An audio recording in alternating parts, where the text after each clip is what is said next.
Hello everyone, and welcome back to AneurynPlays. My name is Aneurin, and today we're going to be playing some Final Fantasy X. Once again, we're coming back to the world of Spira, and continuing in this story that I just feel such a deep connection to. I don't know why.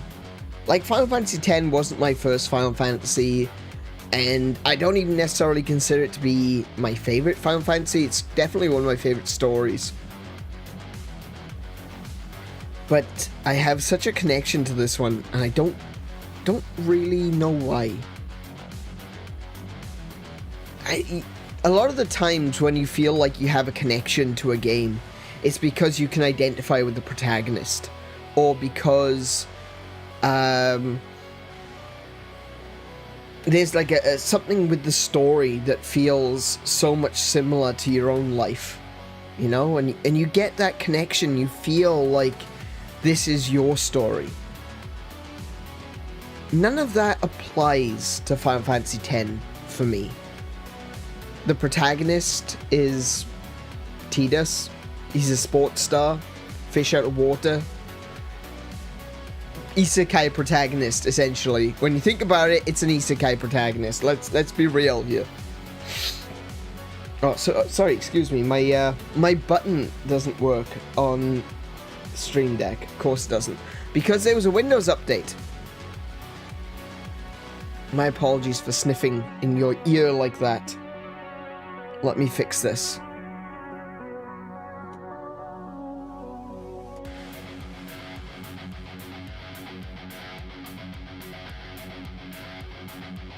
Is time traveling the same as being isekai'd?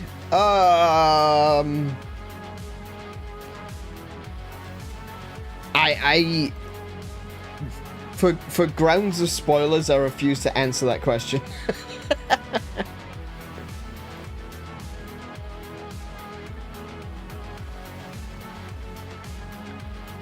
Right, let's see if that works. Hello, hello, hello. Okay, that seems to be working.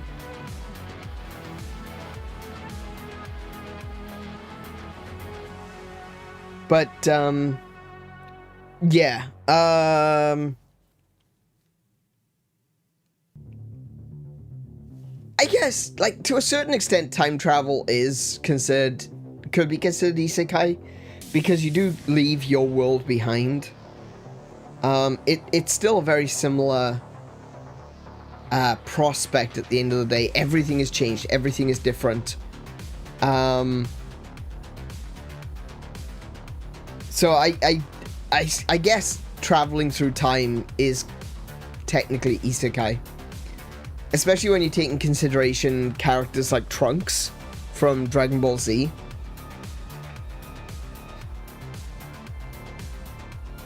You've got that kind of time traveling, which is definitely isekai. It's traveling to a different timeline, as opposed to traveling to, like, actually traveling through time. So, I don't know, I think time travel can be isekai.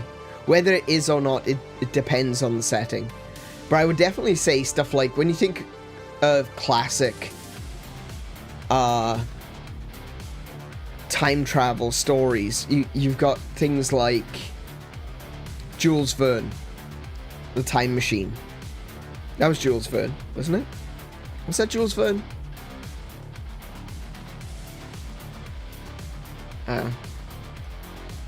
The Time Machine. H.G. Wells, sorry, my apologies.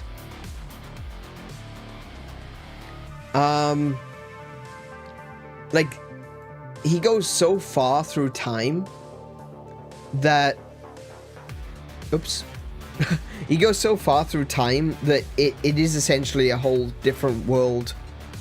And, yeah, I don't know, I think it can be isekai. I think that is definitely, possible. But yeah, no, anyway, get back to what I was saying. I don't really have a connection to Tidus. I don't feel like I can relate to him in any way. You know, I was never a sporty person. I'm not into sport at all. Not like playing it at very least. There's some sports that I'll watch. Like I like watching the Super Bowl when I get the opportunity to.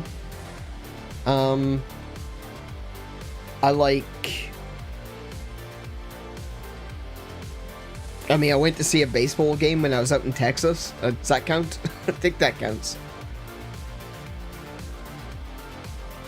But,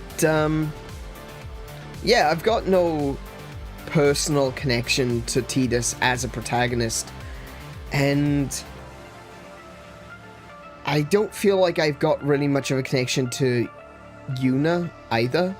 Or Wakka, for that matter. But, like, when you take in consideration that, like, every character in this is kind of like a sports star.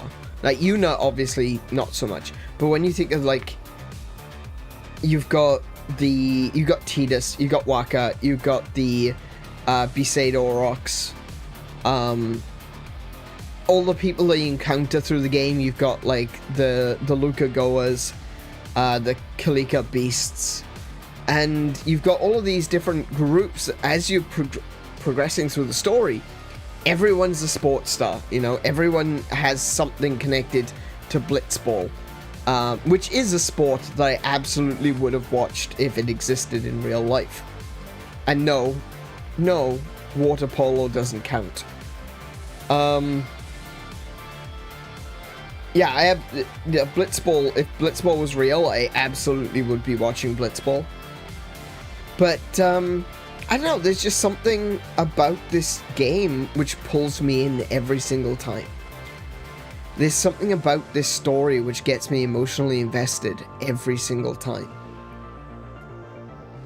And I think that's why it's one of my favorite stories in the Final Fantasy series.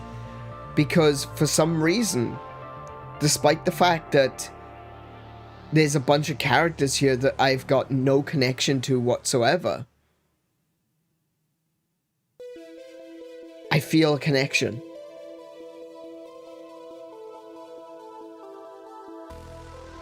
There's no similarities between me and the protagonist at all. But there's a connection. Maybe it's something a little bit deeper than that. Maybe it's something that's not necessarily easily to spot on the surface. Maybe there's a deeper connection between the motivations of the characters and my own personal motivations. Who knows? It's something that I will have to meditate on and discover why I have such a connection here. But on the face of it, the superficial, I do have a connection. And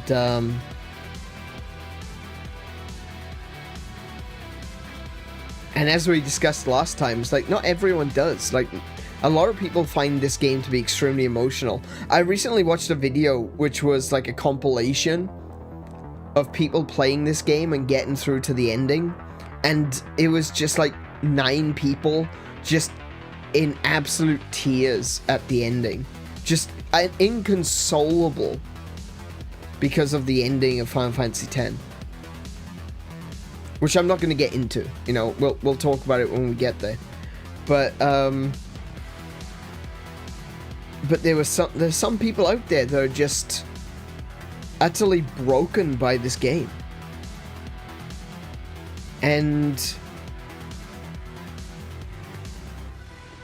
it's one of those games that does touch a lot of people. I have no idea why it touches me the way it does, but it does. I think a lot of people can connect on the romance side of things. I think that there's definitely a strong you know, people want to buy into that side of things and are willing to let themselves be taken in the romance. But I can't really say that that's it for me either, you know? But I do. I really love this game to a degree that I can't explain. There's just something there that connects me to it. Hey Tim, welcome to the stream. How are you doing today? Oh, my controller just turned off. Hold on. Before we do get into Final Fantasy X, I have already been talking for 10 minutes about Final Fantasy X. Before we do get into it, I just want to first of all let people know what's going on with the schedule for this week, because we've got a really wonky week ahead of us. Very different to what we've done in the past, but when you see why, you'll understand. So, this weekend, starting on Friday, is the Monster Hunter Wilds Open Beta Test 2. That's what OBT2 stands for. Open Beta Test 2. So we can maximize the amount of time that we can spend in Monster Hunter Wilds, Friday, Saturday, and Sunday is 3 streams that we're going to be playing Monster Hunter Wilds. Pretty straightforward. Pretty easy, you know, pretty obvious, I guess. So what I've done is I've changed the schedule around so that Yars Recharged, which I was going to play on Saturday, we'll now play tomorrow. So we've got Monday, Tuesday, and Wednesday on this channel on AneurynPlays. Monday, Tuesday, Wednesday, we're playing Final Fantasy today, Yars Recharged tomorrow, and Final Fantasy again on Wednesday. And then Friday, Saturday, and Sunday is going to be on the second channel, on the Monster Hunter channel, Aneurin Hunts. So you can find a link to that in the description, or if you go to my YouTube channel, if you go to the channel page, you'll also see now I've added a section, or at least I hope I have. Let me just double check to make sure I've actually done that.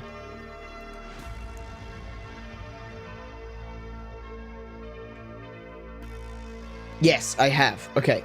So if you go to my homepage on YouTube and you scroll down, you'll find a section called Other Channels. And below that is the streams from Aneurin's Hunting Party. So you can find my second channel by scrolling down on the main page.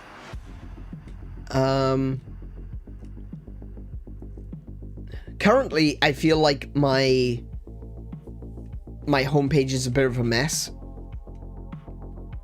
I will be cleaning this up when we actually start streaming on the other channel, and move some stuff around, because yeah, it's a little bit of a mess. It doesn't make a whole lot of sense right now, but that'll get fixed, and it should be easier to find in the future. But at very least, you can find it there. Aneurin's Hunting Party, do please subscribe to me over there as well, because that's where we'll be playing Monster Hunter from now on. I think we've got like one more stream of Monster Hunter World, possibly 2, because there's going to be a week between the open beta test and the actual release of Monster Hunter Wilds. So we may still be doing 2 more streams in Monster Hunter World.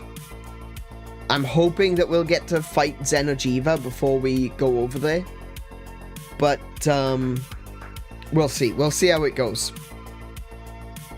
We've done the 3 Elder Dragons, so now it's 𝗏𝘰𝗶 and 𝗦𝘄𝗶𝘁𝗶, if I remember correctly. And that should be the end of Monster Hunter Worlds.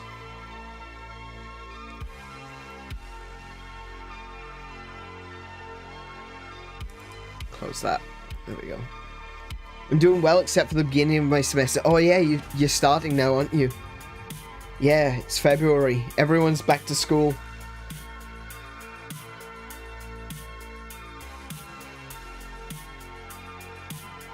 Well, I hope you're doing alright.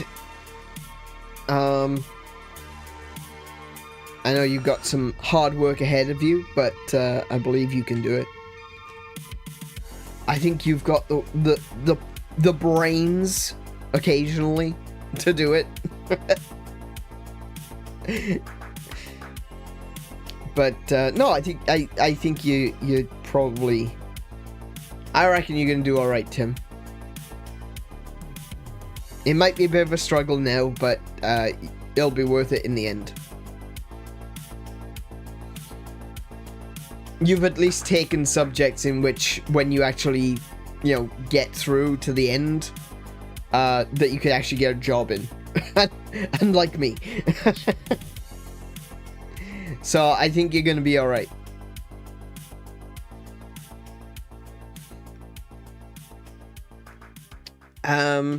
Yeah, but that's what the schedule's looking like this week. It's a little bit different. It's gonna change again in the future. The way I'm looking at it at the moment is that we're probably gonna have 3 or possibly 4 streams on this channel and 2 streams on the other channel. So at very least, that's how it's going to be in the future. Once we're all settled in, once Monster Hunter Wilds is out, and we're in a regular schedule of playing the games on that channel, then it should, in theory, be 4 streams on this channel, 2 streams on the other channel. I miss the days when I could wake up in the afternoon. Yeah. I mean, I still wake up in the afternoon, but that's for a different reason entirely. Are you doing morning classes now? I hate morning classes. I like afternoon classes. Afternoon classes are great.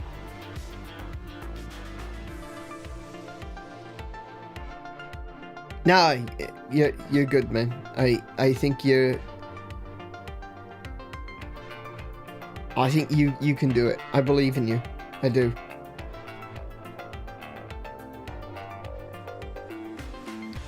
But yeah, no, I miss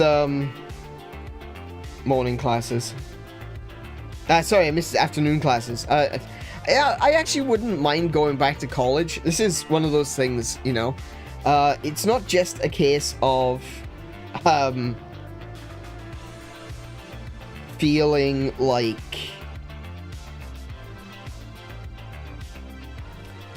right now, obviously, there's a certain element of I look back at my education and I regret it because I did so poorly, and the decisions I made were not decisions that helped me in the long run. But I think about it, and I think to myself that I would like to go back at some point and maybe learn something. Who knows what? Maybe I would go back and do game design, or maybe I would refresh myself on website design. Who knows?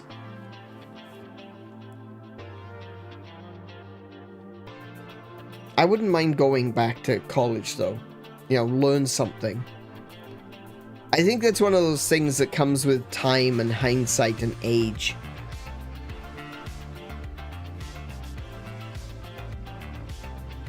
I think it's a little unfair to a certain extent that there's such an expectation on youngsters, especially like teenagers. Especially teenagers. To know what you want to do for the rest of your life. You've been alive for 15, 16, maybe 18 years.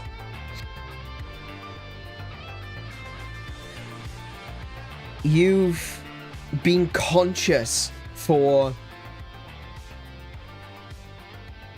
2 years less of that. So if you're 16 years old, you've been conscious for 14 years.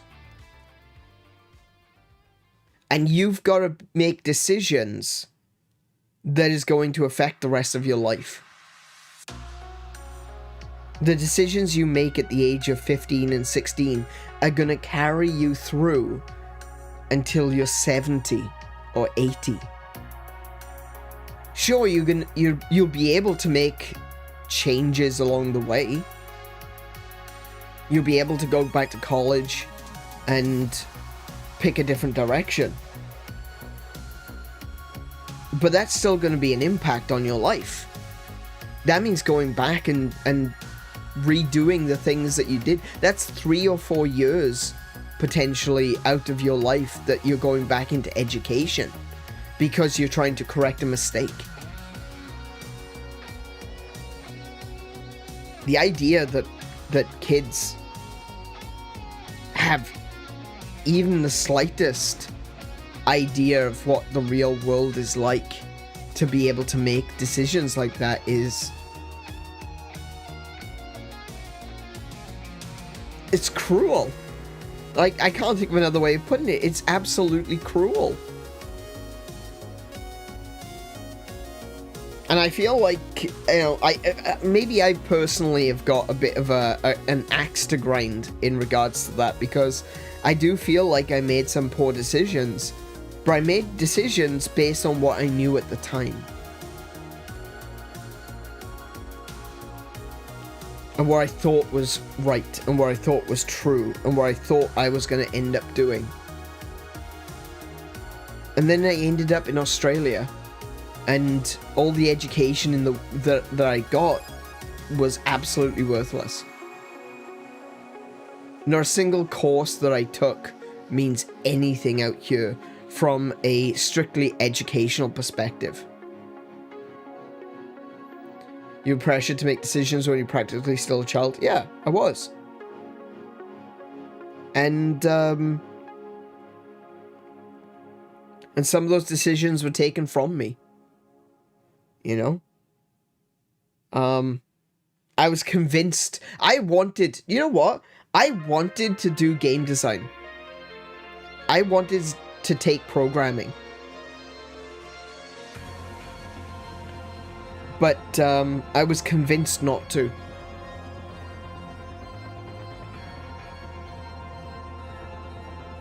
When I took my art course, and take into consideration, I loved doing art, you know? When I took my art course, I went into it under the impression, under the promise, that we would do graphic design and 3D art. You know, like 3-dimensional rendering and sculpture on the computer. We didn't do that. We didn't do it.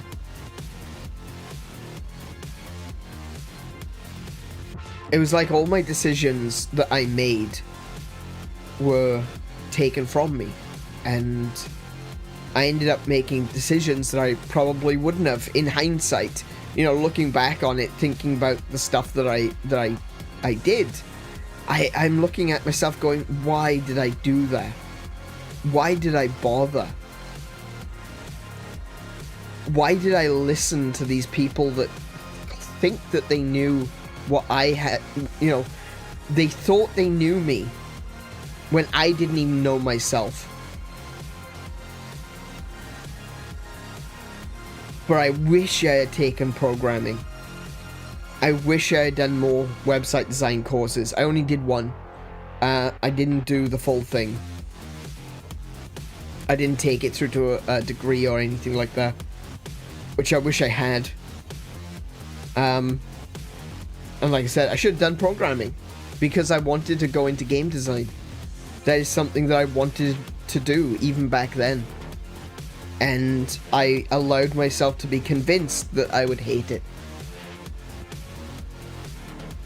And now I'm 40 years old, and I'm looking back and thinking to myself, I could have made some video games.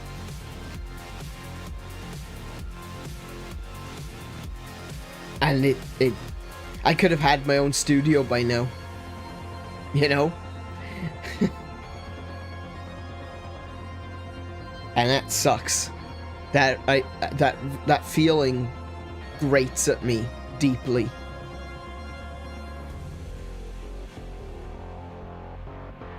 Maybe that's the connection I feel to Tidus and to this game.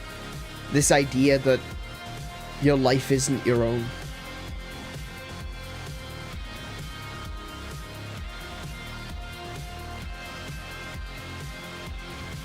The feeling that other people's decisions impact what you do in a very deep way. And very real way. A very, not just, emotionally, not just people affecting you and making you upset, but affecting you in a very, very real way. You know? The way that it affects your day-to-day life, the workings of your life.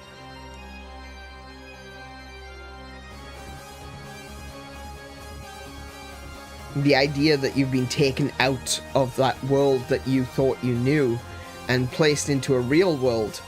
And that real world is completely the opposite to what you've been taught, what you've been shown, and what you thought was going to happen.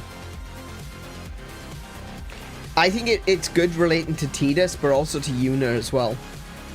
We'll talk more about the Yuna situation when it comes up for anyone. I don't want to spoil it for anyone who's not played this game and is watching me play it for the first time. But we've already started to see an inkling of it with Yuna, where Yuna has, you know, she's become a summoner, but the reason that she became a summoner was because of her father, who was also a high summoner. So, yeah, it's kind of it's a job that's been handed down to her, whether she wanted it or not. And the flow of her life has been irreparably changed because of the flow of her father's life. All rivers flow downhill, you know? And the sins of the father are the sins of the daughter in this case. And some other cliche. Yeah, Yuna is directly affected. Sins of the father. Wow. Okay, when we get to the end of this game, bring that up again because that's actually gonna be extremely relevant.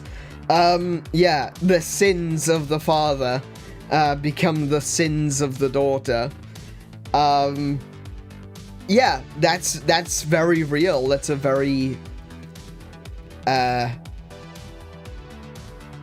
thing that affects her on a day-to-day basis. Is the reason that she becomes a summoner. And the sins of the father are the sins of the son, and that's true of Jecht and Tidus as well. And it's true of me. I feel like a lot of the decisions I made are because of my father. Because of that isn't fair. I shouldn't say that it is because of him, but he had a lot of influence. He did. As much as I would never admit that at the time, I listened to him. And much to the chagrin of myself in the modern time, I wish I hadn't.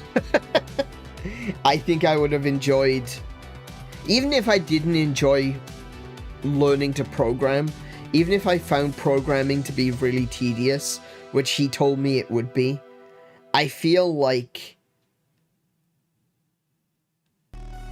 I would have enjoyed the outcome. I would have enjoyed being able to make video games. Which is something I can't do right now. And I wish I could. And I wish I could learn. I wish I had the time. I wish I had the inclination. Just recently, I've been kind of unable to... I've been sleeping really well recently, but I've been getting no rest. And any sort of inclination I had to pick back up learning to make video games has kind of gone, honestly. But it's purely due to... I don't think I have the brain power for it. I think as things settle down, as the stream situation balances out, that we get more of a regular system to what I'm doing, I think things are going to get better, and I'm hoping they'll be able to get some sleep. But until then, it's going to be a little bit... It's still going to be a bit awkward. I'm still going to be, like, fighting with myself to sleep, and fighting with myself to wake up, and fighting with myself to go to bed, and fighting with myself to get out of bed. And, it's one of those things, isn't it? I feel the same way about bed as I do about, you know, showers. Is like... I don't want to do it. I don't want to go to bed because that's wasting time. It's time I could be spending doing something else. But then as soon as I get into bed, I don't want to leave. And it's the same with the shower as well. It's like, yeah, you know what? I need to have a shower. I'm a bit stinky. I'm going to go in. I'm going to have a shower. All right, look, I need to do it. I need to have a shower. Let's go have a shower. And then when I get into the shower, it's like, right, I don't want to leave now. I'm comfortable. I'm comfortable. I'm covered in water. I'm wet. I'm warm. I'm okay with this. Just leave me be, right? I've usually got some music playing while I'm in the shower, so I like to just kind of relax. And once I'm there, I don't want to leave. If you'd chosen a different path, you would have met us all. I don't know. I mean, the butterfly effect is real and all that, but I think I would still be doing this. I think I would still be doing this. Maybe it would be a little bit different, but I don't know if it would be that different.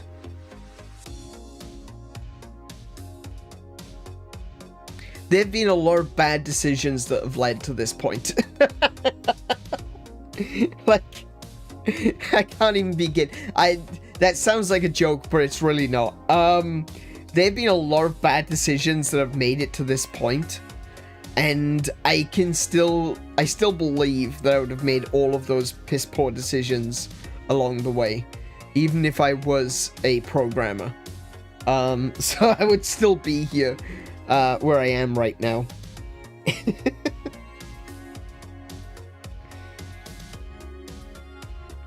Yeah, I think I'd still be here. And I imagine that you guys would have found me. I just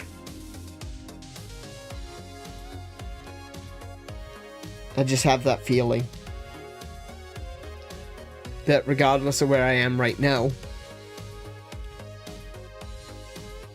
regardless of where I am in, like, education and career path, I think I would still have been streaming. Heck, if I had actually done what I wanted to do years ago, I would have been one of the first YouTubers. Because when I first encountered YouTube, I was like, oh my goodness, I can upload video games to this. Because I used to record my games on VHS.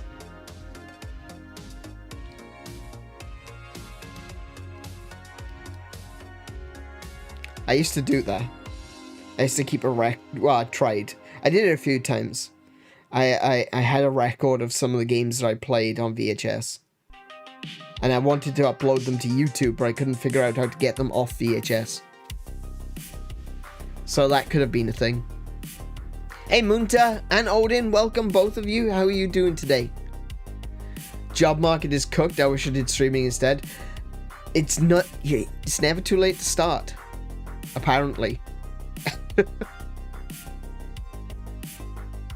Apparently. I mean, I'm really only starting now. So, if you wanted to stream, you still can. I don't know if that's necessarily a good piece of advice, though. The streaming situation is pretty cooked too, to be honest. But if it's something that you want to do, give it a shot. Even if you're only streaming once a week, give it a shot. Even if it's something that is inconsistent to start with, give it a shot. Because if it works for you, if you've got a personality that draws people in, and let me be perfectly real, right? Even if you think that you don't have a personality that will attract attention, you probably do. Right? No one is unique. Everyone out there has things that they share with others. No one is truly an island. And, you know, even if you are an island, you are still a part of this world. You know? You're gonna have some similarities, and so people are going to find you. And people are going to follow you, and people are going to subscribe to you. Like, look at all of you. Look at you following me. What's wrong with you? You can't compete with their level. They didn't start where they are now, though. That's the thing. Is that you think about people like PewDiePie with his millions of subscribers. He didn't start like that. In fact, arguably, I had a better start than he did. Hey Marley, welcome to the stream. How are you doing today? I had a better start than PewDiePie did. Because I am at a better time in YouTube where it is more acceptable to be a YouTuber, where there's a lot more users on the platform. It's true, there's a lot more creators on the platform as well, but it just means I have to continue being myself and being honest. And I started my channel with like 50 followers. You know, when PewDiePie started, his first video went out to, I think, 2 subscribers, if I remember correctly.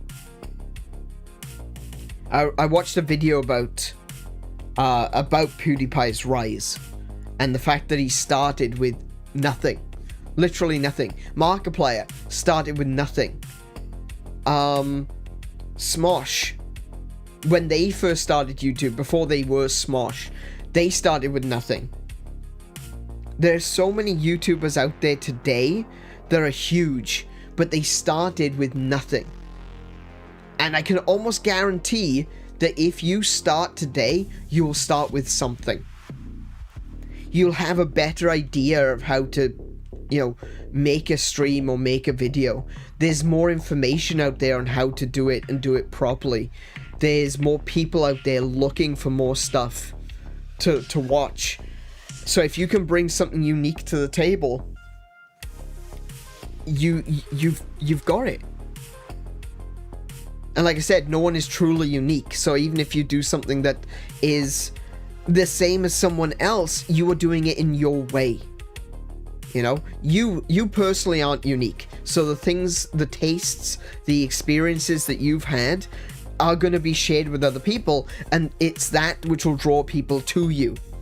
But your take on things is going to be unique, because it's going to be it's going to be the result of your entire life and how you see things and how you work things. You absolutely can be a creator that can be successful. You can. Some people, including yourself, are very creative, make stuff daily. I don't think I have that much content. You don't have to do that. That's the thing, is that I do stuff daily because I literally don't have a job. This is my last hurrah, you know? Things have been a bit, you know, things have been a little bit bad since the world ended. You know? This is basically my last attempt. And I'm enjoying it. So even if it isn't bringing money in, it's something that I'm enjoying. It's keeping me busy. It's keeping me doing the things that I love doing. And it stops me from feeling sorry for myself. It stops me from falling into that depression again. And I've got all of you guys here as well. And that really does mean a lot to me. You know? The fact that you guys enjoy these streams means so much to me.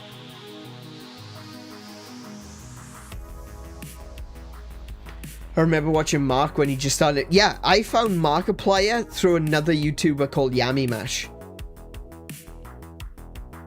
I used to watch 𝗬𝗎 for his Minecraft content, and he used to do horror games with Markiplier. And then I started watching Markiplier.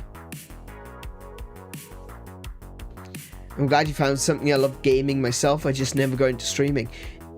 And that's the thing, you know, you could, and I want to encourage people to get into streaming. If it's something that you feel like it's something you want to do, you should do it. 100%. And I have no doubt that there are people out there that can do it better than what I'm doing. I've got a real, my brain, the way my brain works is that,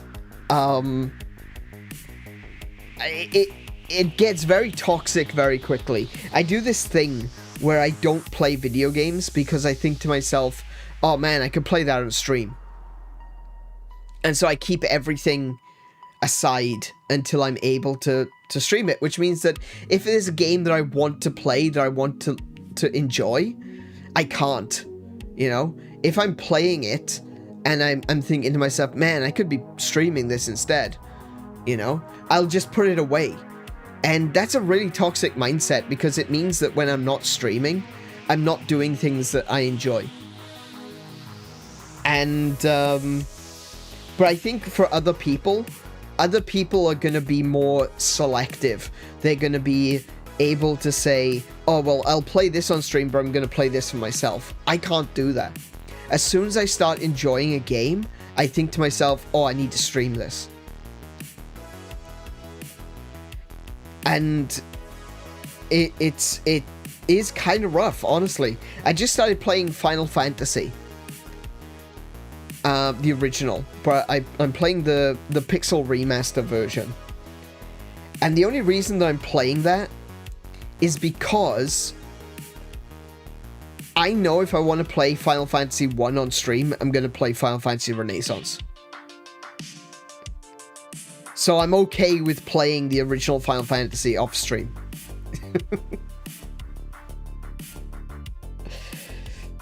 I always enjoyed your selection of games. Old school RPGs are amazing. They really are. They really are. And we're gonna have a lot more of that as well. I want to play some Saga, because Romancing Saga 2 came out recently, and it's a really, really good game. And the remake is just, it's phenomenal. And it's one of those games that is just such a big game that I need to take a breath and actually play it on stream, you know, which would give me some time to think about what I'm doing, and forces me to take time out of playing it. Because it is absolutely one of those games that I would play all the way through, and I would lose 3 days, right? But I feel like with Final Fantasy, with Romancing Saga 2, having streams means that it'll give me an opportunity to take a step back and go, right, hang on. let me adjust my way of thinking and look at this from a different perspective. Because it's got kind of a real-time, not so much a real-time strategy, but it's got like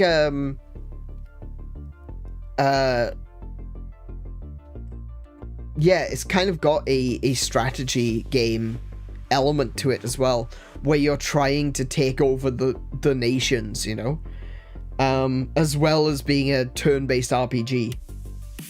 It's really good. It's like, if you've not played Romancing Saga 2, I strongly recommend it, because it's just this amalgamation of a bunch of different game genres, which most people would look at and go, you can't have those, you can't do this and that.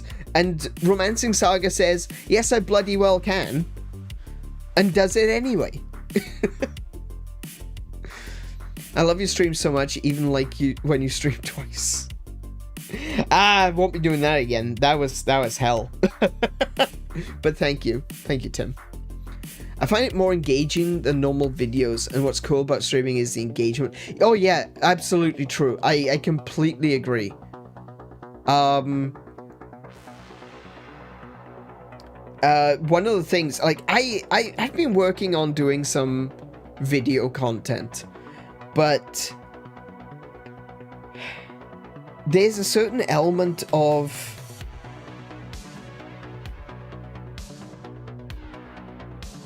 immediacy. Is that even a word? It is now. The feedback is immediate.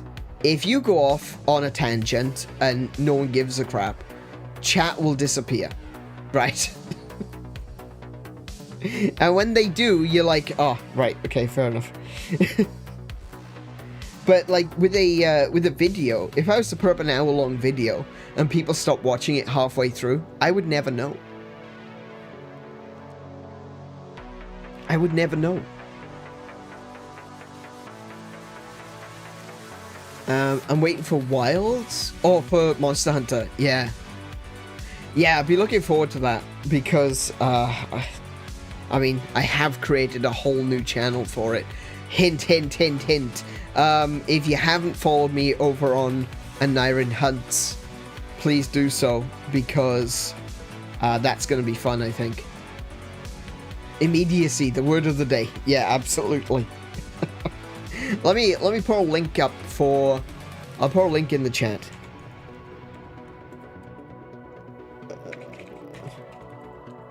I can't see the keyboard, so if this is actually going to come out right, it'll be a miracle.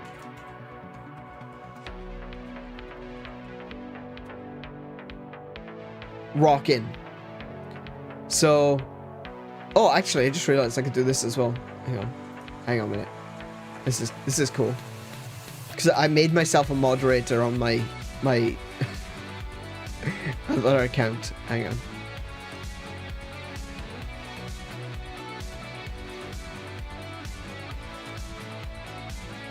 So if I go like here, I can go like, hi guys, this is my other channel.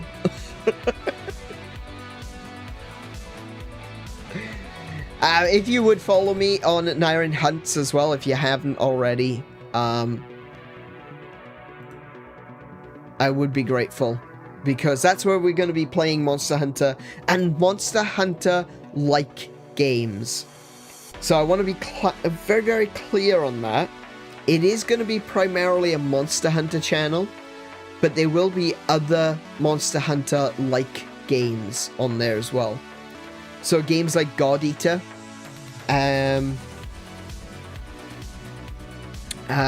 let's think. I think Dragon's Dogma was one of them. Is Dragon's Dogma a Monster Hunter-like game? I don't remember.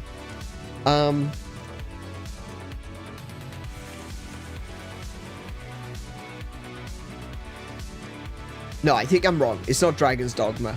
It's, there's another one. There's another one which is like, Monster Hunter, and I can't remember what it's called.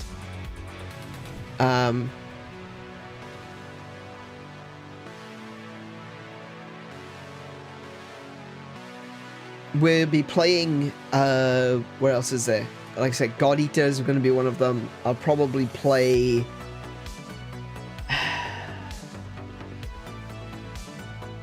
Wild Hearts?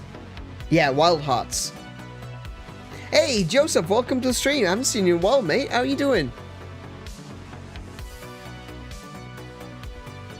Dragon's Dogma 2 is more like an action RPG? Okay, yeah, not what I was thinking. Wild Hearts, yeah, that's the one. That's one of them. That's the most recent one. There's another one. I think Neo is like Monster Hunter as well.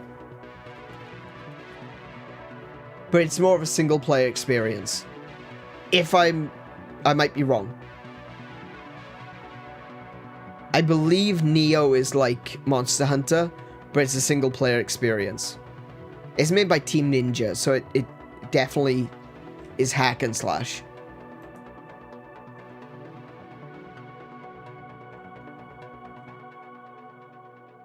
I'm actually seeing people say Neo is like Dark Souls. I mean, Dark Souls, let's be real, right? Dark Souls is a lot like Monster Hunter as well. So, I doubt that I'll play Dark Souls on the other channel. But if I were to play Dark Souls, it might be on the other channel. Yeah, I'll just put it out there. I feel like it's very similar to Monster Hunter in a lot of ways. It's just more stage by stage rather than here's this huge world, you're going to different environments to hunt monsters, you know? It's still very similar though. You got a very similar action game loop. You've got a very similar thing with the... Oh, excuse me. My throat has been a bit weird today. You get a similar thing with the items, you know, and the way that potions, you know, the way that they take time for you to drink them. In that game, it's the flasks. And the control scheme is very similar, just in general. I feel like Monster Hunter and Dark Souls have a lot in common. So, yeah. Could have a wild card and play at the Final Fantasy Monster Hunter from 3DS. There was a Final Fantasy Monster Hunter? Atlas Fallen? I know about Atlas... was it Atlas Fallen? I think. Atlas... Or was it Atlas Falls?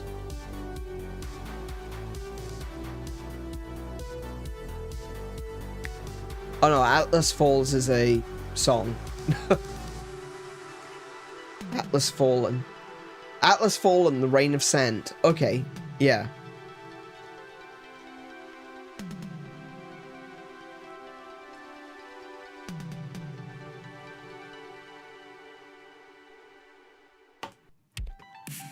There is another one. I keep thinking it's Dragon's Dogma, but I know it's not Dragon's Dogma.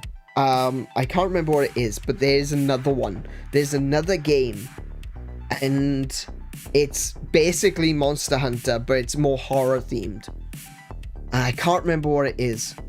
But Final Fantasy...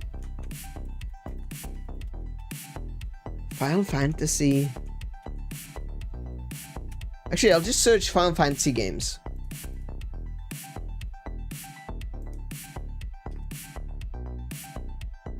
See what I can find. One on 3DS, though. That's interesting.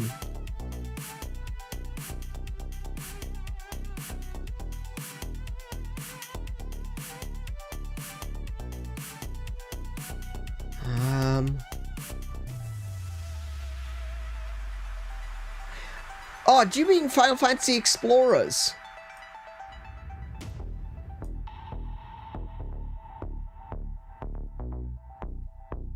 Oh, okay. I've got Final Fantasy Explorers. We only played a little bit. Yeah, we only played a little bit of that. I do have a copy.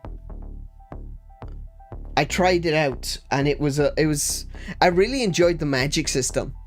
I loved the magic crafting. I thought that was really cool.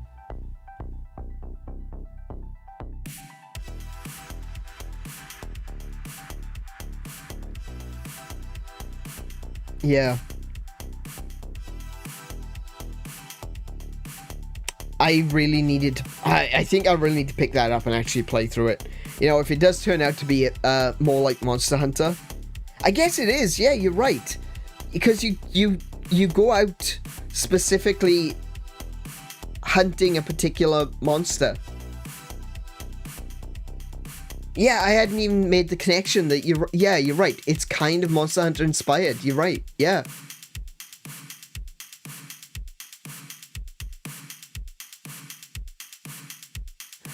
The only reason that I lost interest in it was because, I think, for me, I was enjoying it. I just felt like everyone else had lost interest, and so I didn't want to play it by myself.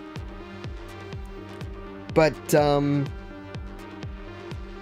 no, I think you're right. Yeah, that does make sense. And, the other one was, Federation Force. It's a full-person team shooter, but it has a very similar theme to it as well, where you're going to a location to hunt a particular monster. So Federation Force might make an appearance as well. I guess this Hunt Showdown if we're talking about horror, but that's more an extraction shooter. Yeah, no, it wasn't that. I can't remember what it is. I'm sure I'll find out eventually. I'll go looking for it, and no doubt I will find something eventually. Axis Unseen? That does sound familiar, but I don't think that's the one I'm thinking of.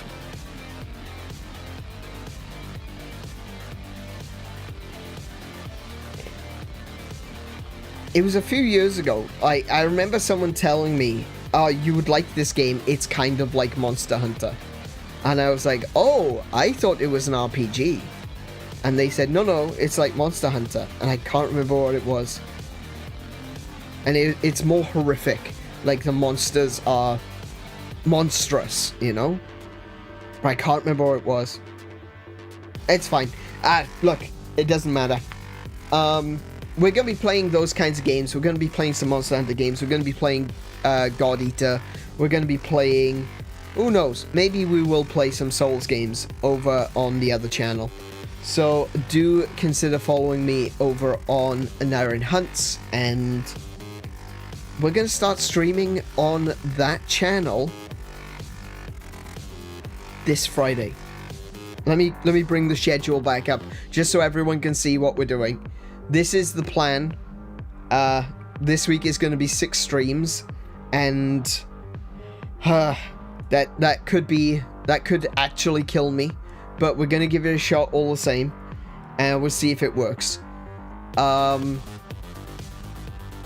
When Monster Hunter Wilds comes out, we're going to be doing 2 streams over on the other channel and 3 streams on this channel, maybe 4. It depends if this 6 days a week thing actually works for me. If it doesn't, we'll go back to 5. Otherwise, yeah, we'll be continuing 6 days a week. But with all of that said, Aneurin, I did streaming daily once, and it was a mistake. Oh yeah, don't worry, I'm never going to do 7 days a week.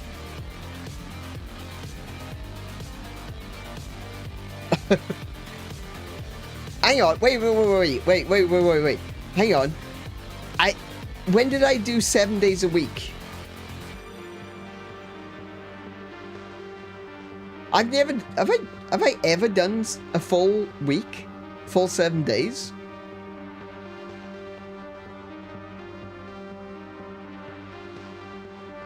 I don't think I have. I've always tried to avoid streaming on Sundays. But that might be a thing moving forward.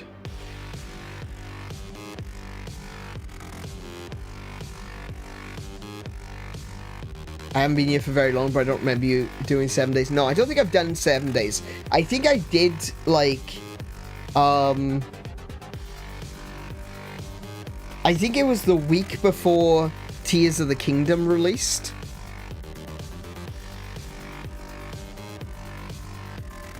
The week before Tears of the Kingdom released, I did 6 days, I think. I have done 6 days before. I think it was mostly the content, though. Like, the games I was playing were bad. That's another thing, you know? You gotta have the right games, otherwise it doesn't work. Yeah, during the beta testing for Monster Hunter Wilds, I'm testing out 6 days. So we'll see how that goes. And even if I were to do 6 days in the future, it wouldn't be 6 days every week. Okay? So I kind of tried to explain this, but it's a little bit more difficult when you don't have a visual aid. My plan is, because I always work on a fortnightly schedule, right? My plan would be that the last Sunday, so the second Sunday, I would do a loading zone. Currently, we're doing loading zones on Mondays, but what I was thinking was the second Sunday, or every second Sunday, I would do a loading zone. So it would be 5 days in week 1 and 6 days in week 2. So it wouldn't be consistently 6 days. It would alternate between 6 and 5. So it would just be one additional stream every fortnight. That's all.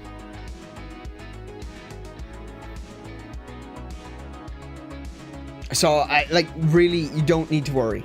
You really don't need to worry. It's not as bad as it sounds.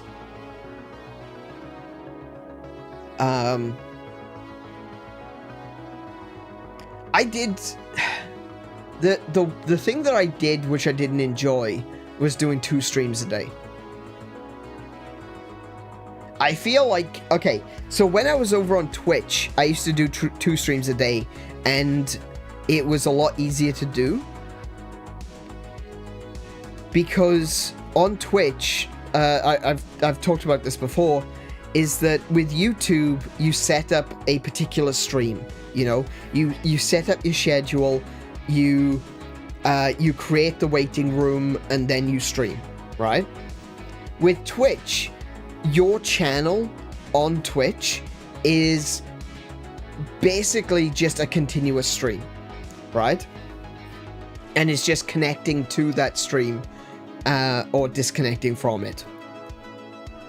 So when I was over on Twitch, I used to go live earlier in the day. I used to start at like 3 p.m. And I would go until 10. And I would play 2 games. And I would take like a 20-minute break or half an hour break in the middle. So I would technically be streaming twice. But it was essentially just one long stream with a dinner break. And I tried doing that here on YouTube, and that really doesn't work for me. It's a completely different culture. It's a very different environment. It's a very different setup. The sheer amount of setup to do 2 streams per day on YouTube is it's an actual legitimate ball ache. It really is. It just feels like you're being kicked in the nads, and now you're just struggling through it, because you have to make sure that everything is set up. You've got all of your settings that needs to be, make sure everything is properly checked. Otherwise, YouTube won't even send the feed out. It's so frustrating. It can be frustrating. I do prefer the YouTube system to the Twitch system. But because of that extra work, it is significantly harder to do 2 streams a day, which is what I discovered in October last year. So I don't intend doing 2 streams a day, but going up to 6 streams in alternating weeks, I don't think that's going to be that big of a deal, especially when the additional stream is a just chatting stream. So I don't think it's going to be that big of a deal. I appreciate your concerns though, but it's not going to be an issue. I can promise you that. And if it does turn out to be an issue, if I do end up going, you know what, I can't do this, then I'll just stop doing it. It'll be fine. I think that I do have a tendency to try to stick to my schedule, even if I know that I can't. But a part of doing 6 days a week is accepting the reality that I'm not going to be able to do 6 days a week all the time. And that was kind of my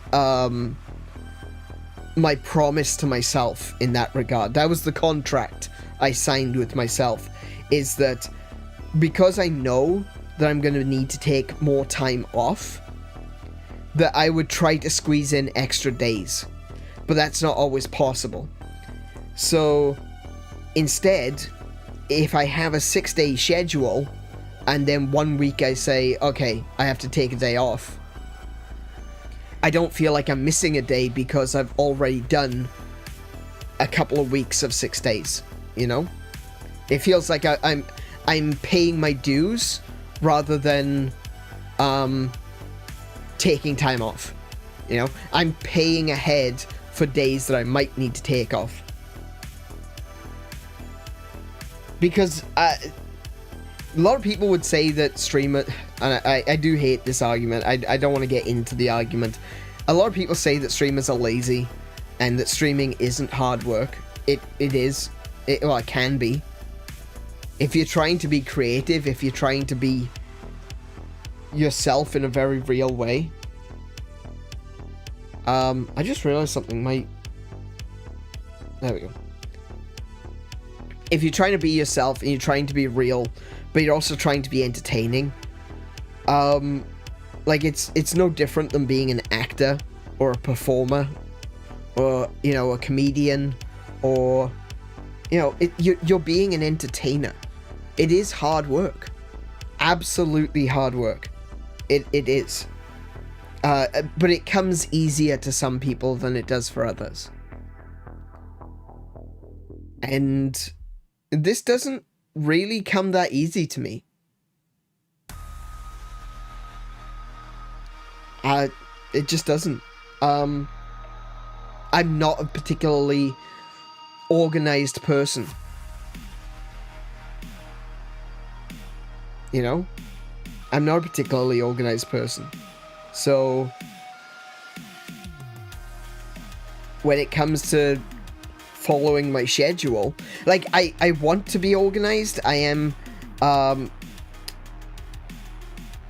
but I'm just not very good at it. That's why you're not doing Minecraft chill streams.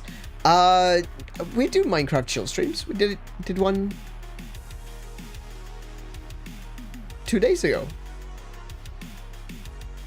Minecraft is a bit easy to binge, I will say. But, yeah, I like to be organized. I like to be able to plan ahead. And despite the fact that I have gone through a lot of my life being told that I was lazy, that it wasn't laziness, it was depression. I am very, very work focused. And so even when I'm not streaming, I'm working on streams.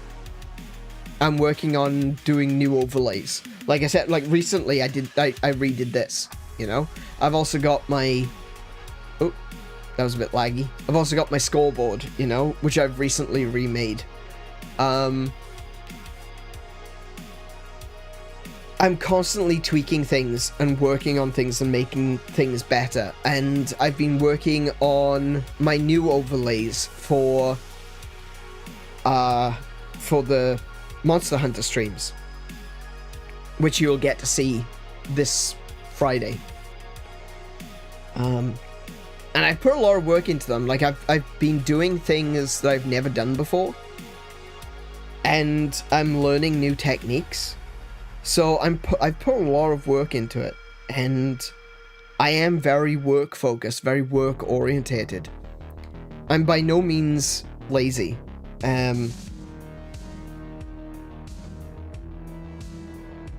So I just kind of feel like if I'm not streaming, I'm doing stuff for my streams, or I'm sitting there playing a game that I want to play, thinking to myself, man, I could be streaming this. So there's like a balance point which I need to find, and that's going to require some experimentation. And if that means going up to 6 days a week and trying it out and see if it works for me this time, it all comes down to timing. Sometimes 6 days a week is going to be a bad idea. Other times, I'm probably going to want to do 7 days. And it's about finding the right time, the right motivation, the right games, and doing them when I can. And that's the same thing I would say to everyone else out there who wants to stream. To Odin, and to Athero, and to Munta, to everyone who wants to stream games. It's about finding the right game for the right kind of games for you at the right times that suits your lifestyle. And sometimes that could be, I'm going to stream once a week. Sometimes that'll be, I'm going to stream 3 times a week. And sometimes that you'll do a marathon. You'll be like, I can stream for the next 3 weeks straight. And maybe you do. Especially if you're on Twitch, you know? There are so many people that do these ridiculous marathons where they even sleep on stream. Now, I will never do that, right? Mostly because YouTube will cut off your stream after 12 hours. But, no, I won't do a marathon like that. Because I know that doesn't work for me. But it's about finding what works for you. And, you know, being honest with yourself. You know, pushing yourself to a limit. And going, right, well, that's where my limit is. Pushing yourself to a point where you think, now, hang on a second. I don't think I can do this. But you do it anyway. To see what the results are. Life is all about experimentation. You know? You see a bush of red berries. You eat one red berry, and if it makes you sick, you don't eat the rest of them. You know? You don't binge the entire bush of red berries and then die. You eat one, and if it makes you sick later, you don't eat the red berries anymore.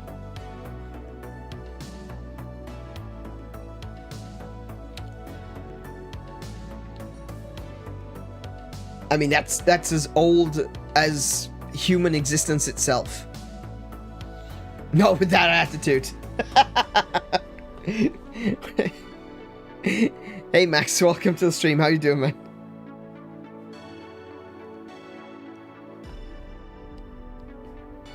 I find it quite difficult to balance distribution of content, especially if you're doing the streaming, the editing, etc. Exactly. That is one of the issues that I do have, I will admit. I'm a tinkerer. It's what I do. I fidget. I do things. And so I am never satisfied with how my streams look.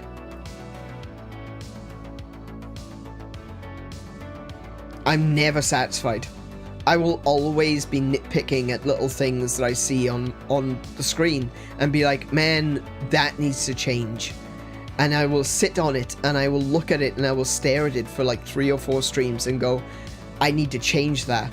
And then when I actually figure out what I need to change, I'll go and change it and I'll be like, okay, that looks good now, but now something else looks out of balance. And I'll go back and I'll try to change something else. Like, this is a good example. This box here. Previously, it was literally just a square of, it was just the images on a slideshow.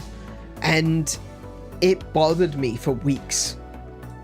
And I didn't know what I wanted to do with it.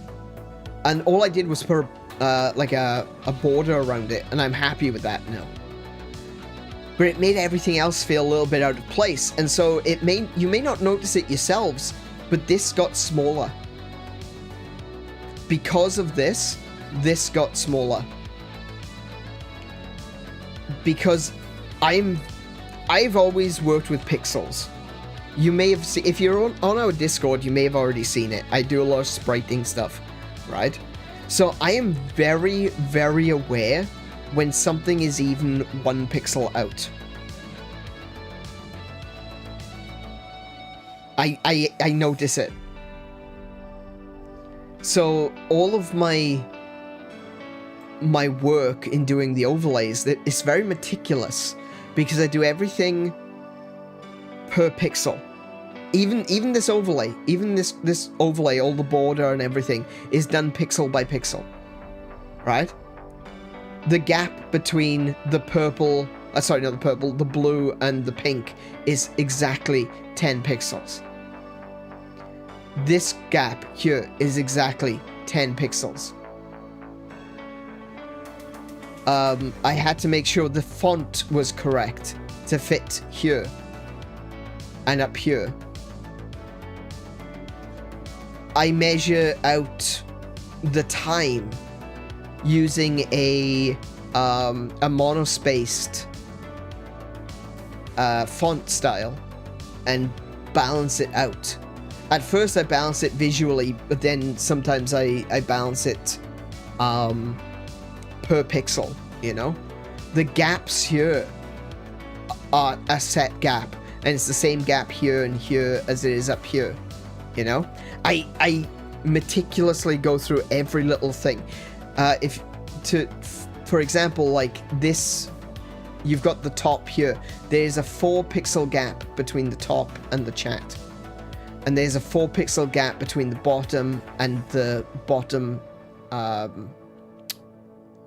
the bar that closes off the chat. 4 pixels, exactly. And it's the same here and here, you know?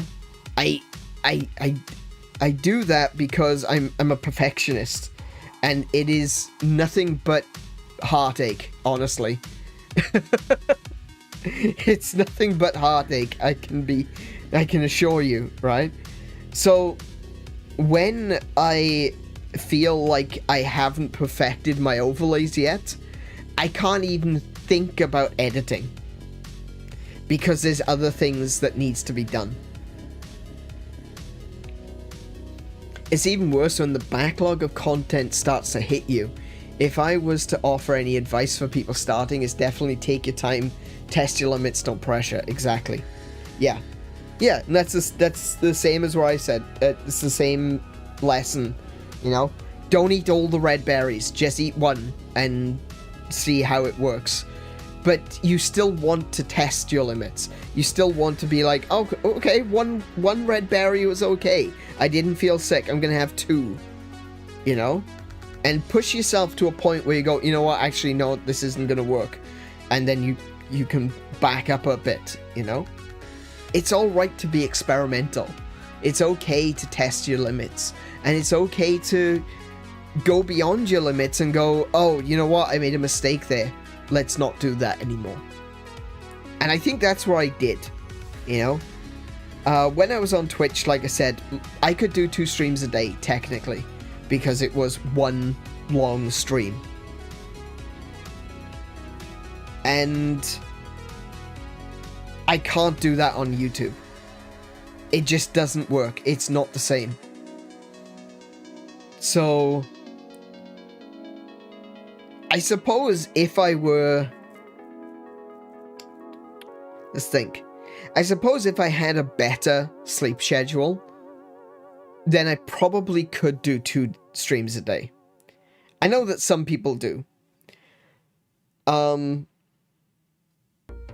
Or at very least have 1 day a week that I do 2 streams.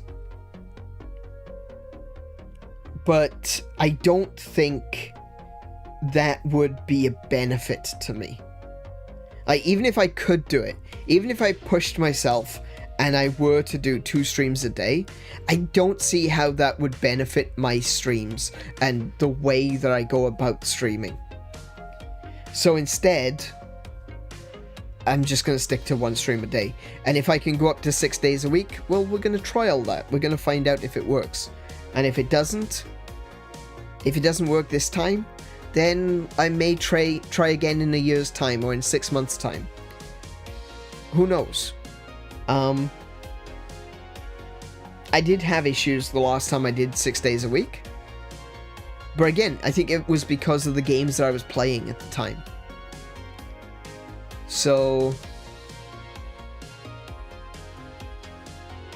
it doesn't hurt to go back and try again, you know?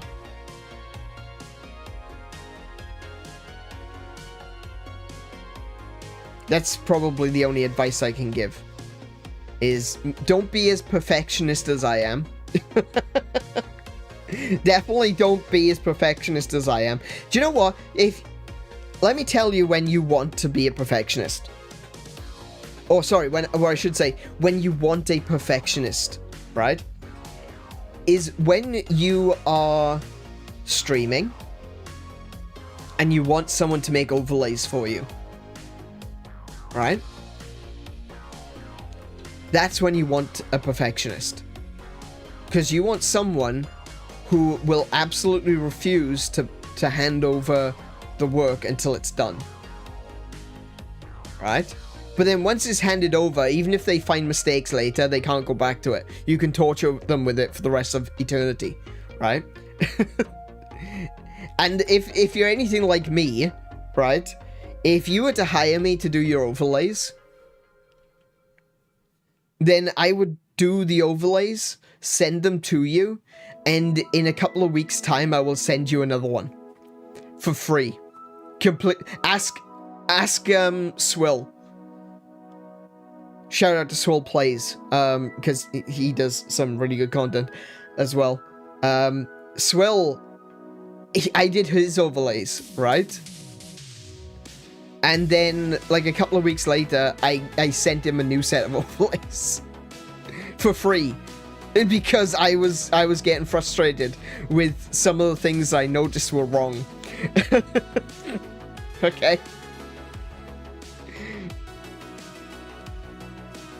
Don't be a perfectionist. Now you're asking a lot. Yeah, I know, right? Yeah. No, you absolutely will be your own biggest critic. Definitely. 100%. That's just the reality of the situation. But sometimes when you have people around you that you know you can trust, like I do with you guys, do you know how I know that I can trust you? Because I have the viewership on this channel that is higher than channels that have double my subscriber count.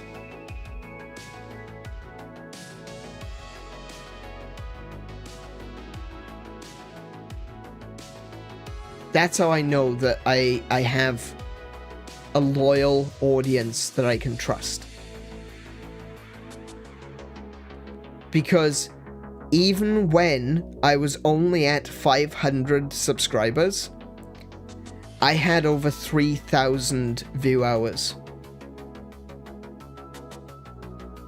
And now that I've got nearly 700, I've got nearly 5,000 view hours.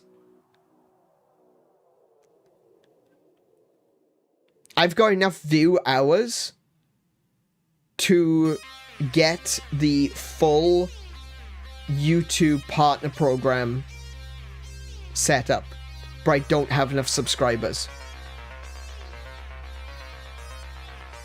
That is the opposite problem to most people.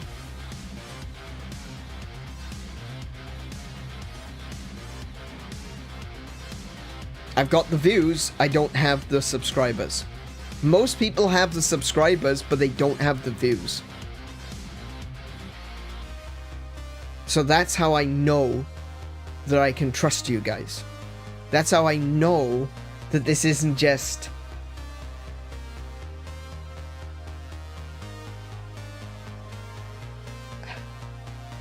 This isn't just fans and celebrity, or YouTube celebrity, you know? You are trustworthy. You are there because you want to be here. Not because I'm popular. You are here because you enjoy this content and you enjoy me. And you come here every stream. Even if it's a game that you don't like, you still come here.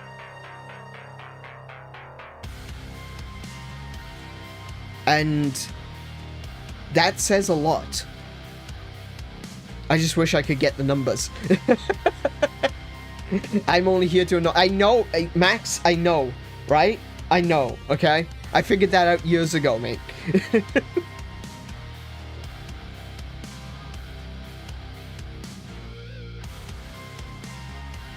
I said earlier that streaming was kind of like a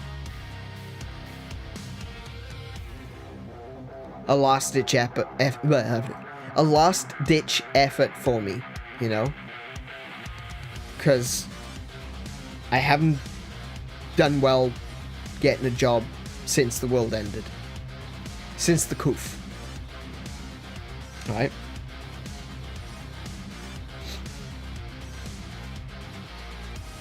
And that makes it sound like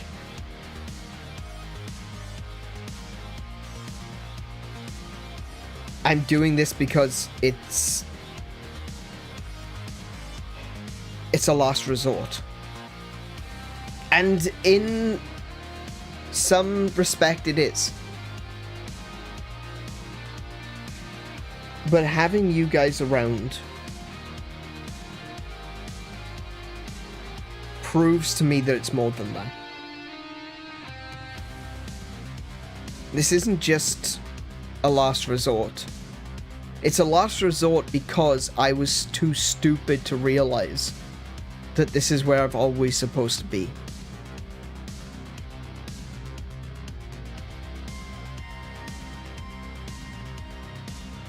This is where I'm supposed to be.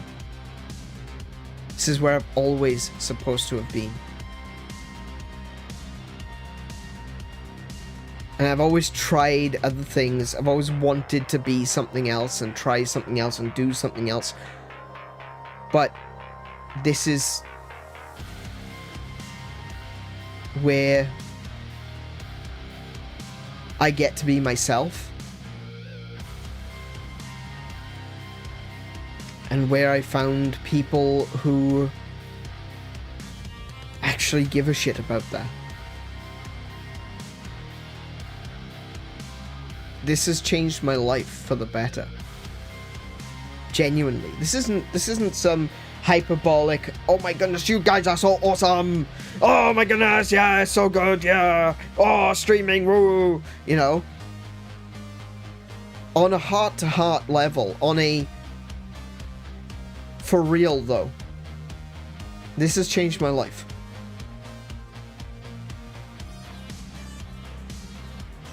So... Thank you for that.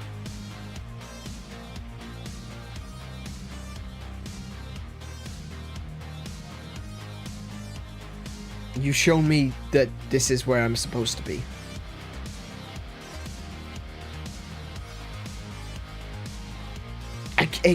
I kind of getting like... Sorry to get religious, but I'm getting Jonah and the whale vibes, you know? Everything that I've tried to do in my life has been stepping away from where I've always felt that I should be. And now the coof, the whale, made it so that I didn't have a choice. There was only one thing I could do. And when I did it, I found you guys.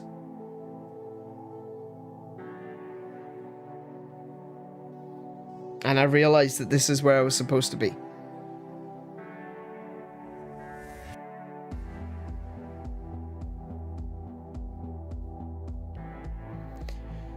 I think you've convinced me to renew my Switch Online so I can also be in the... Oh, yeah, if you want to join us for Mario Kart, that's another thing. Yeah, we're going to continue to do Mario Kart. even when the Switch 2 comes out, because it looks like Switch 2 is going to release with Mario Kart 9. I am really excited for that. We might still do Mario Kart 8 after the Switch 2 releases, just so, you know, people have an opportunity to catch up. But we will definitely be moving on to Mario Kart 9, and I'm really looking forward to that. I would love to be able to get a full lobby, 24 races. I would love that. Is my goal, you know. I want a full lobby of 24 races in Mario Kart. I'm really excited for that. Purposefully stays last to launch blue shells. Yeah. That does mean, though, that if you purposefully stay in last position, then that means you're gonna have 𝗁𝗁 behind you, because he's always in first. So you're gonna have your ass handed to you by 𝗁𝗁.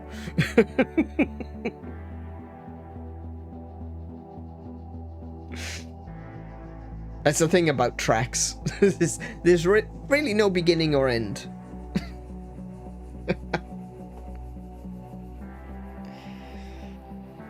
Anyway, thank you for listening, because again, that's another part of this, which is oh no,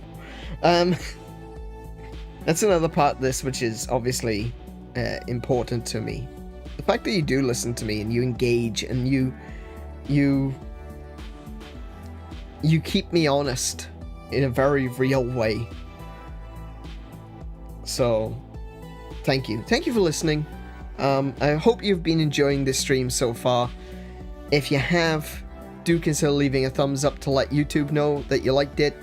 And you know, the chat is still there, so you're very welcome to let me know that you like it in the chat. Otherwise, if you just want to sit and listen, if you just want to sit and watch me play some Final Fantasy, you're welcome to do that too. If you're new here, consider subscribing, because this is what it's like. There's a lot. We don't necessarily go into the deep and meaningful to every single stream, but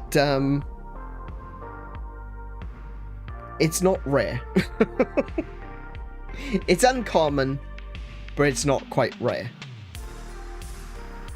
So yeah, let's pump those numbers up so I can actually join the bloody YouTube partner program. Oh dear. N64 Rainbow Road, look at, oh yeah. Like they made the track bigger, and I do like it bigger. That's what she said. But it's not the same, is it? It's still too short. When you look at stages like, you know, Mount Wario and DK's, what's the DK Mountain? Yeah, DK Mountain, that's the one. When you look at those tracks, and they are rally style track. Actually, DK Mountain does have laps. Huh. Interesting. Okay. But when you have tracks like that are basically rally tracks, they're rally stages. You go from one location to another. Mount Wario is the premier example. The old Woohoo Island tour was another good one. That one was excellent. I was so sad that they didn't bring that one back.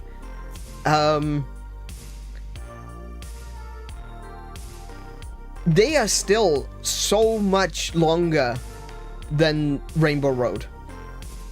Like, even though they've made Rainbow Road larger, the rally tracks are still way longer.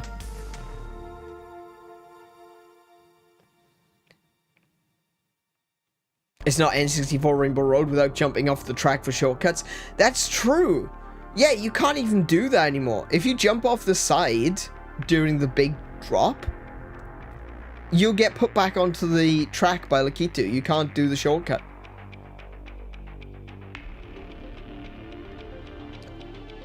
That's awful.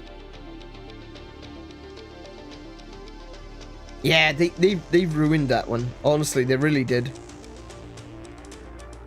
I do like that they took the you know, the side rails off in certain areas. I like that. I do like that they took the rails off. That's good. Because that was one thing about original N64 Rainbow Road that I never liked, was the railing. It's like, it's Rainbow Road, you're supposed to be able to fall off.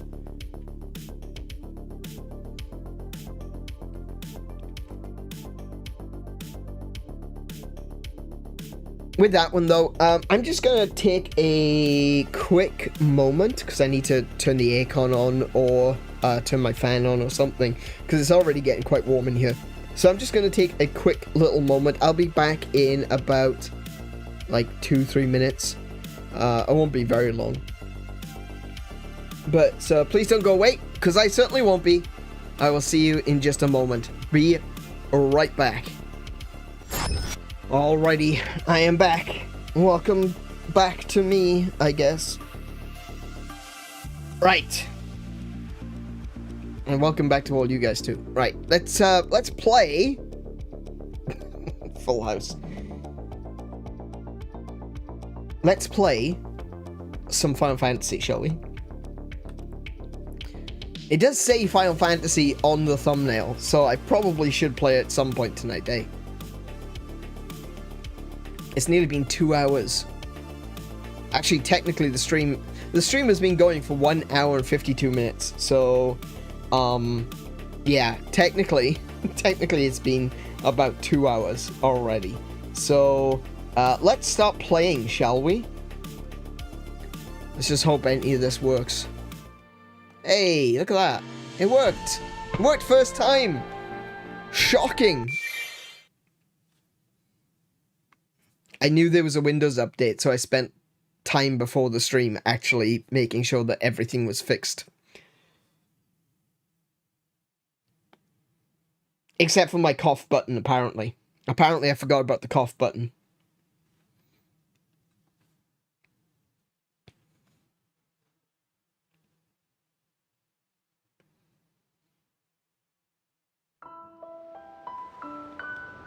Oh, no, wrong button. Good grief.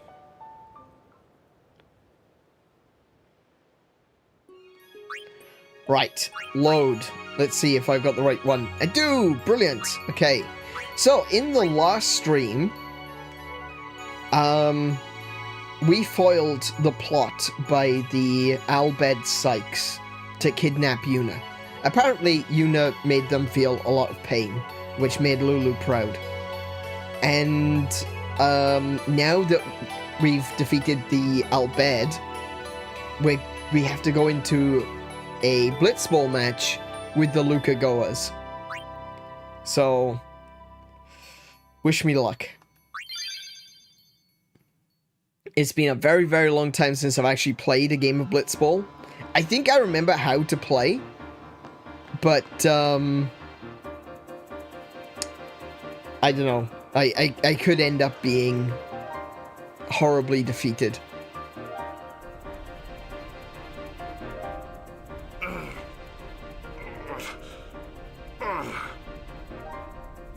Sure you all right, Captain?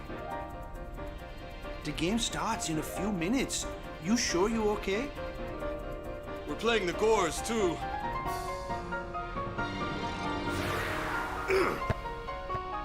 Damn it, Wakka. Miss me? He pushed himself too far. This fun match, yeah. Yeah, it's alright. I've got the Jecht shot. I should be able to win. Are you okay? All this because of me. I'm sorry. I'm so sorry.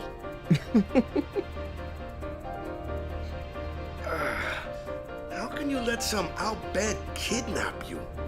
It's like, for goodness sake. Let it go, right? How could you get kidnapped? Don't What's go near wrong with Albed you? Anymore, okay? They're trouble. And we just learned as well that Yuna is actually Albed. That's another thing that we learned. Oh, she's half Albed. Her mother was Albed. Let's go back into the... hi. Why is everyone staring at me like that? That is weird. This is uncomfortable. Right. Are you waiting for a speech or something? Is that what it is? Like, we're gonna win. We're gonna go out there, and you're gonna do what I say because I'm the one with the controller, and we're gonna get the ball to Tidus. His name's Aneurin, by the way, in the game. You're gonna get the ball to him, and then he's gonna Jecht shot and win. Okay? They're not responding. This is so awkward. I wish I hadn't come back in here. You know what? Let's just go safe. Let's hit some balls, indeed.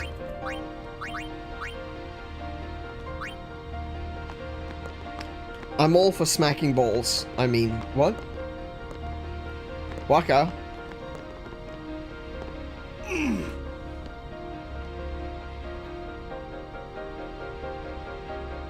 The game starts soon.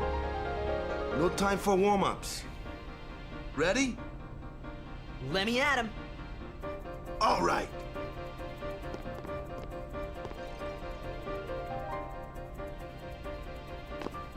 I got something to tell you boys.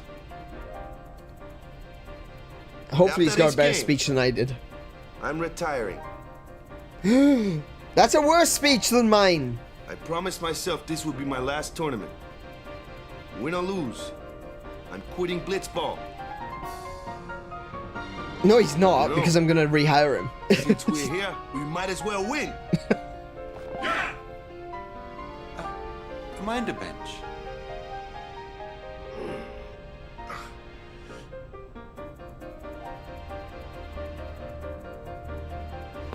I'm warming the bench. He's taking my place. All right, boys, let's win this one. Let's make the goers goners. Okay, that's a good line. That's a good line. I like that one. Let's make the goers goners. I like it. Yeah, I can agree with that one. They're such arrogant I saw pricks. you floating there on the sphere. Hey, you weren't supposed to see that. I don't think we were supposed to see this either.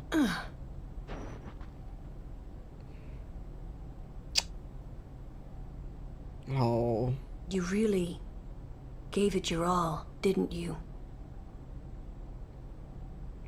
So, Alright, boys, we're what are we starting gonna to see the, you know, the truth behind Lulu. Captain Walker.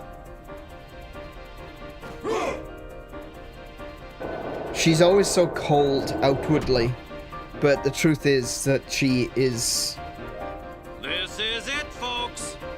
In just a few minutes, Completely the championship game. loyal, and my best memories of here, Walker, the Aurochs. Oh. Ah. The Brisbane Bogans. But who could have imagined? A Welcome to the stream, championship game Lightning. How you between doing, man? These two teams. Our legendary Luca goers going against the horrendously ill-fated Besaid Aurochs. And Iron This looks Blitz. like Oh my goodness, history in the making, Baba. if they were to actually release a Blitzball video game, I may have to make a third channel.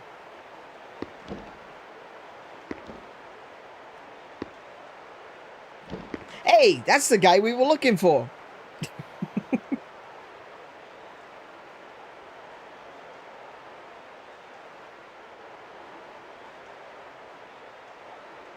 My Kingdom Hearts 2 randomizer seed generator stopped working, but otherwise fine. Ooh. That doesn't sound fine.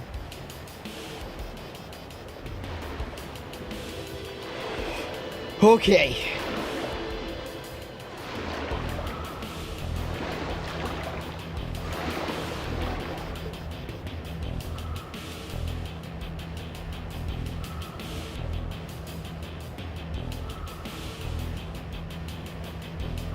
Why are you laughing? Your face is just a texture.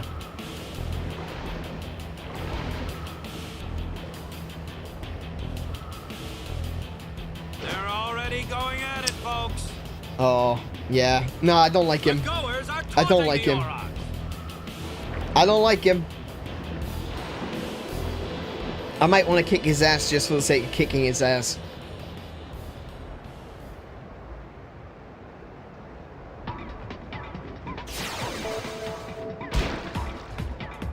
Let's see if I can actually remember how to play this game. Wait, no, no, no, no, whoa, whoa, whoa, whoa, whoa, whoa, whoa, whoa, whoa, whoa.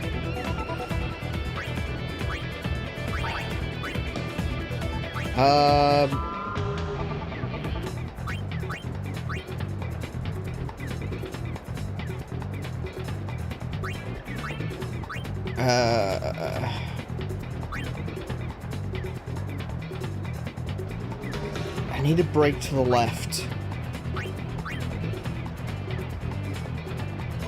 I don't think I'm going to be able to get through, though.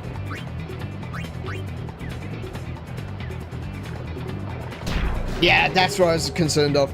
Yeah, I thought that. The Besaid Aurochs are really bad for, right now. They've got very low points.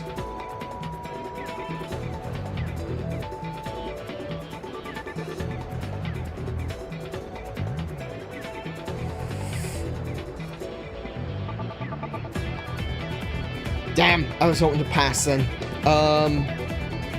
No break, pass to me. No, come on. Come on, intercept. You just, two of them just intercepted her and completely missed. Hopefully that'll, Jasu, Letty got it. Okay, I want to. No, no, no, no, no, wrong button. Mark.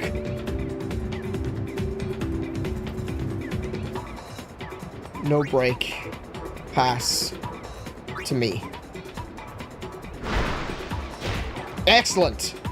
Perfect. Let's see.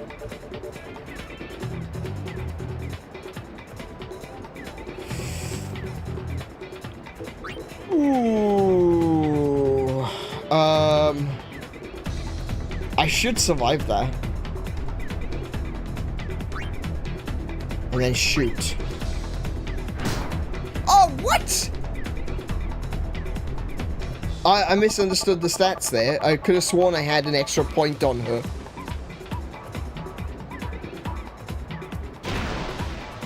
Damn! Oh, nice. Nice, nice, nice, nice, nice. Okay. Oh, I keep pressing that button. I keep making that mistake. Sorry, hold on.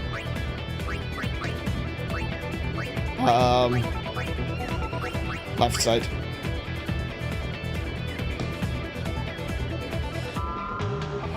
Okay.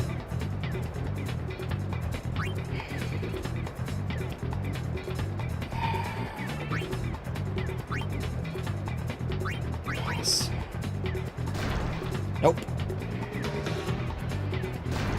Damn.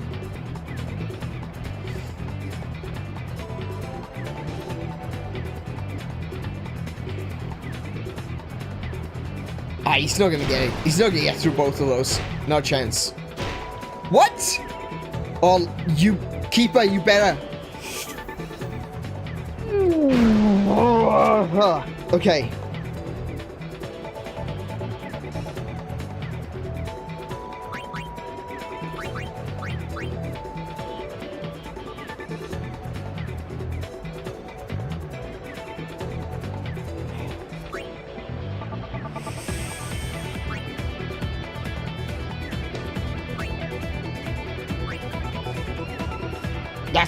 That's a bit of a distance. I don't know if I can make that.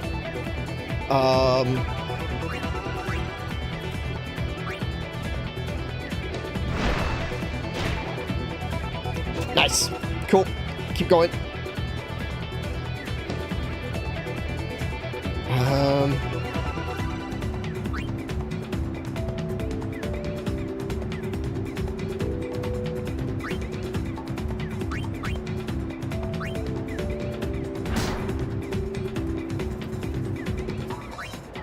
It's a long shot.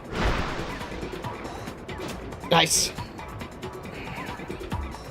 Shoot. It's a long one, but worth it. Oh! Gotta keep it on their end of the field, see? That's the important thing, is keeping it on their end of the field. Yeah, that wasn't gonna happen, was it? Okay. No!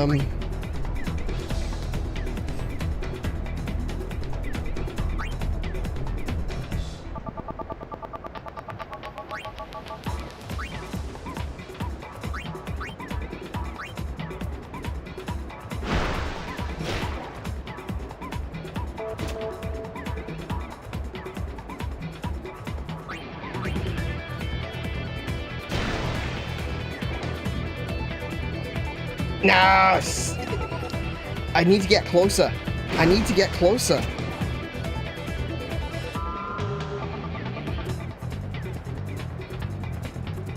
Passing. Halftime. There we go. Okay. And it's halftime. I could have gotten closer, but I could see the other two defenders were getting closer to me. Great. So I had an opportunity to try without a defender in the way. So I thought I would. Nice. Oh wait, no, that's my team. Okay, definitely leveled up. Very, very useful. Hopefully, by the second half, I'll have a lot more points to be able to get my shots in. Unfortunately, I leveled up the goalkeeper. What about me?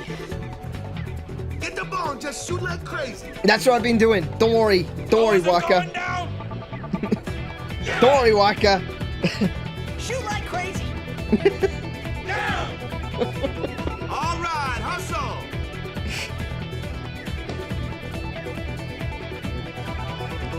Set player techniques. Okay. Set Jecht shot.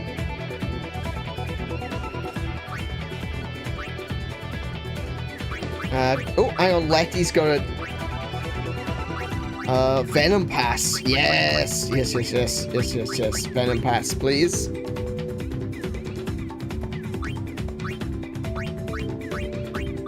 Is that everyone? Oh, that's everyone. Okay, cool. Right, so I've got, we won't use mark mode. Now that I've got the Jecht shot set up, we can, actually get a win on here. Hey, Mint, welcome to the stream. How are you doing today?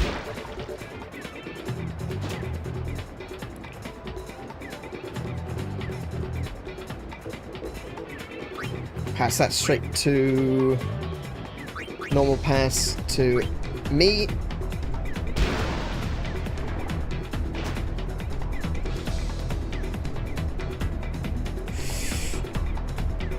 Oh, thankfully it's only two. I'll break Abes.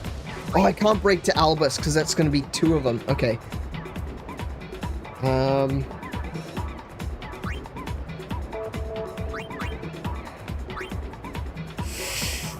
Worth a shot. Damn it. Come on. Grab her. Only one? That should have been two. That should have been two.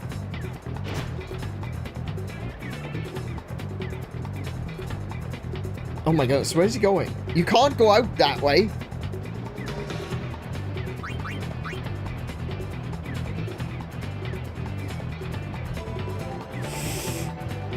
Oh, come on. There was two in his... There's two in his area, excuse you.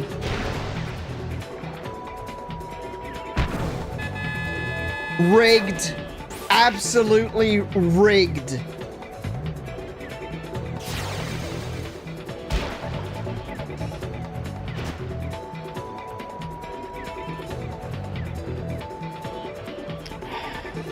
Oh, I pressed X, didn't I? Normal pass to Myron.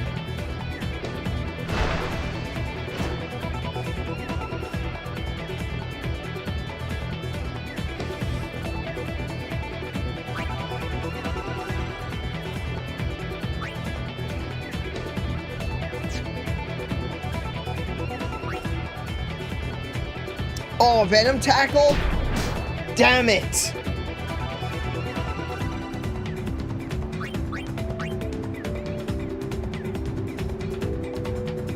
Oh, dude, you got 3 on you, mate.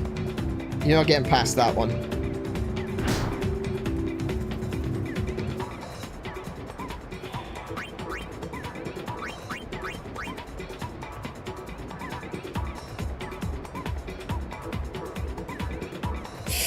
Ooh, I thought I did it earlier than that. Alright, okay, fair enough.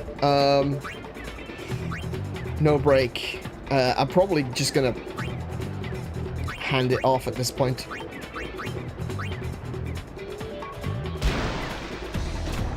Damn.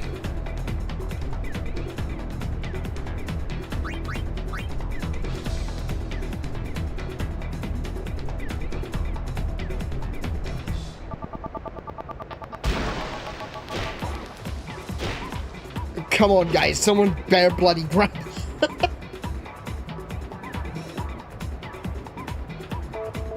Oh, he's got a pass of 4. That's fine.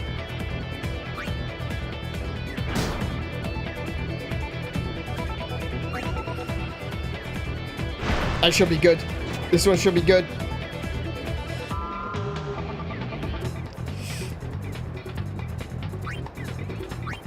No break.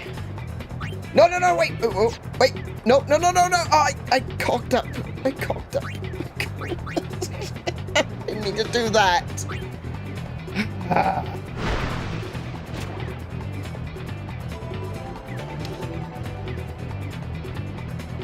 The fans are getting impatient. They're calling for some action. I pressed the wrong bloody button. The spirits are fading quickly.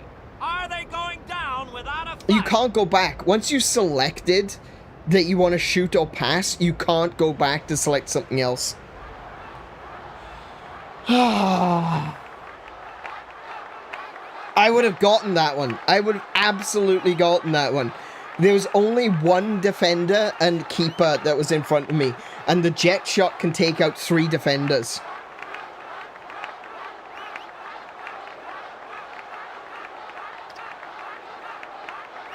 That sucks. That would have been an absolute win. Everyone seems to be calling for Waka, folks. Oh, I thought they were just impersonating ducks. Hey, Wasuso, welcome to the stream. How you doing, man? I always forget the Final Fantasy was Yakuza before Yakuza. That's true. That is actually a good point. Say, where is that player going? No, no, no. We need you. Tidus, come back. He's leaving the sphere pool. He may be injured. He's not. He's just sentimental. You thinking of the upgraded Jecht shot? I'm pretty sure the standard Jecht shot, I can at the very least take out 1. Oh, yeah, yeah. I can take out 1, though. I can at least take out 1. Oh. To be honest, I did kind of feel left out. But it really was the Oryx and Waka show after all.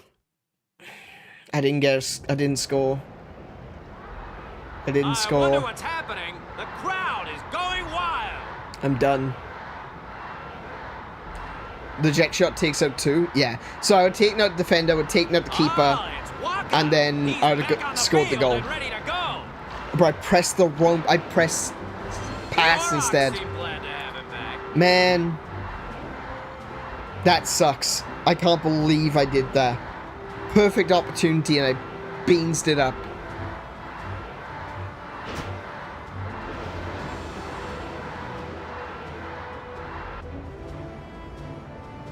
Feels bad, man. Feels bad.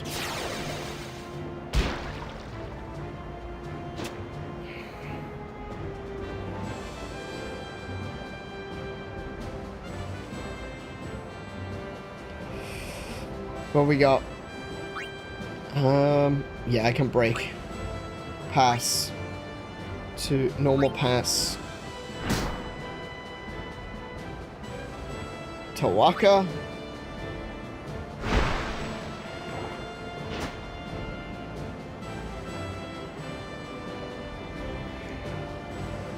Can I break? No, because she's got Venom Tackle. No, she's got Drain Tackle.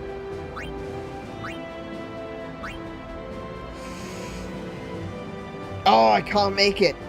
Damn. I can at very least keep the ball on their side of the field, though. Ooh, Venom Shot, actually.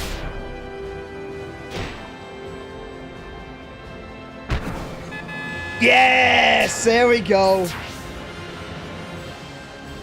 There we go.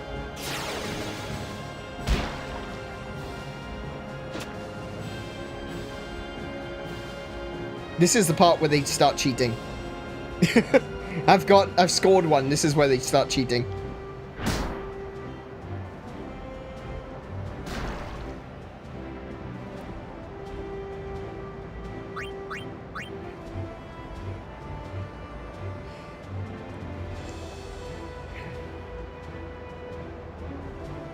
You can't pass that. Come on.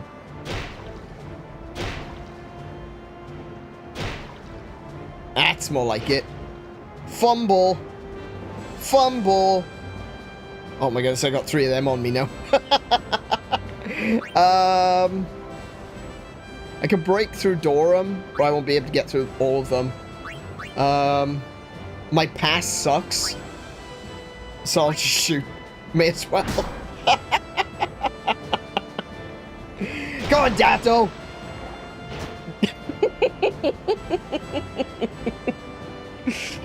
Wasn't gonna happen, was it? Let's be real.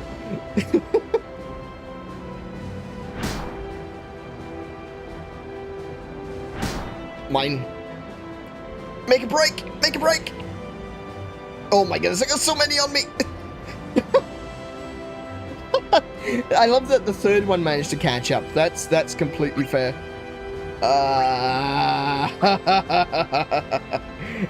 No break. I'm just gonna shoot. It's not gonna make it, but who knows? Maybe I can take one of them out along the way. Nah. Draw? I'm okay with the draw. I'm okay with the draw.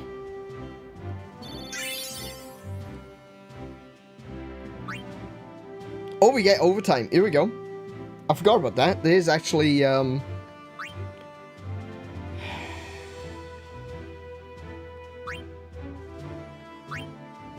wait, I can't select Tidus to be in there.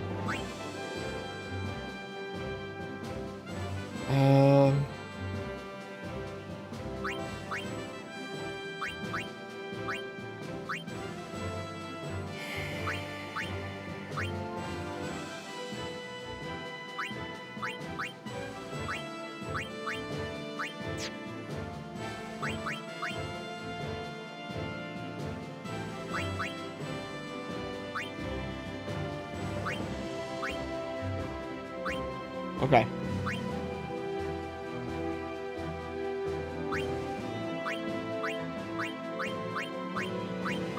Okay. No point setting marks. It's fine.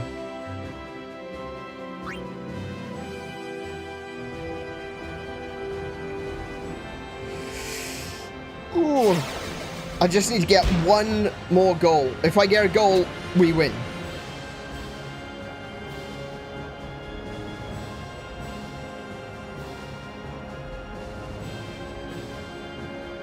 He's not going to score from that. Come on.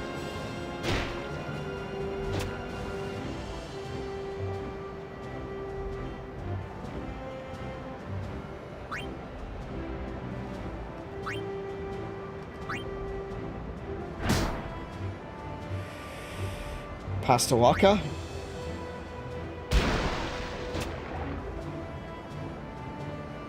Eesh. I got 3 on me. Ah, no.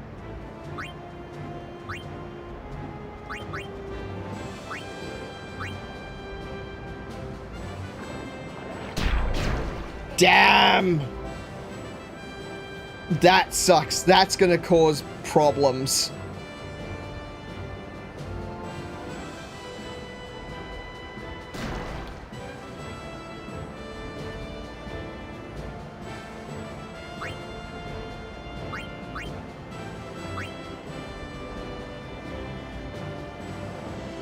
Who's got a better pass?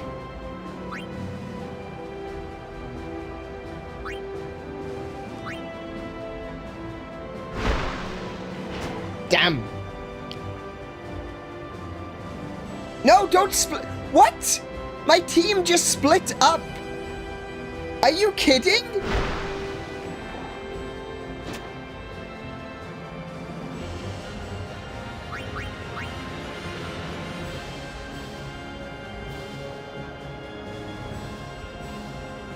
Oh, that is bullshit.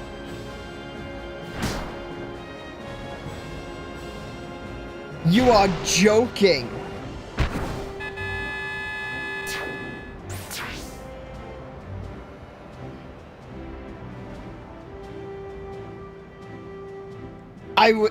I was robbed. Absolutely robbed. Did you see that? Rather than coming and trying to take down the guy in the middle, they all just scattered.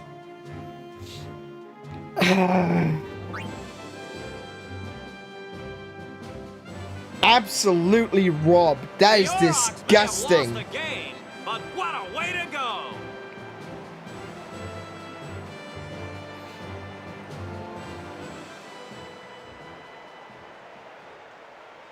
Nah, I'm not saving it. I refuse.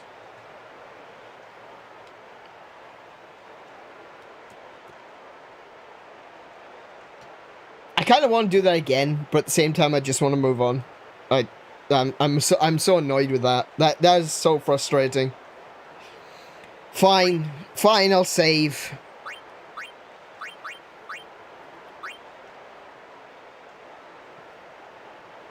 Do it again. Oh, I've already hit save now. Oh well.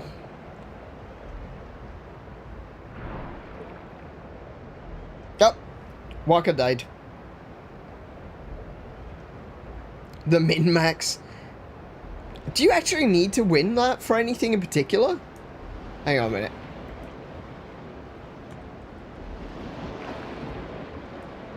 You don't get like something exclusive, do you? No, I didn't think so.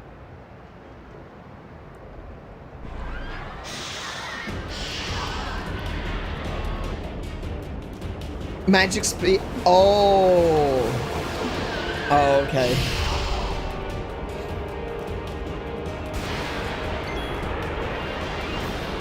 It just changes like one line of text in the sphere. Okay, there we go.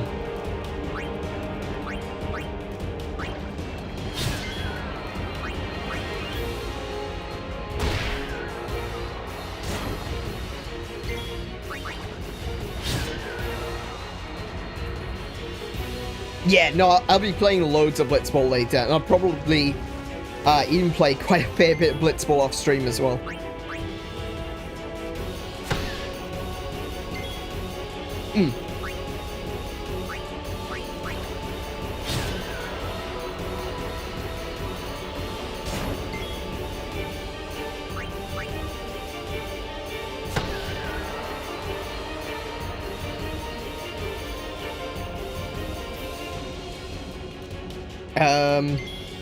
This is a slight issue.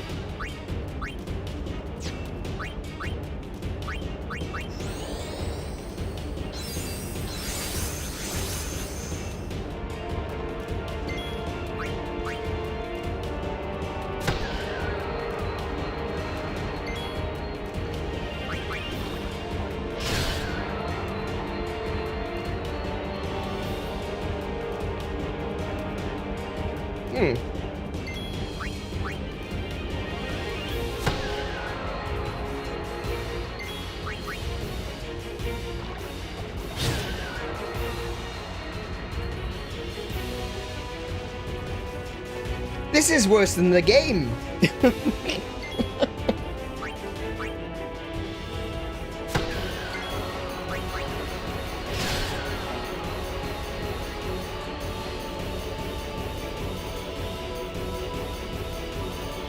Oh damn, it's 4 of them now.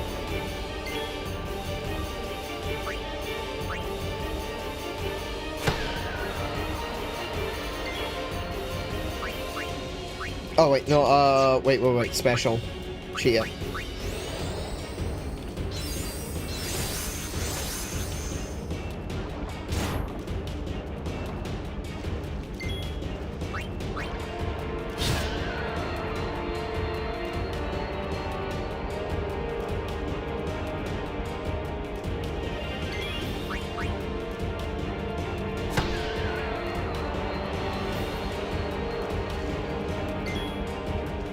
Wants to be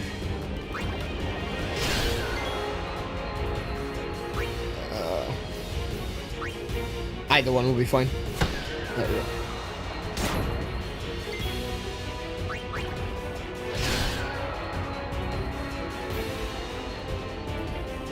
That's gotta be all of them, right? Right?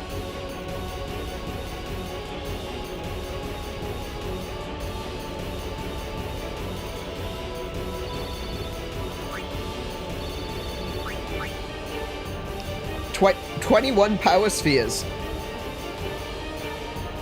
Okay. What's happening? Ah, here he is. The man, the myth, the legend.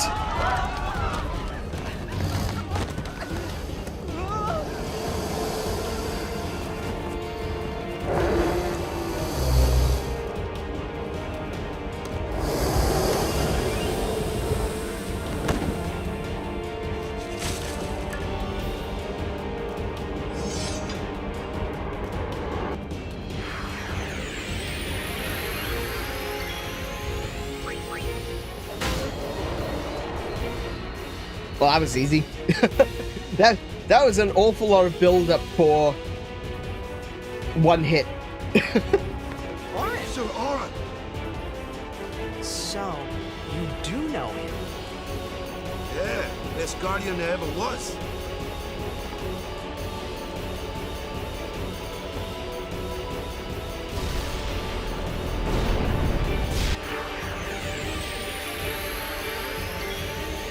Okay, what we got?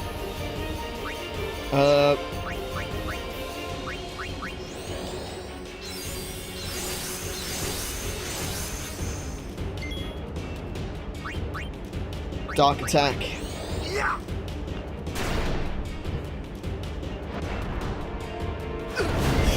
Yeah, that one doesn't really need sight to be able to do a lot of damage, unfortunately.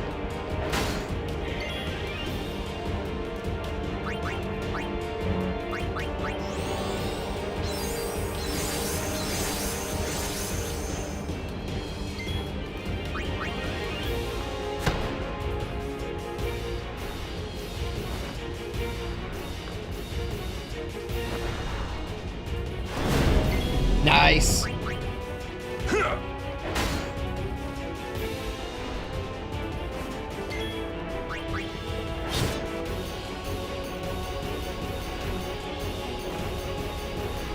You can't hit me. God damn it. You hit me.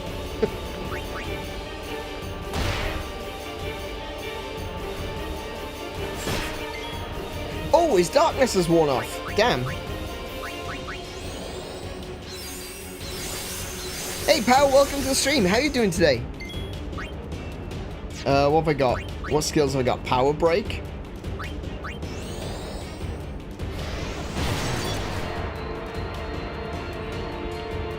Nice.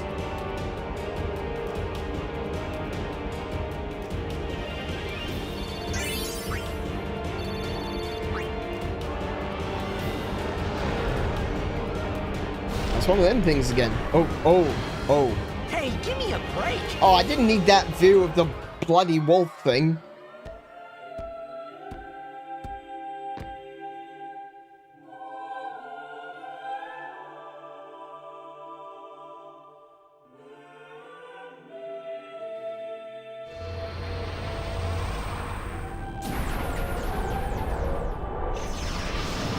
And this is where we get to see Seymour's summon.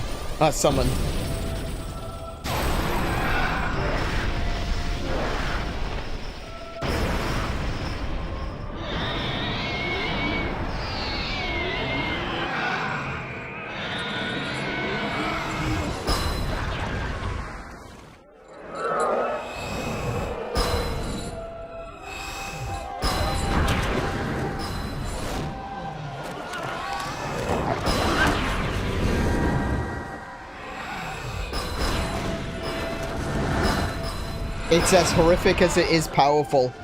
And when you learn the secrets of this summon, yeah, it's kind of broken. It's just all kinds of screwed up. Ugh.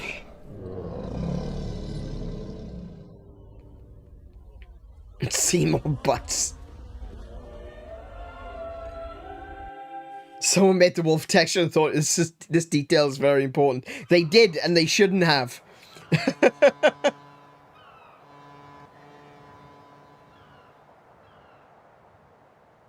You're at the barber's right now? Oh, right, okay. Well, good luck. I haven't been to a hairdresser in...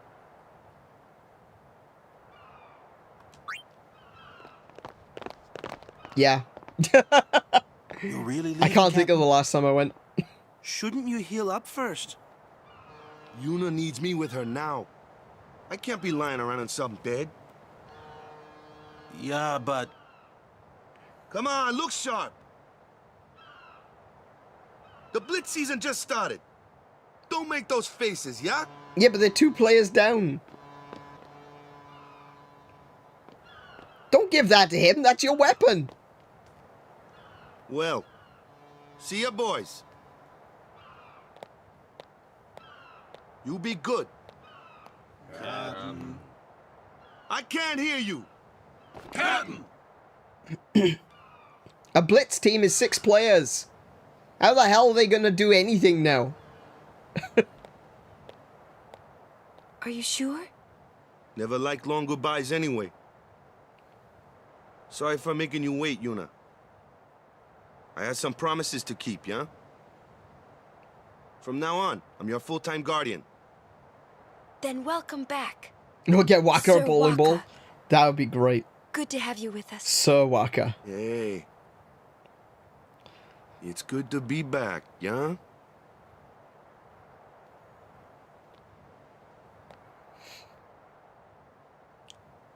So, any news on what happened? Not really. We don't know where the fiends came from. Maester Micah is safe and sound, thanks to Maester Seymour. That's about it. Maester Seymour's Aeon. It was so powerful. Yeah, powerful, that's a word for it. Horrific is another word. Terrifying is a third Hey, word. you! Don't just stand there! Disgusting is a fourth. All of this is your fault! Getting swallowed by sin, ending up here in Spira, not being able to go back to Zanarkand, everything! I'm telling you, it's all your fault!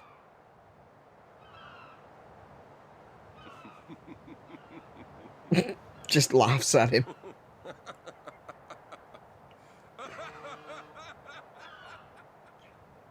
Yeah, okay. Who are you anyway? You knew my old man, didn't you?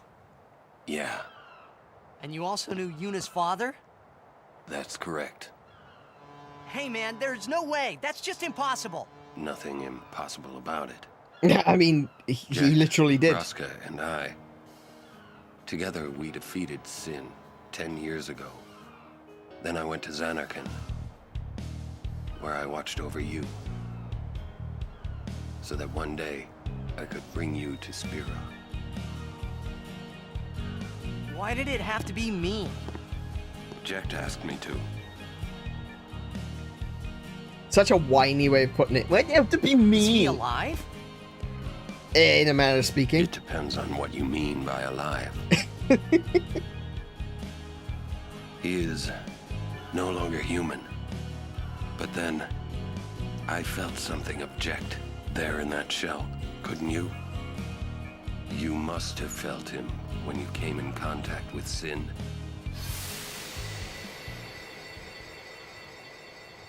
It can't be.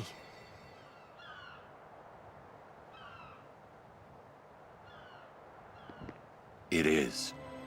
Sin is Jecht. Dun dun dun! No, that's ridiculous! No way! I don't believe you! But it is the truth. You'll see for yourself. come with me? If I say no, Every story must have an ending. I don't care about your stories. I see. Sorry you feel that way. Fine then. Come or don't come, it's your decision. Ah! What am I supposed to say? You tell me it's my decision. But I don't have a choice, do I? Nope. You're the only one who can tell me what's going on anyways. I have to go with you. I have to. Correct. It's called the illusion of free will. Irritating. I know. Or are you afraid?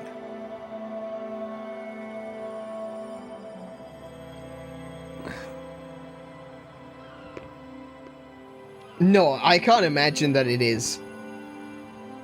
It's After alright. the Cydia bison. That's about accurate too. Will I ever go home? Back to Zanarkand? That's up to Jecht. That's a very weird phrase, but you'll understand when we get to the end of this game. My services to Yuna. Come.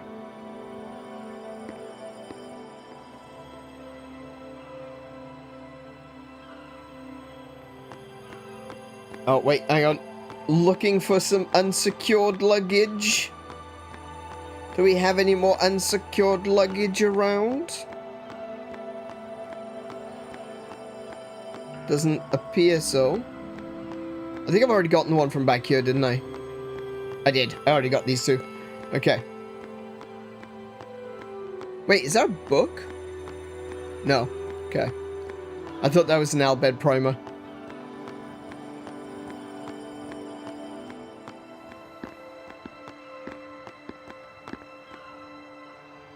Hey, Frazzy, welcome to the stream. How you doing today? Alright, let's do a quick save. Just in case anything happens and we don't want to have to go through all the cutscenes again.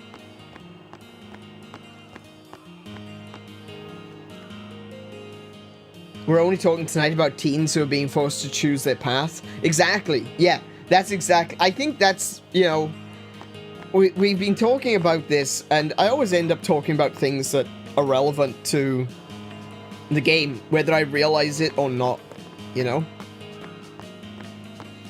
I can go this way now. What's this way? The truth is that there's a lot of things in these games that do apply to real life in a very real way. And I said that there's something about this game which I feel a connection to. Maybe it's the lack of a sense of control. Like the lack of a sense that you know what you're gonna do with your life. Maybe that's what I feel a connection to. Can I interest you in one of our limited edition music spheres? What's a music sphere? Just as the name implies, it is a sphere that plays music performed by the Yevon musical troupe. Each sphere contains one song. You will also need to use the audiovisual control panel found in the main hall. Sure.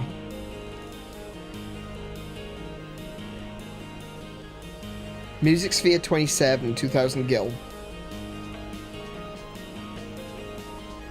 Wait, what?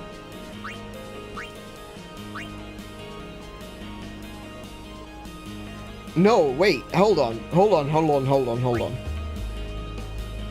27 music spheres. That's 54,000 gil. We're gonna go no on that one.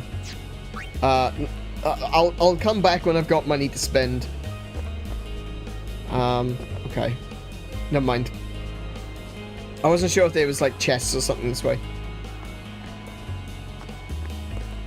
Enjoy the beautiful music. Immerse yourself in the stunning visuals. Yeah, these guys are weird. Look at them. The operation will commence soon. I must hurry. Oh, okay. Yeah, that's something that we're gonna have to deal with. Travelers check this monitor for fiend information before setting out on their journey. It is our duty as crusaders to collect this kind of information. Okay, let's have a look. Fiend info. Bombs and dual horns. Okay.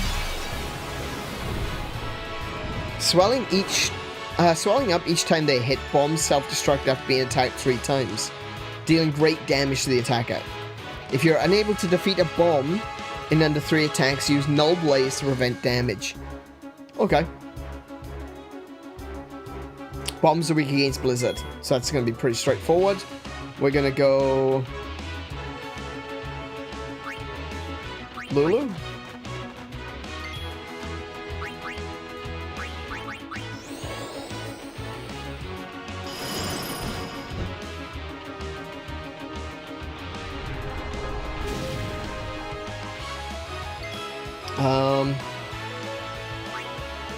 Swap in Tidus again. Chia.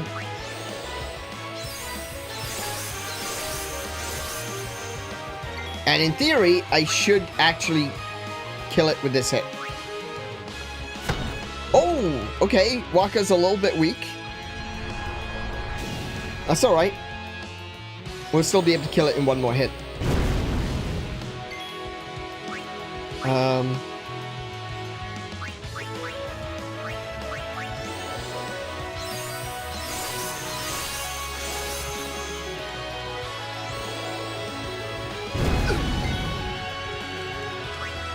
Yeah.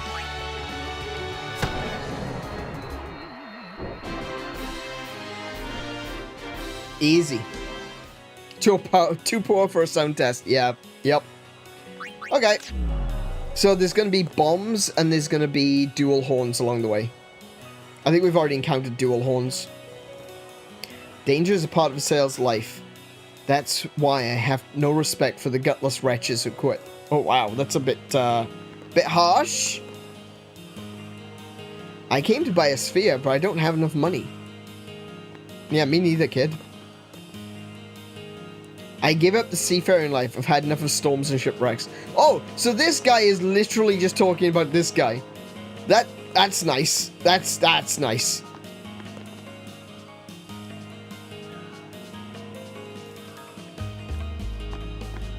Alright.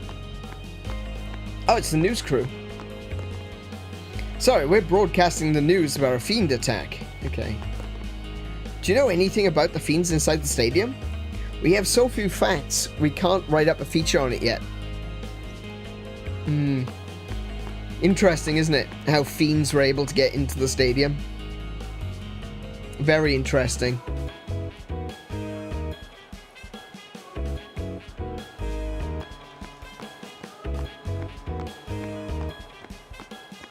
Almost like it was planned or something. You know, like some kind of an attack, you know? Sir Auron knows him, apparently. But with a flag, like a false flag. He did meet someone he knew. Do you think he'll find a way back to Zanarkand? In any case, I'll miss having him around. He's still in town, isn't he? I think I'll go see him. Oh! Whoa! Sir Auron! Look at Tidus. He's turned into the toddler without, there's no bones in his arms. It's just as he's swinging, his arms are just swaying. I wish to become your guardian. Do you accept? You're serious? You refuse? No. We accept, right everyone? Of course, no problem at all. But why? I promised Braska. You promised? My father? Thank you, Sir Auron. You're welcome to join us. And he comes too. I just love the way Auron handles him. It's so good. This one I promised Jecht. Yeah. Is Sir Jecht alive? Can't say. I haven't seen him in 10 years. I see. You'll meet eventually. Yes, I'm looking forward to it. Yeah, we'll meet eventually, sure. What's our itinerary? Where are we headed? Hey, come with me.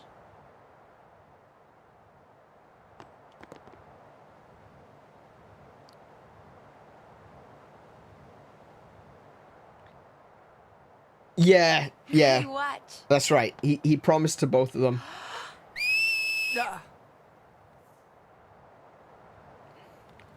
Hey, She's so cute. you got pretty good. You sound sad. I am. Yeah, maybe. Want to scream? Yes. I really don't think that's gonna help this time. You know what? Hmm?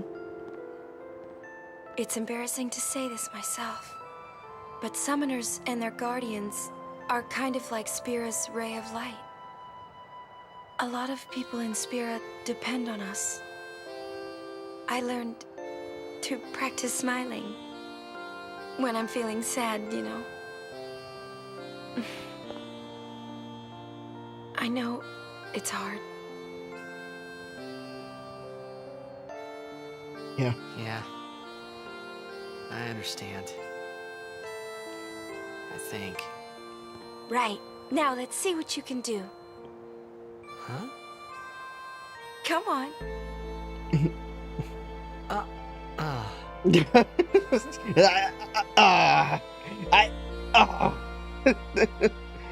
Smile.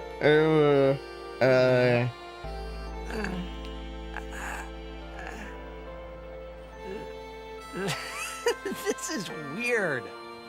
Next, try laughing out loud. What? Come on, show me.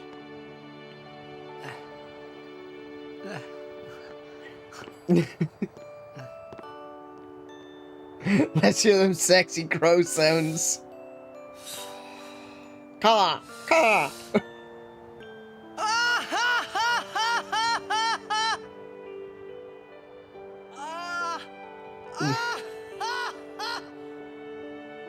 Ha ha ha! Ha ha ha! You probably shouldn't laugh anymore. In the Japanese dub, he sounds like a crow. Wow.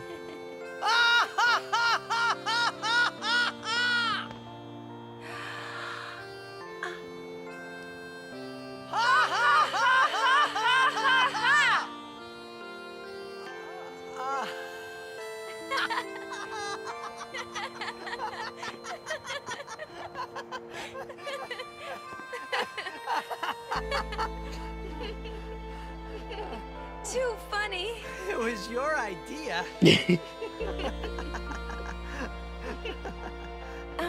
Thank you. Huh?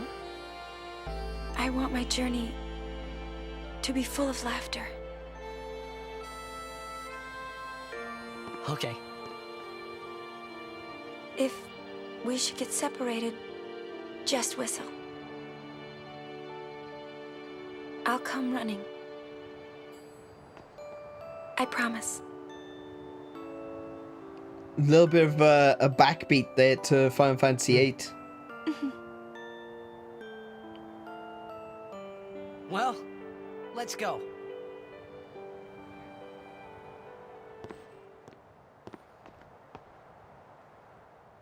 What are you looking at? We were just worried you guys might have gone crazy. Sorry. Well then, all right. Now, we will go to the temple at Jose. And Guardians, don't forget to smile. Oh, Yuna. Good grief. That's almost bringing tears to my eyes. Good grief.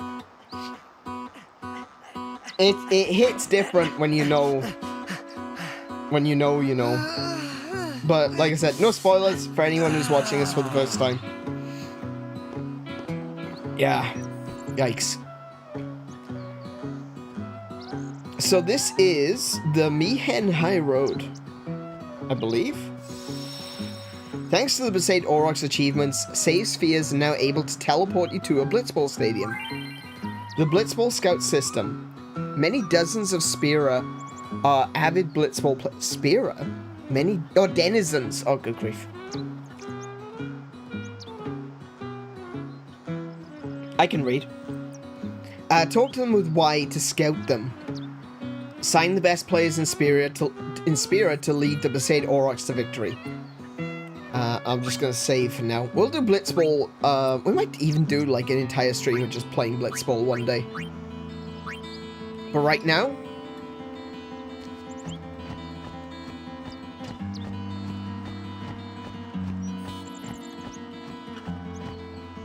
this is a statue of Lord Mayhem.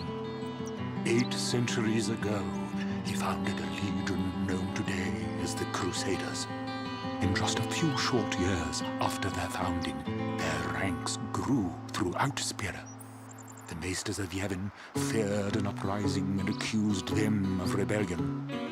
So Lord Mayhem walked along this very road to go face their charges and refute them. He succeeded in winning the Maesters' trust, and his legion became an arm of the Yevon clergy. It was then that Yevon gave them the name Crusaders, which they have kept ever since. And the rest is history.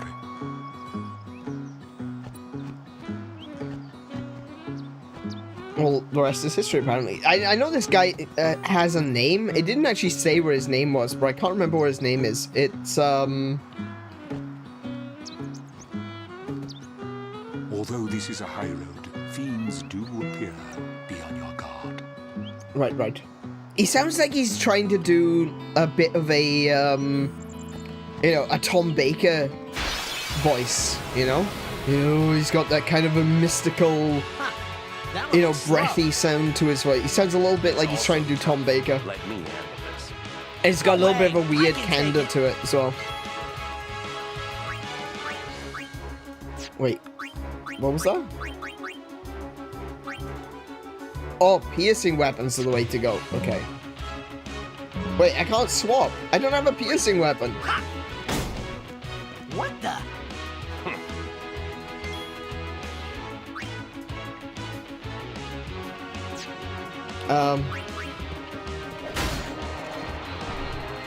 Oh yeah, of course. Yeah, those are... Sir Auron's the best. I could have done that. Yeah, if I had his sword.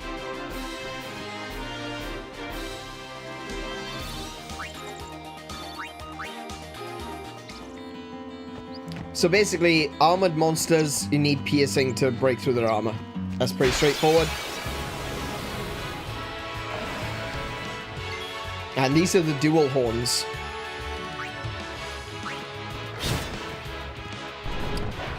Ooh, that's a fair whack of damage, not gonna lie. Okay, hold on a second. They don't have any weaknesses that I can see. Let's Stay down. blind him.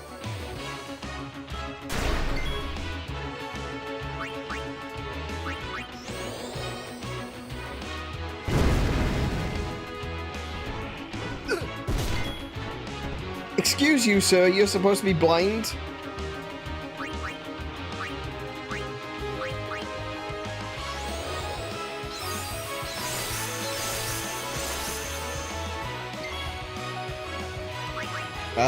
Let's just go with...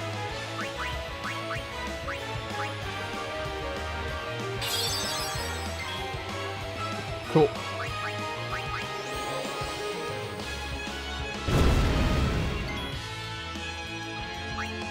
Actually, let's see, 912? Okay, we're gonna use the overdrive.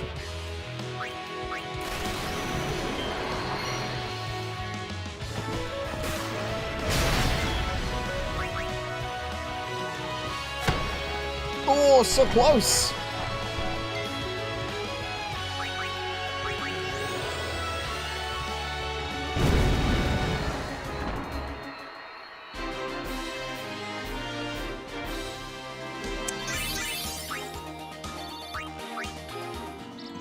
Alright. So, Do you know what those ruins are from? I do not. Some old city? Correct. a city most ancient. A terrible testament to sin's power. I tremble every time I see them. Compared to sin, humans are mere mud puppies. Mud But I believe puppies? humans are We're the only ones Barroths? capable of Amazing. defeating sin. A good reply. I am relieved to hear you say that, milady summoner. Oh? Where are my manners? Macon. I am matron, a scholar. Oh, Macon, At your okay. service, milady. I am on a journey, studying the history of our world, Spira, seeking its stories and secrets. My travels have taken me to many places, and I am troubled by what I have seen. Fragile smiles on people's faces. Let's call him Macon. crumbling Yeah. At the mere mention of sin. His surname is Georgia. He's They Macon, are Georgia. counting on you, milady. Give them a reason to rejoice once more. I will. Cool. Yeah, he's really cool. I actually really like Macon. Oh. I was correct. Icebrand. Okay, let's actually have a look at what we've got here. So, what is Icebrand? Is that for... Yes, for Tidus. Ice attack. If we're going to be fighting bombs, I'm going to switch Icebrand in. What shields have I got? Silence Ward. Don't need to worry about that. We'll stick with the +5.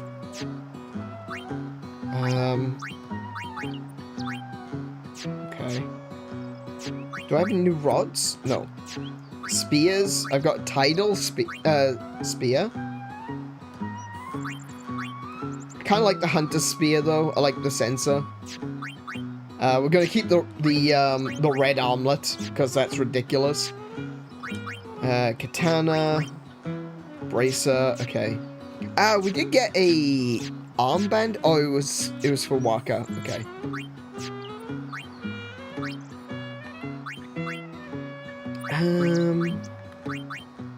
Stick with the magical mog. Okay. And I got a bright arm guard, dark ward. I got 2 of these now. But this one's got a slot. Oh, this one's got a slot too. Okay. Let's take a quick little look at the sphere grid. I've got 3 characters with levels. Move.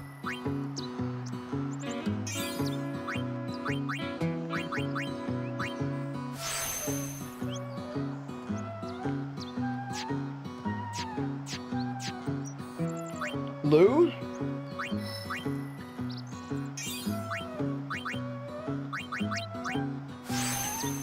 And that is... what was that? Focus. What does focus actually do? I think that increases the damage output of magic. I might be wrong, but I think that's what it does. Ooh, he's got a... extract ability. Oh, ability spheres. That's going to be really useful. I'm going to have to grab that one. Okay. This music, though. It's interesting, isn't it? It's got a very... it's almost got like a sneakiness to it. It sounds like something you'd expect to hear like in Wall Market.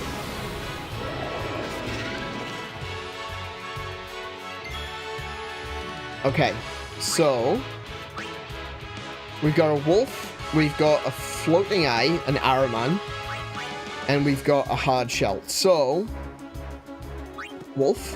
Oh yeah. Ahriman.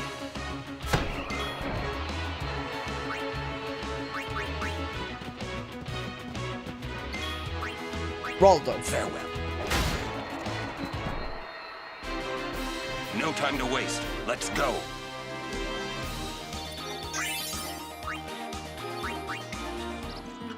Oh, did Waka get a... oh, Waka got another level. Fantastic. Alright.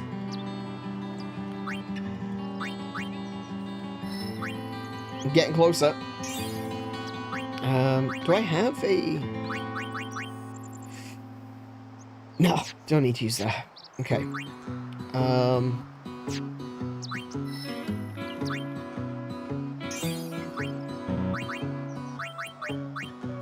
Oh, you see I've got like 38 power spheres there?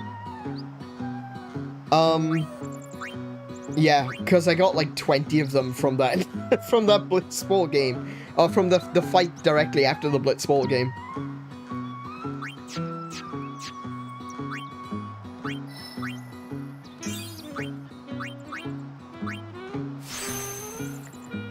Suddenly whimsical with a hint of danger. Yeah, it's kind of got a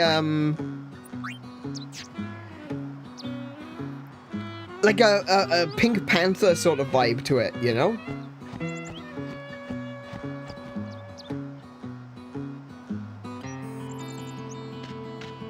Chocobos! Lady Summoner, I presume. Yes, I am Yuna. I am Lucille, captain of the Jose Chocobo Knights. And I'm Alma. We've been charged to guard the high road. There have been reports of a large fiend appearing in this area with a taste for chocobos. How dare! Do take care, Summoner Yuna, if you are to rent any chocobos. Thank you. We will be careful. Good. We should get back to our rounds. Farewell. Our prayers are with you. Oh, it's what's his name? Isn't that the guy? A large fiend. Hmm. Oh, maybe I was confusing him with someone Let's else. go get him. Why? Why not? It's the right thing to do. It's the right thing to do. It's absolutely the What'd I right say thing now? to do. Jecht He's eating said that a lot, chocobos. too. And every time he said it, it meant trouble for Braska and me. If it's eating chocobos, we need to get it as soon as possible. How dare he eat chocobos?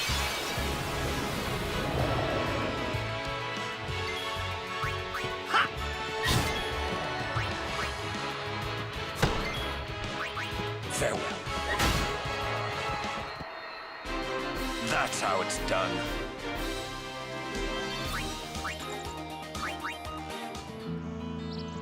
Now, if I remember correctly, she's a summoner.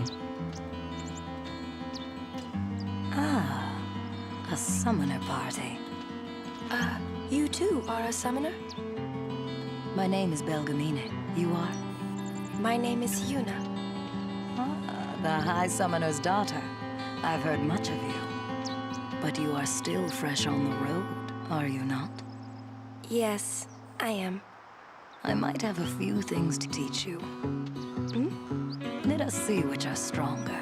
My Aeons or yours? It's gonna be hers. A one-on-one match. Not to the death, of course. What do you say? Sure. I'll do my best. Good. Before we begin, your Aeons have been healed. You can fight with your full strength. Come. This is not gonna go well for me, but may as well. Have a little bit of a Pokemon battle.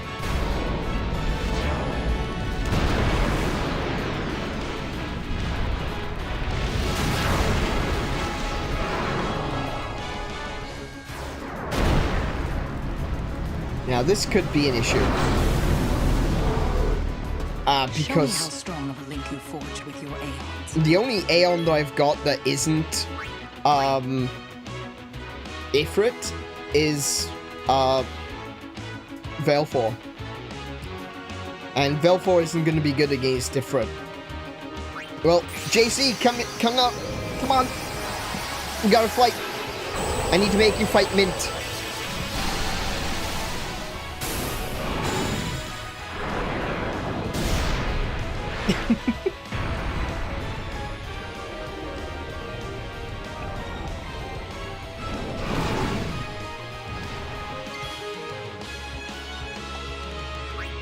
Okay, one thing I can do is use Sonic Wings to keep my turn going for longer, but do I have... I do have Blizzard, actually.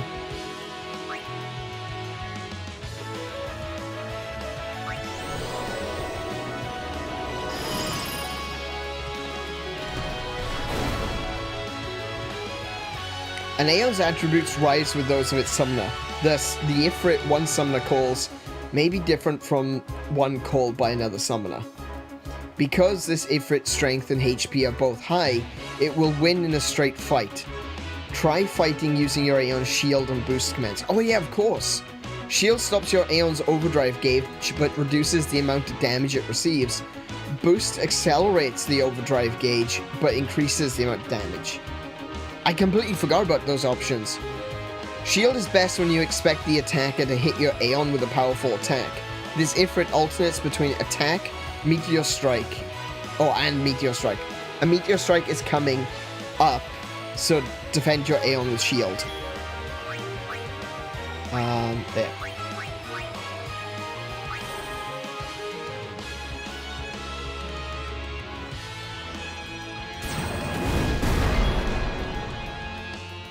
So, like I said, one thing I can do is just keep hitting it with Sonic Wings, and then when I get to the end of the string of Sonic Wings that I can use, I can switch to shield.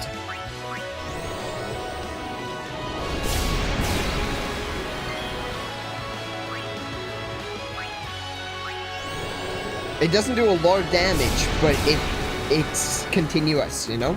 Whoa, whoa, whoa, it was my turn!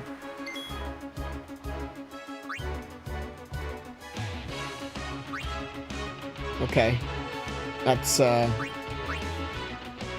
So the next attack is gonna be a Meteor Strike.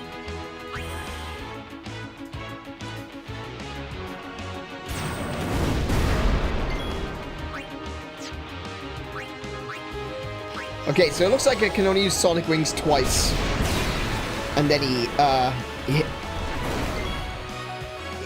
just hits me anyway. Alright, fine.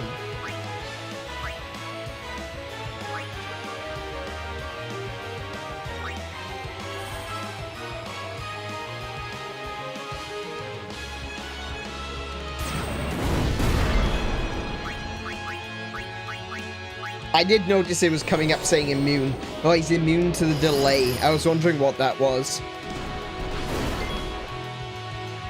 Okay. I should shield the next one. And then use overdrive.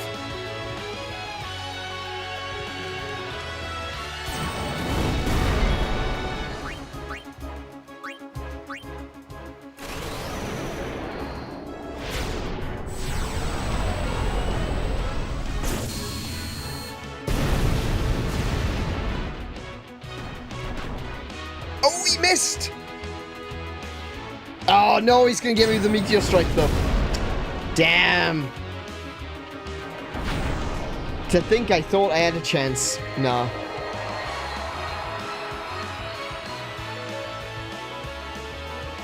Look, he's not even tired. I have a lot to learn. I do. I'll come back when I've got Shiva.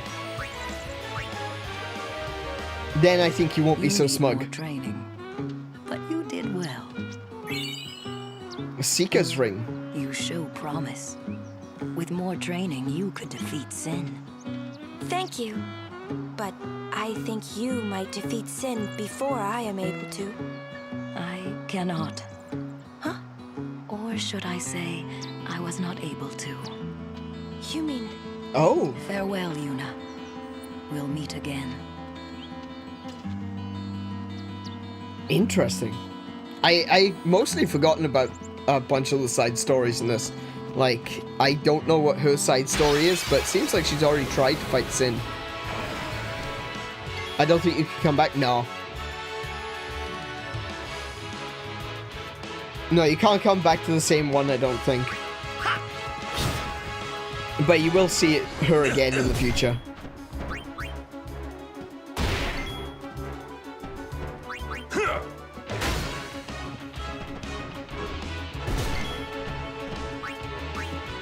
Oh, I forgot, this thing's got over 1,000 HP. Hold on. Hold on.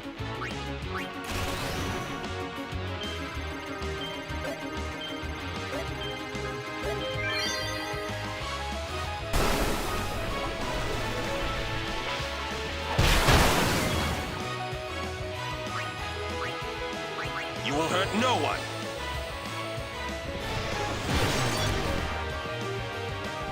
Okay, so he's going to be doing a little bit less damage now, hopefully. Let's see what we got. 206? Yeah, just attack him. Take that.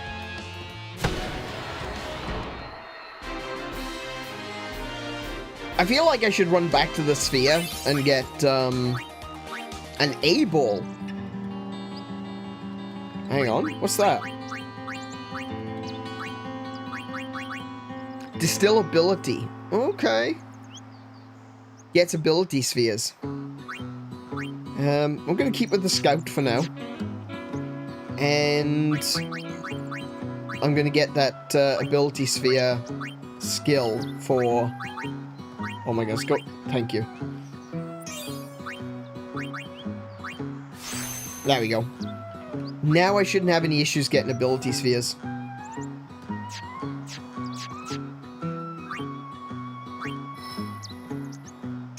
Oh. Okay. I do need to heal, though. Because...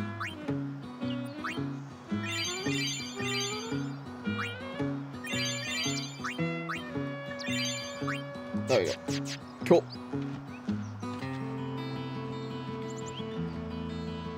Those dual horns do a fair bit of damage.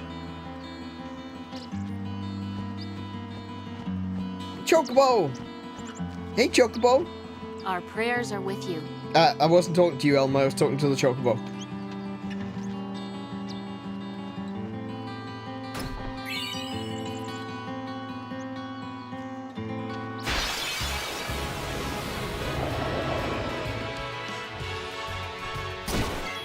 Oh, silenced immediately. Okay. So these are weak to fire and water. Oh yeah.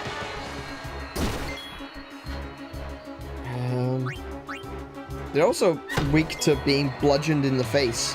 So... Yeah. So I think bludgeoning in the face is the go-to maneuver for these guys. Now Waka is a little bit weak. Lady Summoner. Oh, okay. Walk 3 steps, get another cutscene. You're a summoner? No. Yes. My name is Yuna. I'm Callie.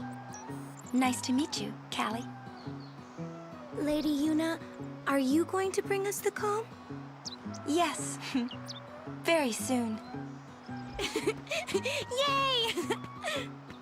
We're looking forward to another calm, my Lady Summoner. I'll do my best. And good luck to your guardians as well.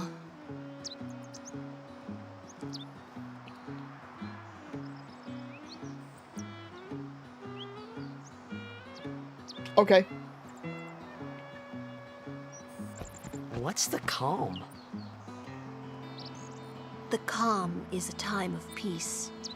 It comes after a summoner defeats sin and lasts until sin reappears. Huh? Sin dies and is reborn. I get it. I thought it was weird. Yuna's dad defeated Sin 10 years ago, right? But Sin's still here. Didn't make much sense till now. Wait, if it just comes back... Don't say it isn't worth it. Because it is. Even for a little while, people can sleep in their beds without being afraid. That kind of time is worth anything. Don't say it isn't worth it. Mm-hmm. Your words that day, Yuna, I remember them well. Yeah. Peace is always worth it.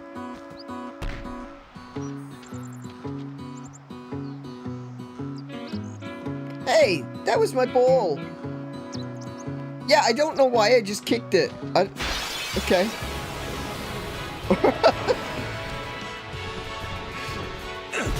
Screw you and your ball. In fact, screw your ball in particular. Right. Let's get rid of this guy. Oh yeah. Let's swap out Waka for Lulu. I want to get Lulu's magic up, so... I don't know what it's weak against. Oh, no. I don't think it's weak against anything. Let's just burn it.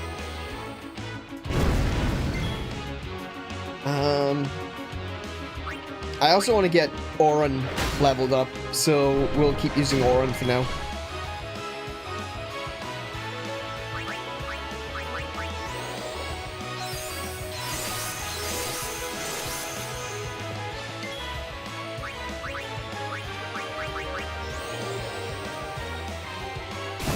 He was the only ball he ever owned. Oh no, I feel bad now.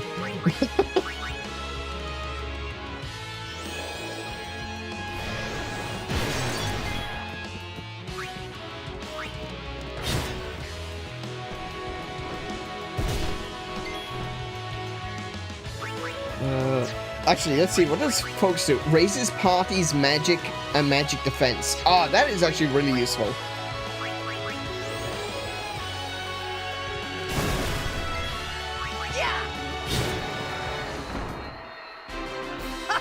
What did I tell you? You're a modest one.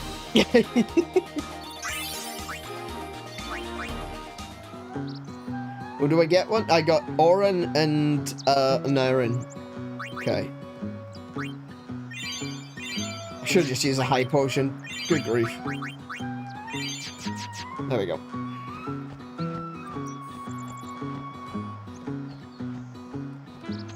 Excuse me. This ring helps keeps flames at bay. Please, give it to the Lady Summoner. This is why you talk to everyone. Literally everyone. I got another red ring. Fire Warden HP plus 10? Yeah, that'll do perfectly. Thank you very much. Talk to everyone.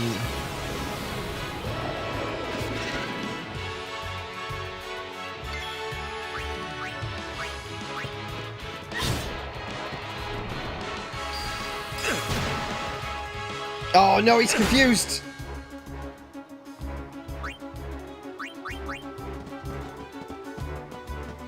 Bring it on.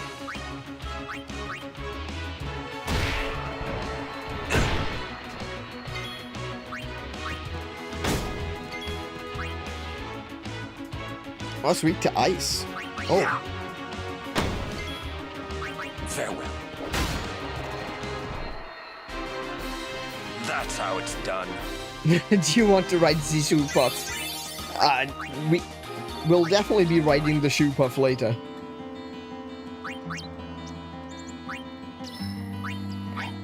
There we go. A little bit of extra HP doesn't hurt anyone. In fact, it heals everyone.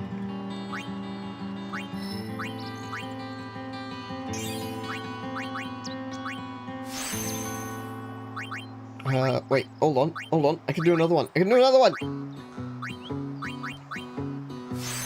Cool. Waka. That's a shame. I have to waste it just to go back one. Okay.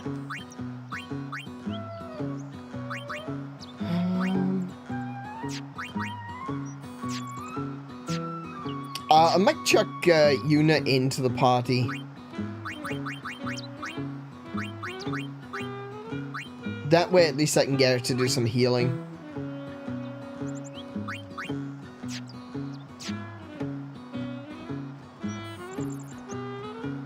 I know I can technically heal out of battle, but I want to raise Yuna's spheres as well. Need to get more used to swapping characters. It's not really a thing you can do in other Final Fantasies, so it's something that you just kind of get used to after a while. You just remember that you've got that ability to just switch and swap as you need to. I attacked the wrong one.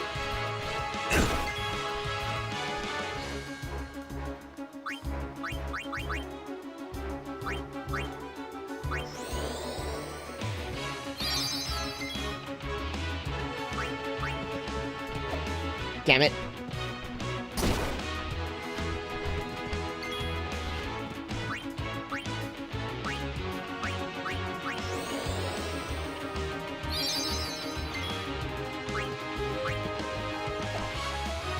Come on, Auron, you can hit something, surely.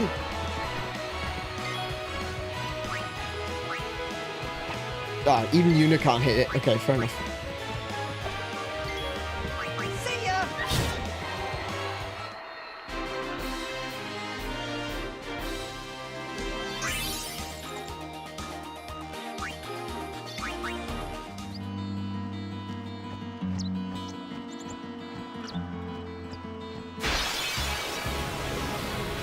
He used up all his hits on overkilling that one fiend in the arena. Yeah. Yeah. That was really a serious case of overkill, wasn't it? It's like he just walks in, get this really badass cutscene, and then overkills it in one shot. And it's like, oh, okay, never mind.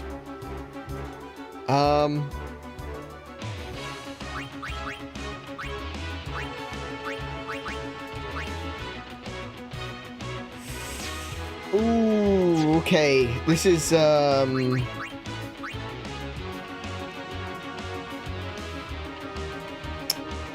this is going to be interesting.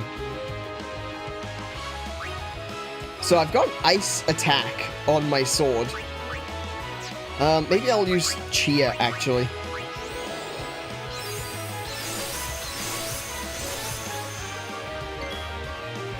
I'll swap Yuna for Lulu.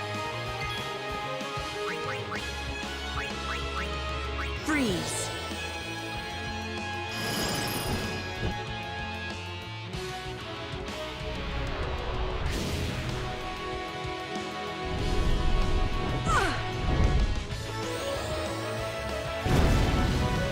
Oh my goodness. They're all going for Lulu. Oh my goodness. Alright, okay. Bring back Yuna. Go!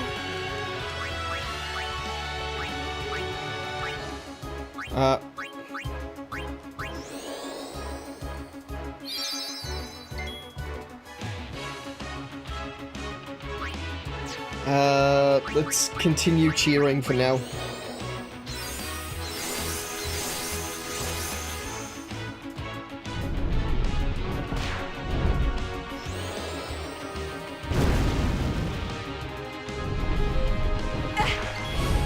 Good lord. Okay. Fury. Blizzard Fury. On all of them. Oh, wait, what am I supposed to do? What? Nothing was working! Are you serious? I thought it was the sticks. Was it not the sticks?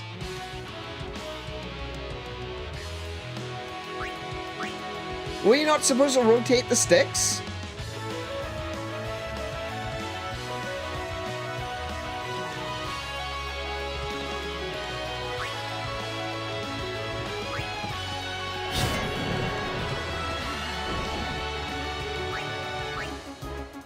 Right stick only? Well, I was doing both, but still, it wasn't. Nothing was happening.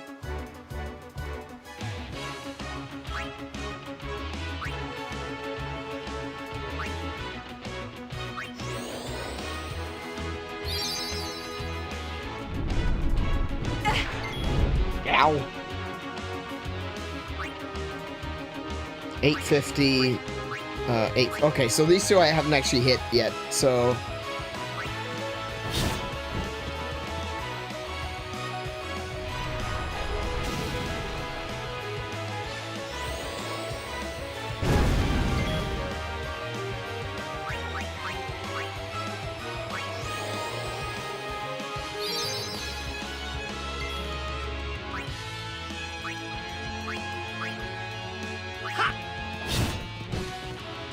Cool.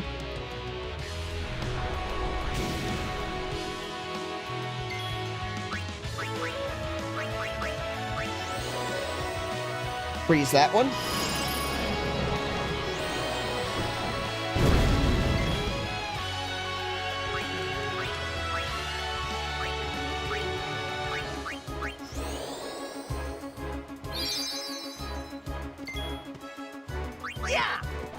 And finish that one off.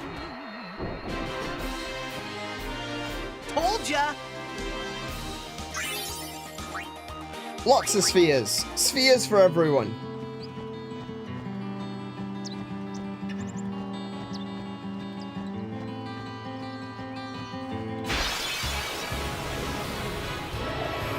Oh, we got an ice elemental. Let's do it!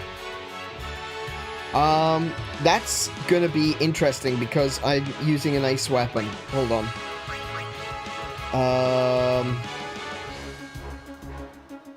Oh, that's fine. Hang on. Kill that one. Swap Yuna for Auron. And get that one. And then fire magic on the ice elemental.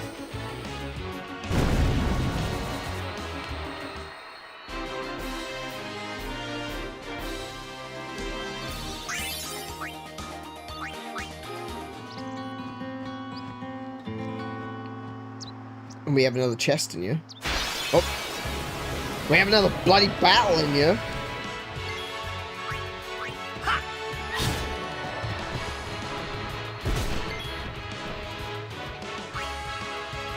Swap with Waka. Waka's back on the field. Waka is Baka. Wait, no, that came out wrong.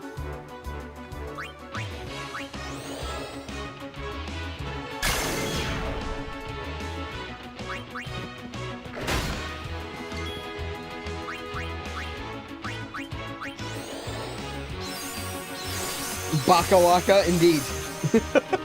I didn't realize how similar the reward screen is to Dissidia's menus. Is it? When did... I haven't played Dissidia in a very long time.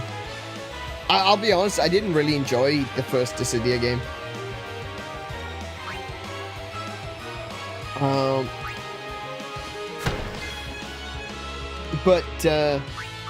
Yeah, it's been a long time since I played, so I don't really remember much.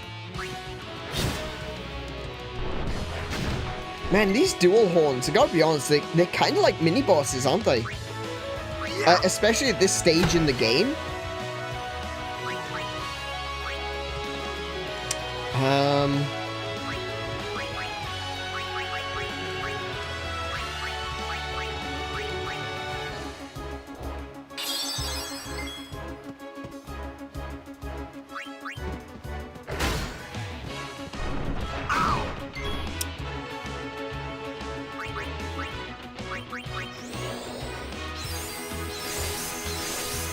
Yeah, Dissidia was very much so Kiko's thing, that's true. Enough. No time to waste. Let's go.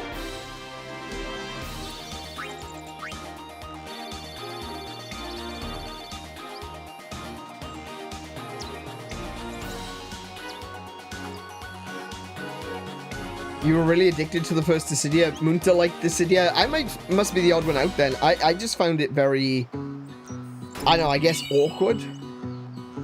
I don't know. I guess it wasn't quite what I was expecting.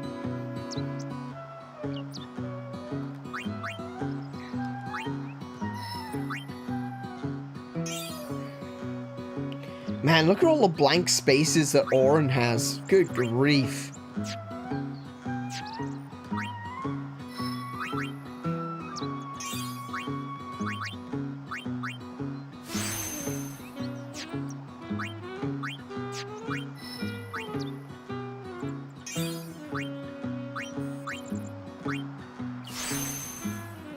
Actually, I might give Lou the magic sphere as well. Oh, actually, no, change my mind. I won't give that to Lulu. I'll give the magic sphere to either Yuna or Tidus. Because Tidus has got some white magic abilities.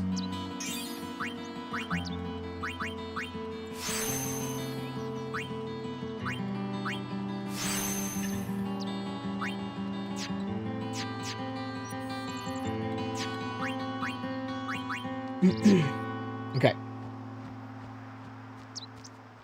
If you had strength sphere, I know, right? Yeah, if only. I wonder, is there any way I could have gotten one? I wonder.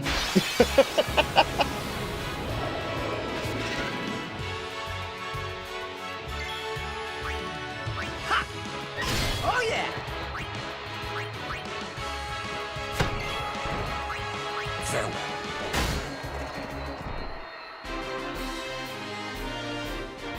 See, when you got the right team composition, you can just breeze through a lot of these battles. But sometimes, like the dual horns, because they've got no particular weakness. Oh, there they are.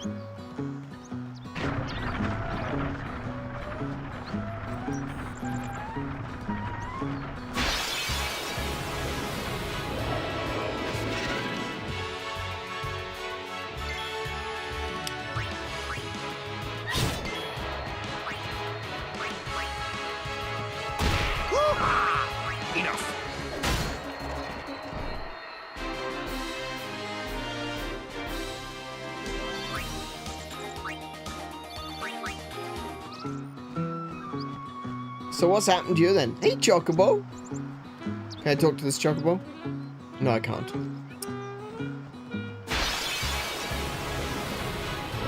You can't put Chocobos in front of me and not have me want to pet them. Okay? Game? This is disgraceful behavior. Oh my goodness, how do I... There we go. Oh yeah! Yeah!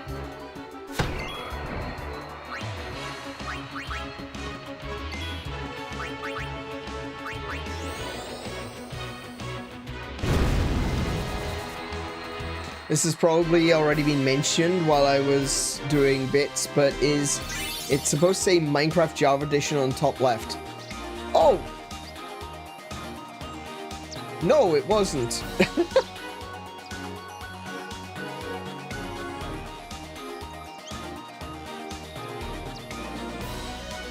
There we go. Actually, you know what? I can fill that in with hang on.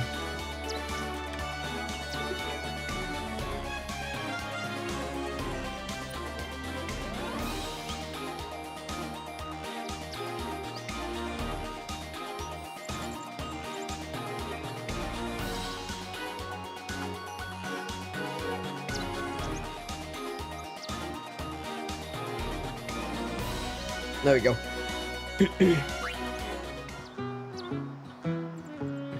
I thought we were playing Minecraft as well. My mistake. Hey, we saw the game! You guys were great! It was close, Waka. It was pretty good. We did go to Stop over. goofing around. The Lady Summoner and her guardians...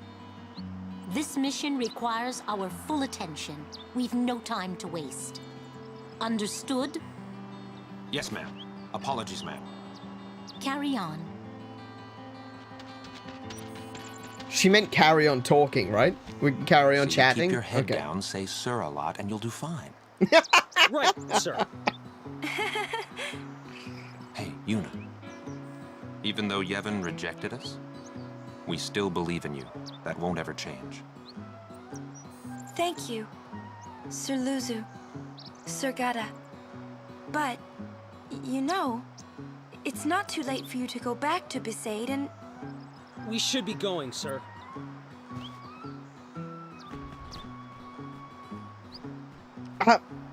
Am I missing something with their story? Did we miss something along the way? Because I don't think I've ever really understood why they just turn around and say, Yevon rejected us. Like, why? Why did Yevon reject them? Have we been told this information yet? Oh, it's because of what they're about to do. Oh, okay. There's nothing in there. Okay.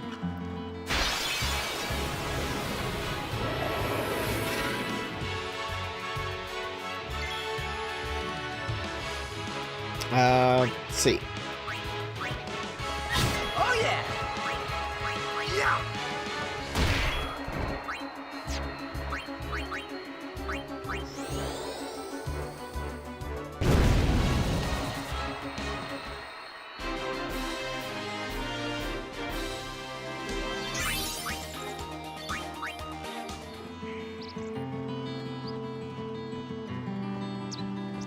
I do like that. We'll defeat sin any way we can. But Yevon's teachings say... Enough. I only meant to... I do like how they're Are you weaving the story in very slowly. Lady Like Summoner? hinting to what's gonna happen. Yes, I am Yuna. It is an honor, my lady. My name is Shalinda. I am a disciple of Yevon. What was all that about? The Crusaders operation? You mean the one Gata and Luzu were talking about? I heard they were to use forbidden machina. I had to stop them. Huh? Why? The use of machina is strictly forbidden by the Yevon priesthood. I love that. That's What? bad, yeah? Let them use whatever they want. Ow. They still won't defeat sin. But it's not about defeating sin. The teachings of Yevon must be upheld. Yeah, right. But you don't understand. The Crusaders won't even listen to me. And it's all because I'm just a lowly acolyte. Don't say that. Yeah, it's got nothing to do with you being an acolyte. Well, it's because I you're a haven't been woman. a summoner for very long myself, you see. Still, I can't put myself down every time I fail. People are depending on me. They're depending on both of us. Yes. Yes, you're right, my lady. Absolutely right. Thank you so much, Lady Yuna. Now, I feel I have the courage to finish my training. She seems a bit away with the fairies, doesn't she? Let's be real. She definitely has a... No problem. She's definitely had a little dance with Mary Jane, you know? Oh yeah. She's been tripping the light fantastic, should we say.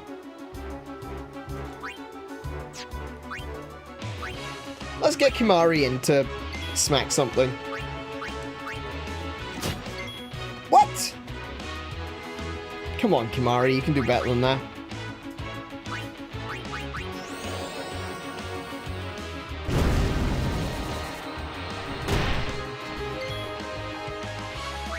See ya.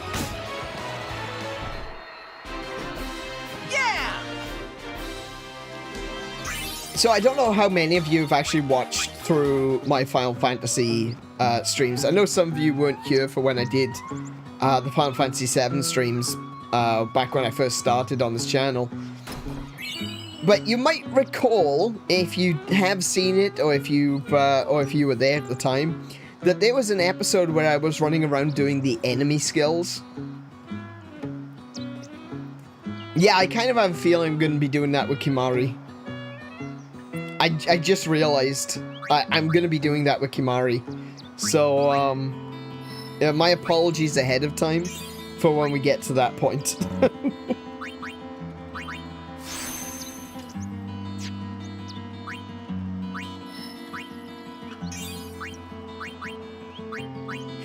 Ooh, I definitely need to be using that distill ability spheres.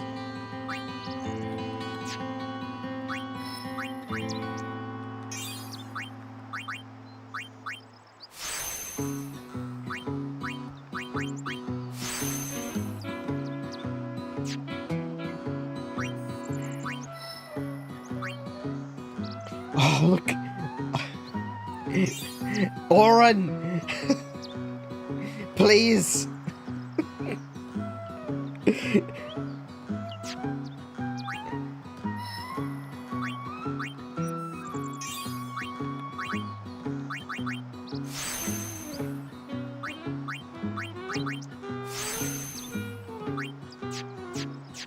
Okay, cool.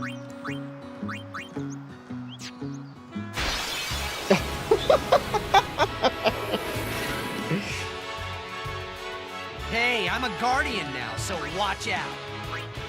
Oh no, I used the I used the wrong one. I used the wrong one. Yeah. Whoops.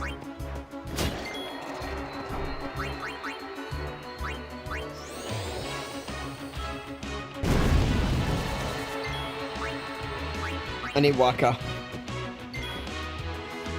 It's over. Excellent.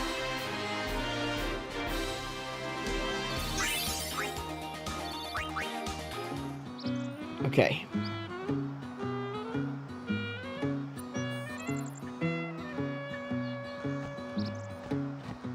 We rest here.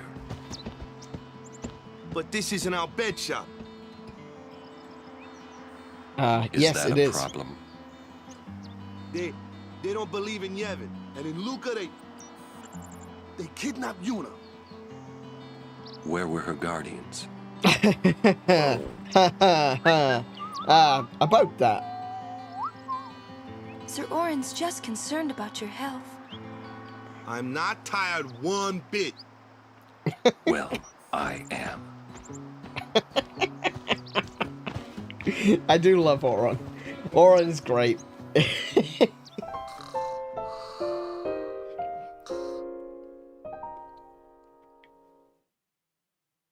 He's like, I don't care. Yeah. Do you care? As if I could sleep. Sorry. No, I didn't care that you don't care. Mr. Rin's shops are all over Spira. They are quite convenient when you're on the road. Mr. Rin, he's actually a really good Blitzball player.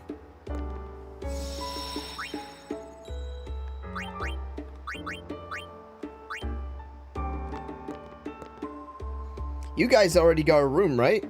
Yeah, I did. This might be the last time we can rest like this. That's a good point. Let's, got any items? Well, oh, I do need to restock my potions because I've been using them. Where are we at?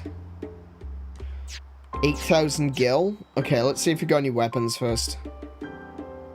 Do you happen to have any weapons in that bikini? Got strength +3.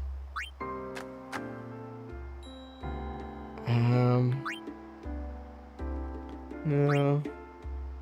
No. Piercing is strength +3 on the halberd, though. Oh, +3%, I should say. Shimmering blade. No. Oh, ooh, actually, yeah, strength. Yeah, I'll grab that one. Pearl shield. Magic defense. Nah. Nah, that's fine.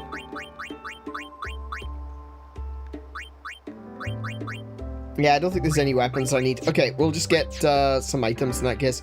I'll stock up on some potions.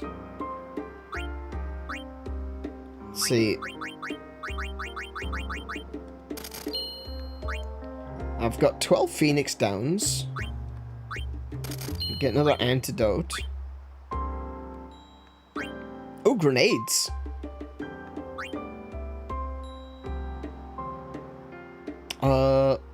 Is there a reason I need to buy another world map? I don't think so. I do feel like buying some grenades, but, Oh, wait. Is it only Riku can use the grenades, though? Never mind. I've heard that the proprietor, Mr. Rin, is in Albed. But I was very relieved to find that he keeps nothing sacrilegious here. You should see what he has out back. Wait, there was a little orb thing there next to the, Oh.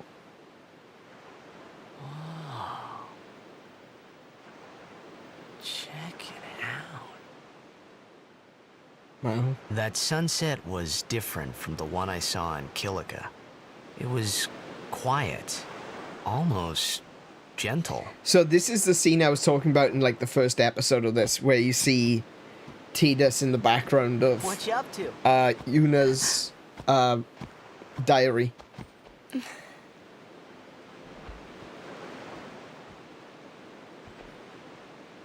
Pretty. Sure is. Mm-hmm. Sunset's I wish nice I too. could live in a place like this. peaceful. Living with a smile on my face every day. You can, once you beat Sin, right? But then, a new Sin will be born anyway. Well, then you can just beat it again. I wish I could. Hey, you can. Trust me. You are the best summoner out there. Oh, no. Yuna, why does Sin always come back? Sin is Oh, our grief. punishment for our vanity. And it will not go away. Yes, until but Final we've Fantasy atoned. X-2 has been released, therefore she is now over 18. What did we do that was so bad in the first place? Ah. Was it using lots of Machina or something? Oh. Wait, was that such a bad thing, really? Actually, that's a really good point. It's funny. Ever since I was young, I never questioned it. But now that you ask me if it is that bad or not, I don't know. There are so many things I It's don't her know. eyes, you know? Well, then we're the same. Oh, such thinking is very unbecoming of a summoner. Sound like Micah?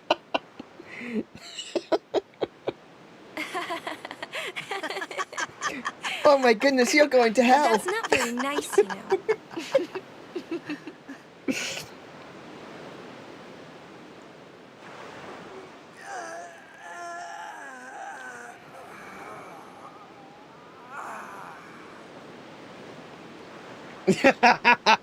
You know,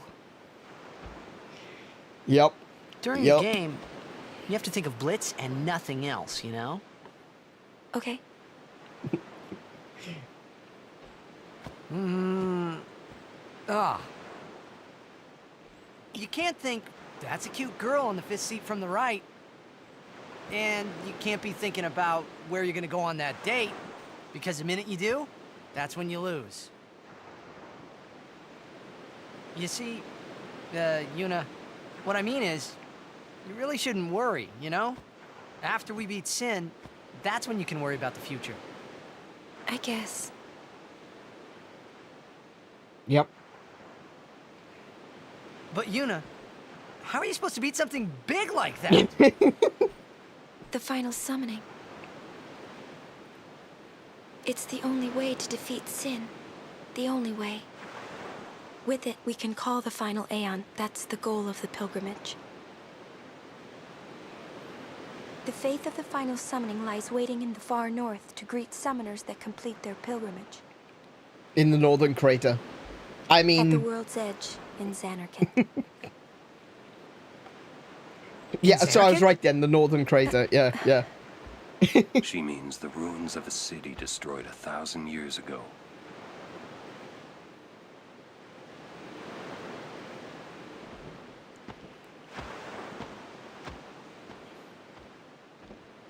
You sure it's ruins? That's what I've heard. You'll see it for yourself soon enough. Yuna, come back inside.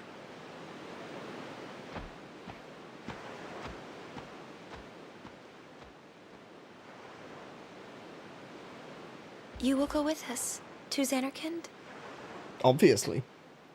Yeah, I'll go. I'll go to Zanarkand to see it with my own eyes. Yep.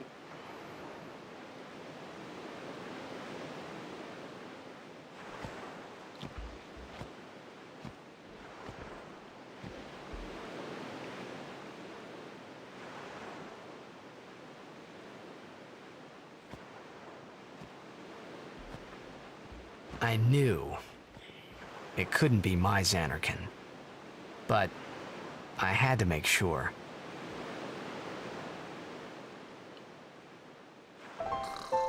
And we sleep again. There we go. Yeah, there's like a... Obviously, this isn't my second time playing. This is, I think, like 4th or 5th time playing through Final Fantasy X. But like I said, there's just something the second playthrough, you're just picking up on all of those moments, and you're thinking to yourself, oh my goodness, no. No, don't say that. You're a guardian, right? I think this will help. Ooh, a level 1 key sphere. The sphere monitor will teach you how to use it. Have you read the instructions yet? I'm gonna say yes. Then you should be okay. Okay, so this dude gives you a level 1 key sphere, and the other place that you can get level 1 key spheres is by fighting the Chocobo Eater. Which of course we're gonna do. But you have to beat him in a particular way. Let me just quickly take a look at the sphere grid and see where everyone is. Is anyone close to a level 1? I mean, Lulu is right next to getting into Kimahri's area. Not really a good move, honestly. I need to move this way with Lulu. She'll need a level 1 key sphere soon. I might keep it for Lulu.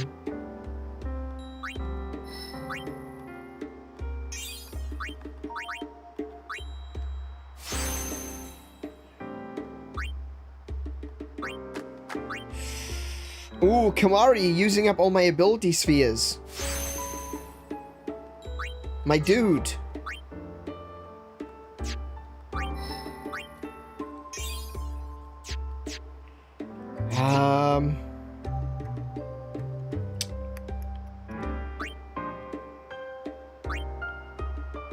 Wakka's gonna be hitting a level 1 soon too, and this takes him into...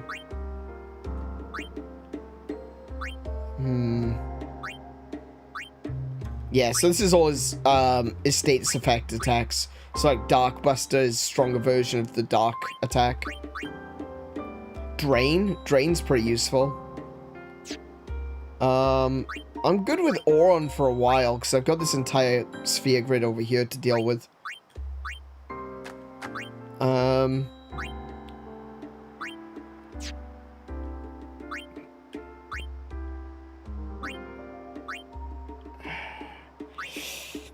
Yeah, I need to be careful and make sure that I can get more of those spheres. I also need to make sure I get some ability spheres. So he's got this little one, don't you? Oh, this just synthesizes Albed primers. Never mind. I've never been able to beat him in the special way. It is difficult. I have beat... Pinto-sa. Oh! Sorry? Forgive me, sir. I meant to say pardon me, but it came out in Albed. This is Mr. Rin. Oh, you're in Albed. Mm-hmm. I am Rin, owner of this establishment. Hela du Sadwi. Huh? It means nice to meet you. Ah, well, Heli do Sadwi to you too. If you are interested, Albed primers can be found all over Spira. Finding them and learning our language might be fun.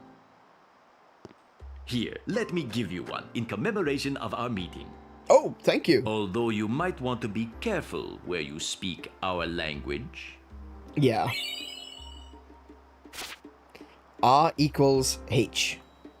Yeah, I hear Albed aren't liked much. Sorry. Adeki Krisa. Someone help! The Chocobo! No! No, we gotta save the That's our Chocobos. cue. We gotta go save the Chocobos. Oh, thank you for your help. Please, use this. Thank you. Huh? Appreciate the mega potions. We need to help the Chocobos.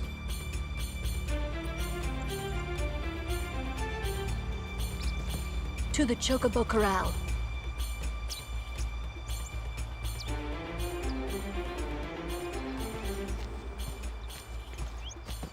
Yeah, actually, I'm not sure. I imagine it's very similar, except they swap around the characters, the Japanese characters, in a similar way to the way they did it with the... Run! Run, Chocobos! No! You put him down. You put him down and I only kill you.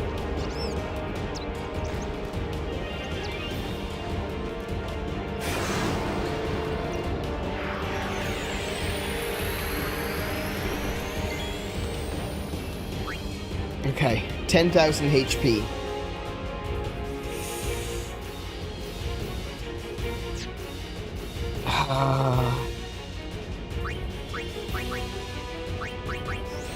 First things first.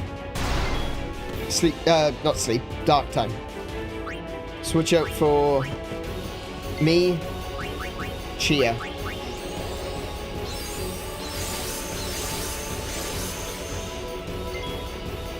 Lulu,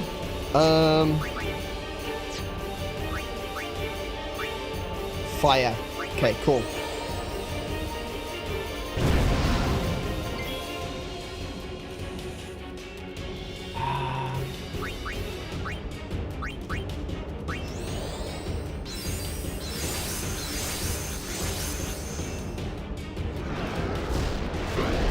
Ooh, that's close. What now? We got a cliff at our backs. Okay.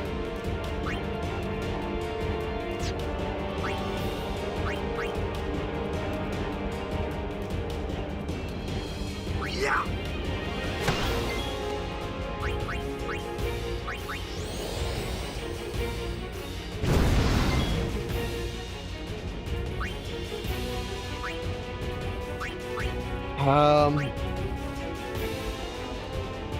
Yeah, I don't actually remember how to do the special way to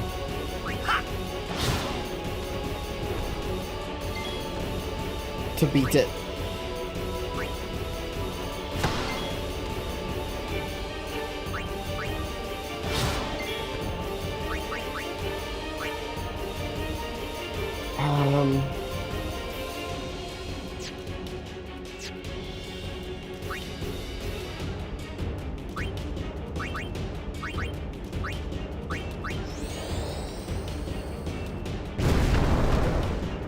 Now, hit it hard and we can push it back.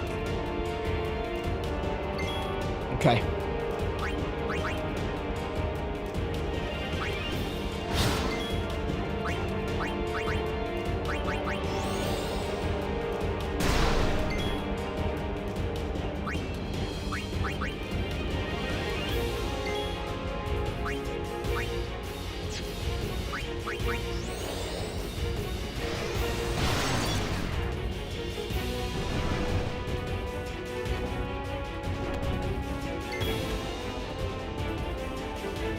Right.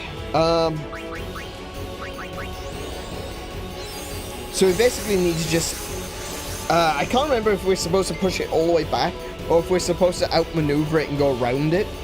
I can't remember exactly how it works. But the way to win is you go and knock it off the cliff.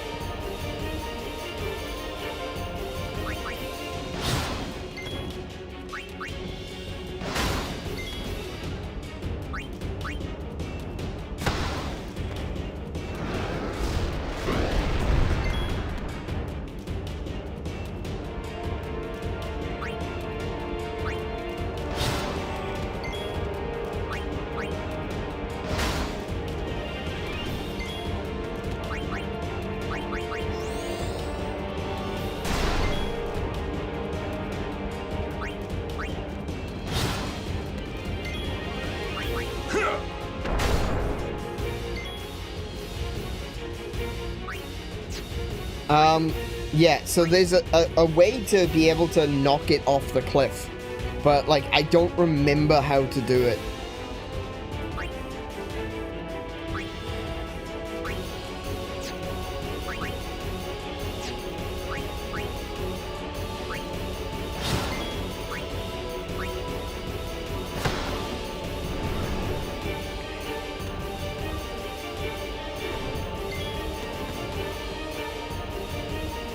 Am I fishing for it? No. I will straight up ask if I'm looking for someone to tell me how to do it. I'm trying to figure it out for myself. I'm just making sure that everyone is aware. If I don't do it correctly and I screw it up, it's because I couldn't remember why. I'm basically setting up the reasoning for my excuses that will come later.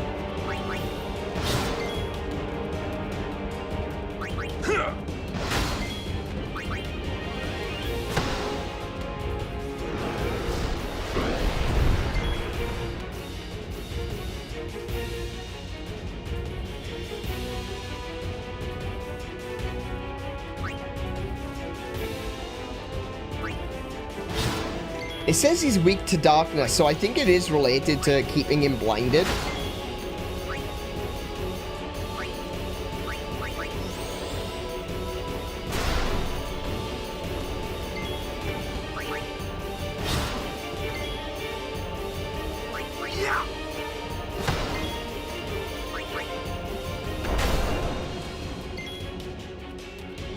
Okay.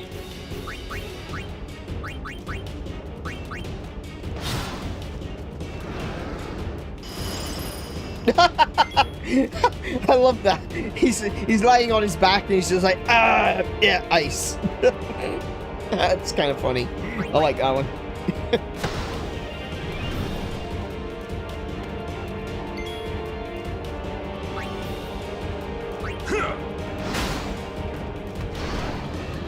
You're next. Oh, no, no, no.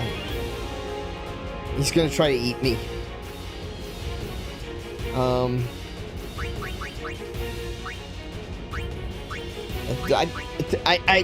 I'm very grateful to Mr. Rin for giving me Mega Potions. It is way above my current pay grade, though.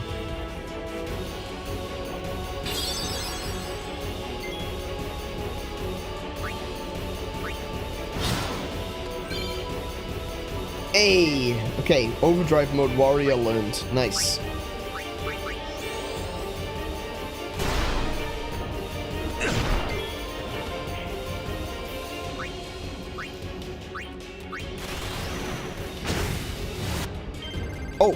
Oh,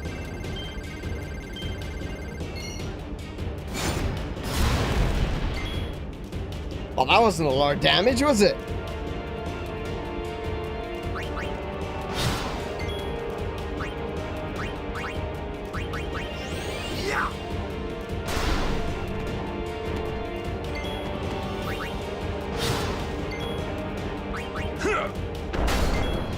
Oh, he's down again.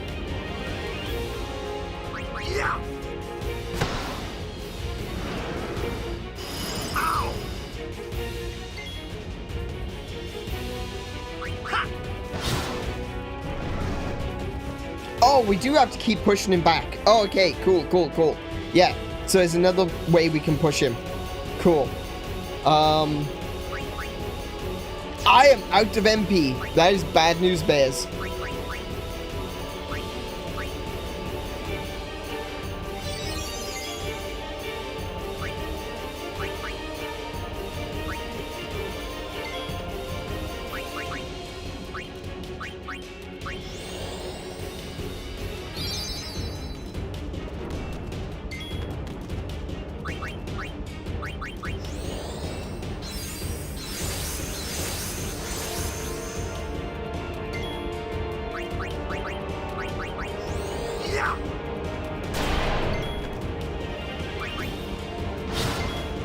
Oh no, what? I didn't mean to attack with Yuna.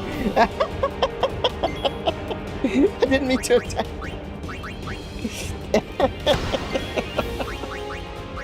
Whoops.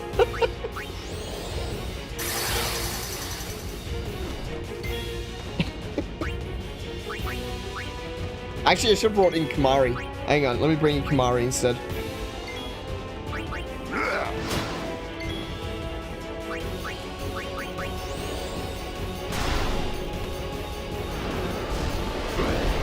Oh.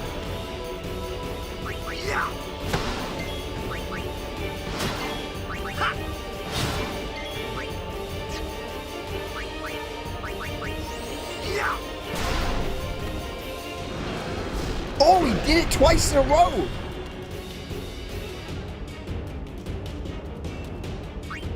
Damn.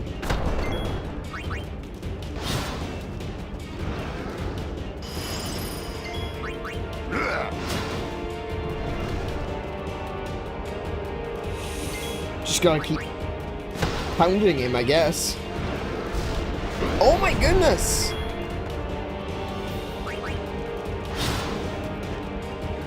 Down he goes again. Oh no! Oh, I killed him. Damn!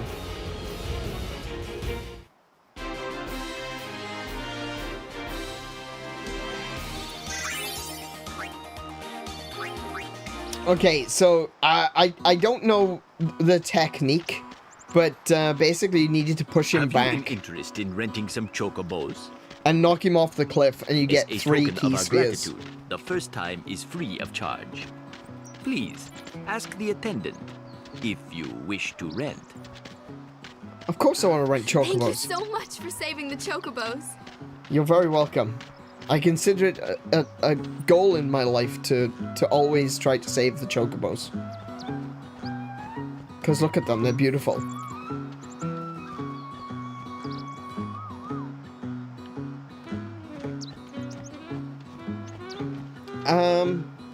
I don't remember if we actually need chocobos at this point.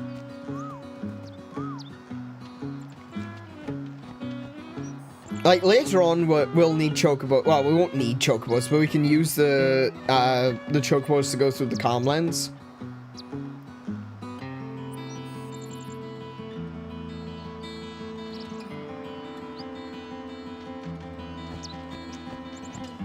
Look at them go. What are they doing?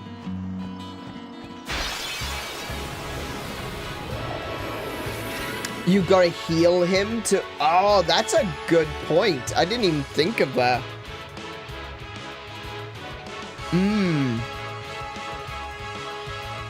Yeah, you're probably onto something there. Definitely. Ah, well. If you came to this stream thinking that I was going to be playing it perfectly, boy, are you in the wrong place. Let's end this.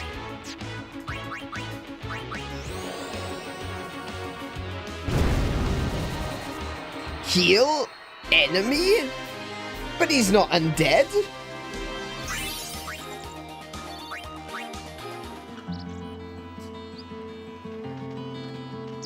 You can't do it without some careful terminal manipulation, but yeah, healing him does help. Okay. Yeah, it's... I was trying to figure out if there was something I was doing which was causing him to do his big clothesline at me. Because obviously he was doing it once every few turns, and then he did it like twice in a row. And I thought at that point, hey, I think I figured it out. And then he went and did it twice in a row, and I'm like, oh, no, I haven't figured it out at all. So, yeah.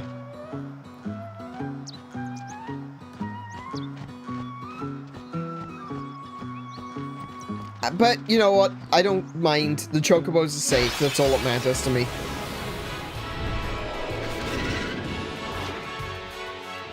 Interesting.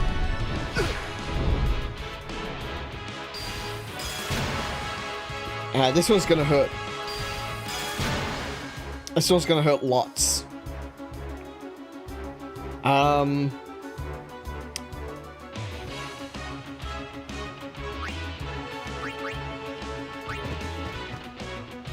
Let me help. JC, I need you.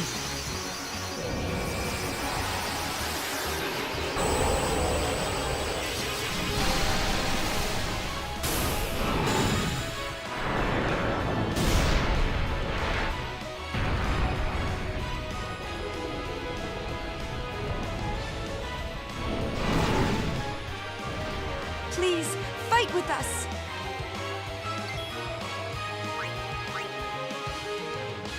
Let's see. Monster A is the bomb. That gets delayed. Okay.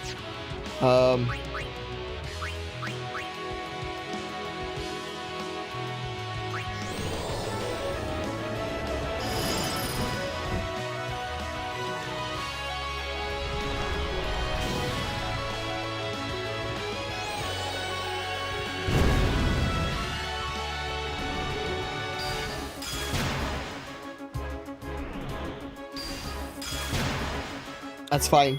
It's fine. Everything is fine.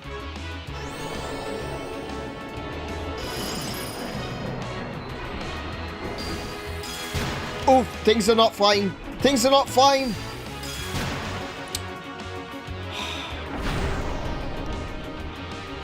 Damn it, JC.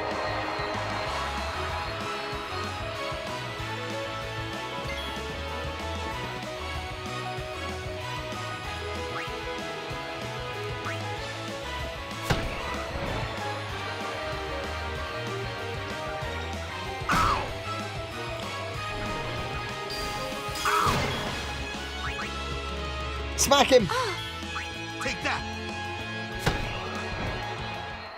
Where's a chocobo when you need one? I do love their little comments. Their comments are great. We could chocobo through here. I don't think we need to, though, honestly. Okay.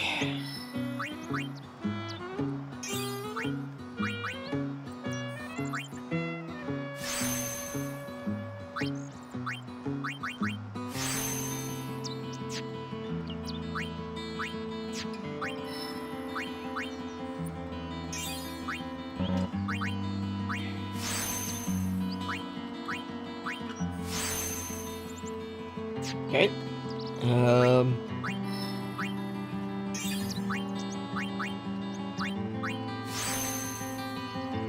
Cool.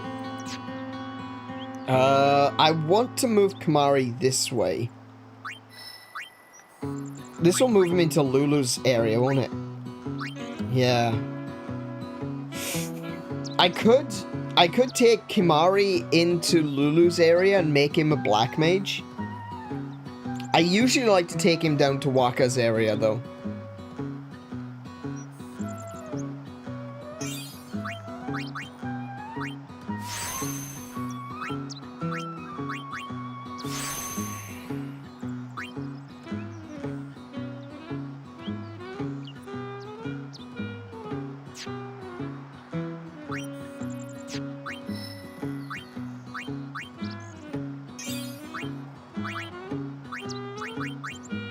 I don't have any ability spheres.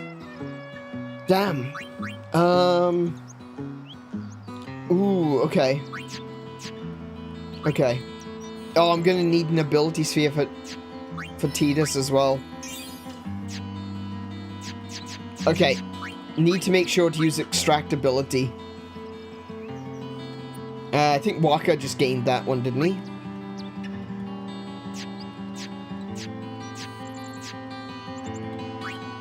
Yeah, extract ability. Okay. Let's heal as well while we can.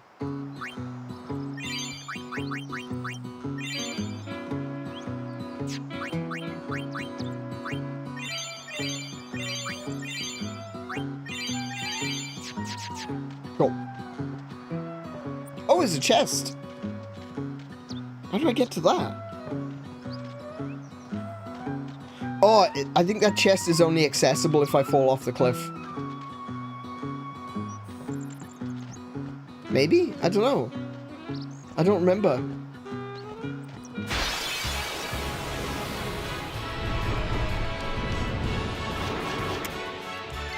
Hmm.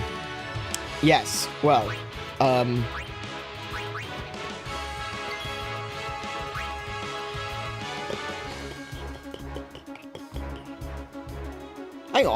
Hang on. I just realized something.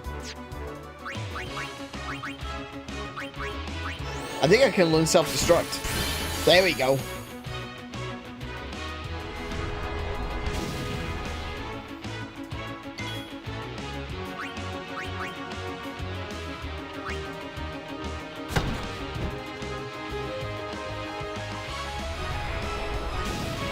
Ooh, I think that one's actually gonna, that one may actually explode.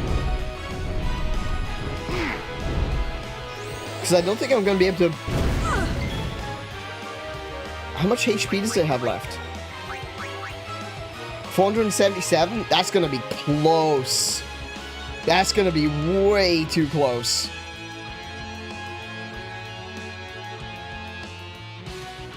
Ooh.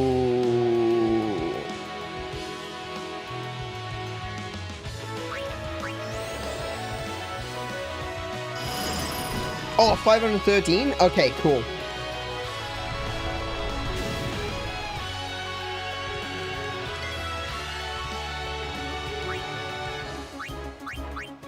I'll bring Yuna back in just in case. All right.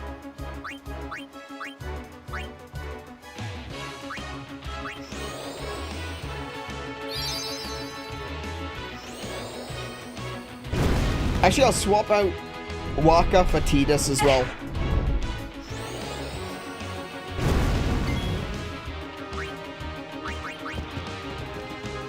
Make way! This should be quick!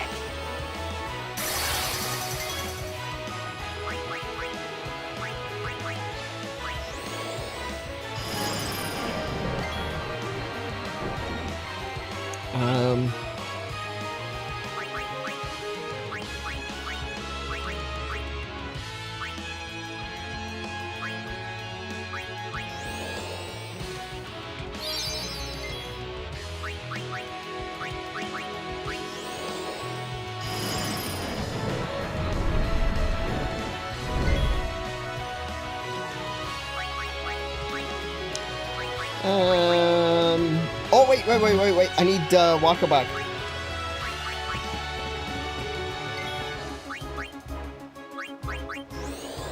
Yeah!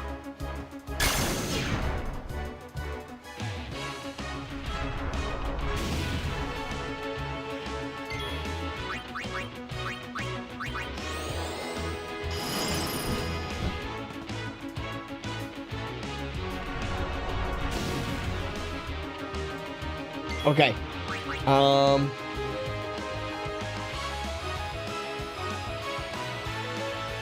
Just in case. Just in case. Shield us from fiery fury.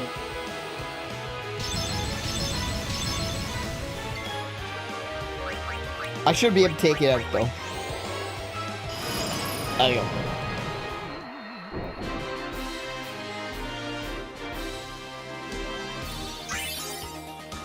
Did I get ability spheres? I got one. Okay. I got one.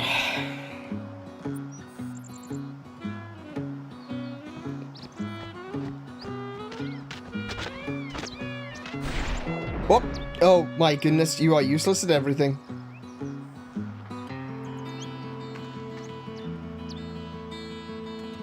So hold on a second, I can use chocobos to jump between... Hold on. Hold on. Hang on, I'm gonna go back and get a chocobo.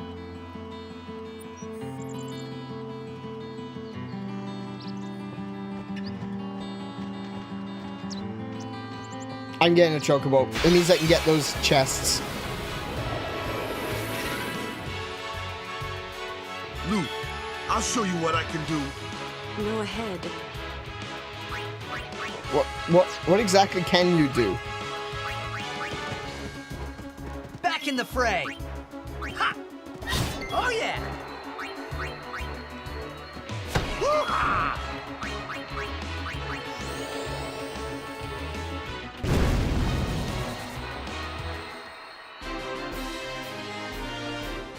Nice. Ah, I keep forgetting to use extractability. Oh my goodness.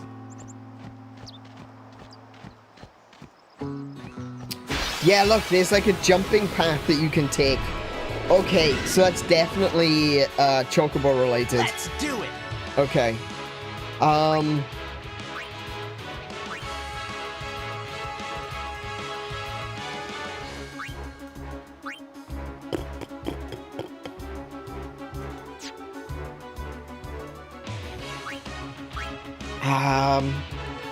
Probably won't be able to hit that, honestly.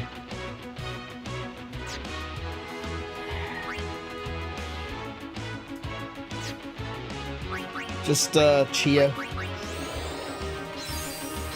He can one-shot flying things. He can. He's got you know, bonuses against flyers.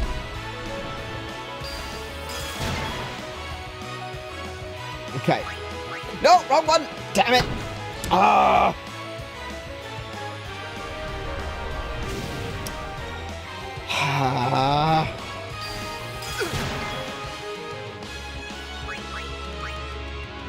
Okay, let's get rid of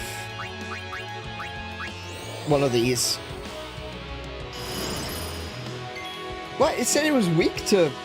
Oh. Did I misread that?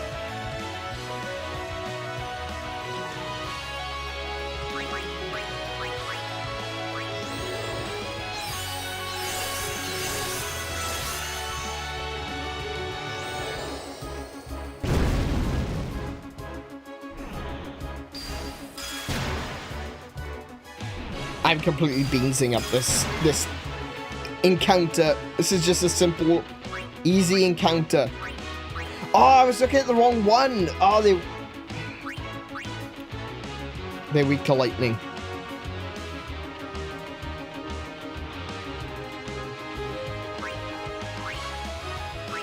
Get rid of that one. I'm gonna try to hit him. I don't think I can. Oh, I can. Good. Nice. And blizzard that one.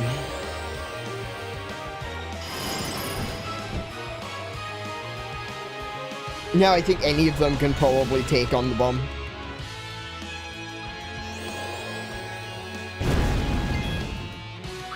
Yeah.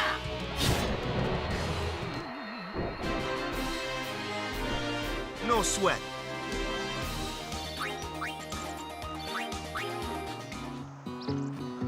Heal. Heal. Heal. Heal.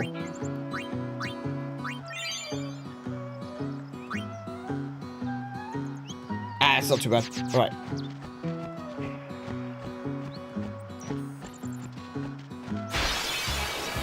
Oh my goodness, please let me pass. Oh my goodness, there's 3 of them. Fantastic. That's just what I wanted. No, this is exactly what I wanted.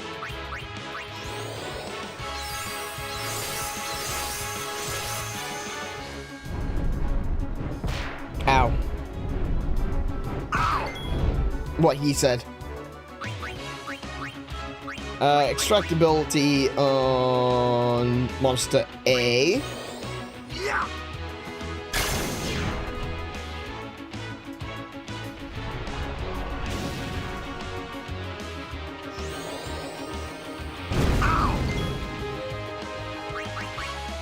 Followed by a freeze.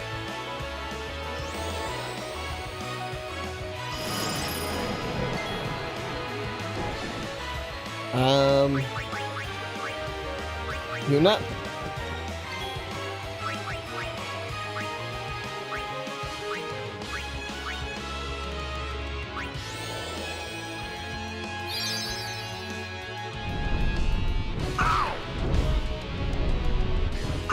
Oh my goodness, they were really gunning for him. Good grief.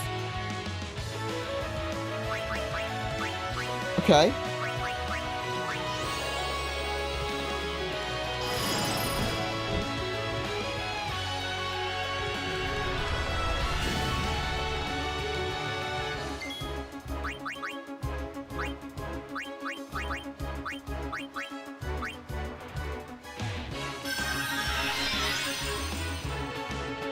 Now don't die again. Sorry. You should be.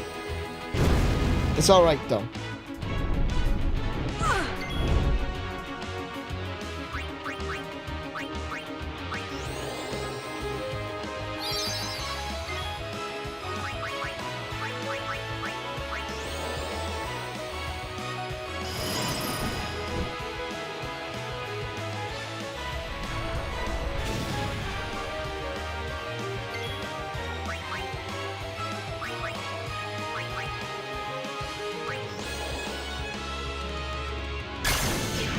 Oh, that wasn't enough to kill him.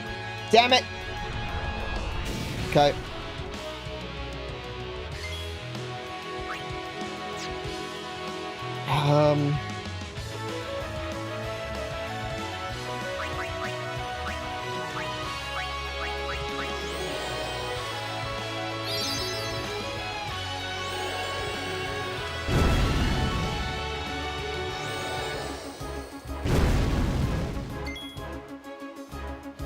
Okay. Blizzard that one.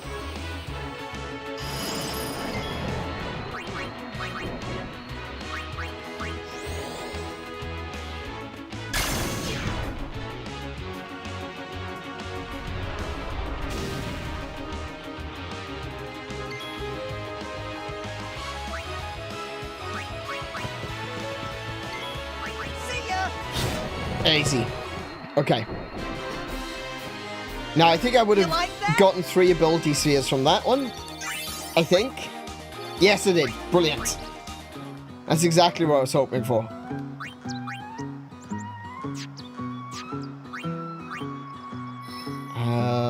Move to there.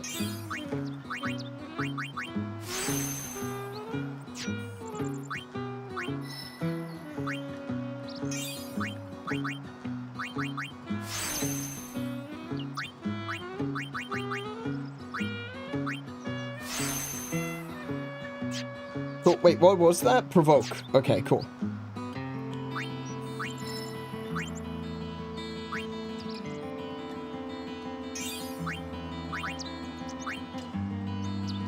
Aim increases accuracy.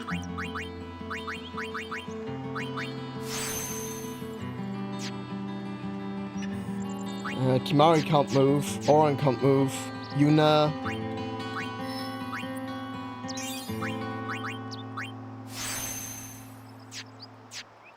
Cool. We're good. Wait, no, Auron. Wait.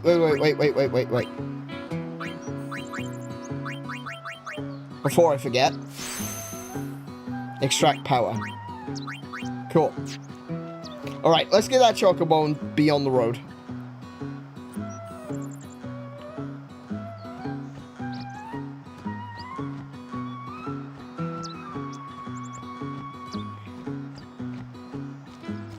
Oh, hello. No charge this time. Excellent, thank you.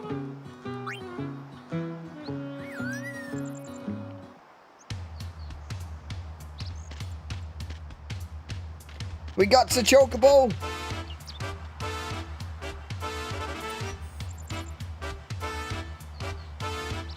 Right, now then, can we just jump down? Is that a thing? I imagine there's like specific locations where you can. Because they're kind of showing you that you can jump.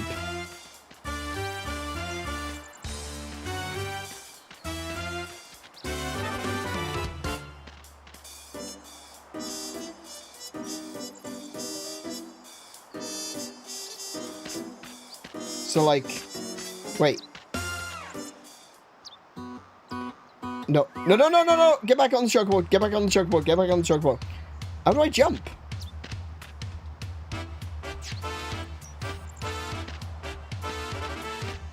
What? What? Did I miss something?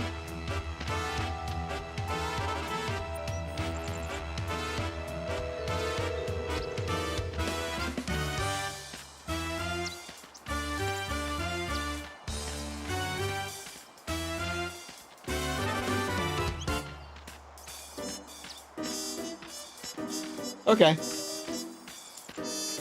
All right.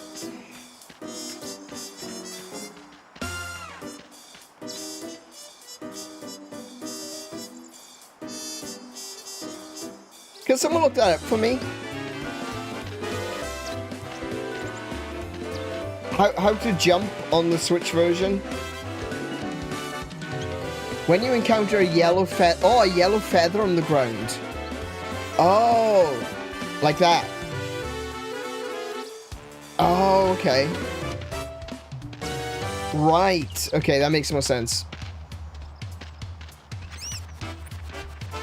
Oh, nice big jump there, Chocobo. A heat lance. Nice. Okay, so I need to look for Chocobo feathers.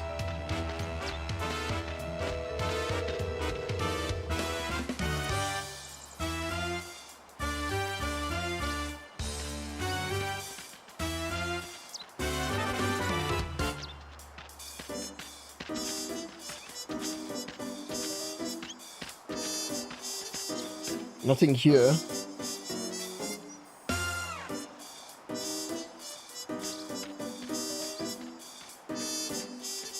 Can't go that way either.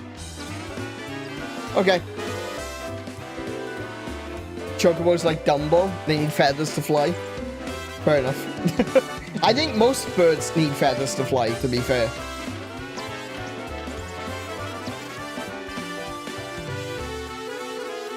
Ah, look, it doesn't matter if I'm screwing around. I got a chocobo, which means two things. One, I have a chocobo, which is a gift in and of itself. But we also have this amazing chocobo music. I wanna go down there. I wanna get the chests.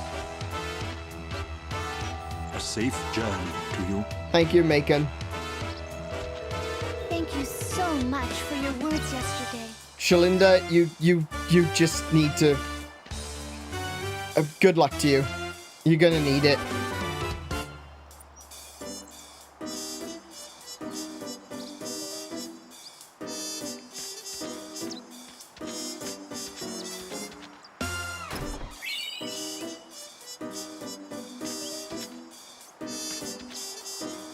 Oh! I can go back. I can take the low road.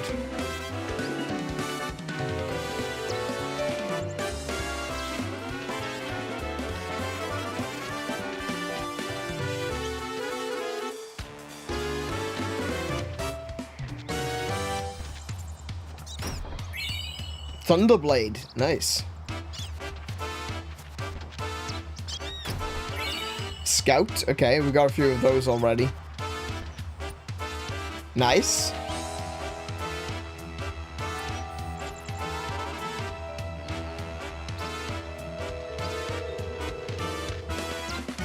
Oh. Ah, I can see it. There it is.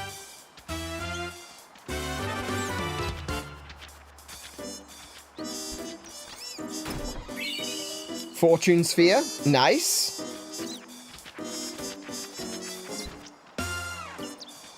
And there should be another one around here somewhere. Oh, it's Owaka. Coming down to the old road was a mistake. You can't run a business with no customers. So, can I interest you in something? Maybe. What have you got?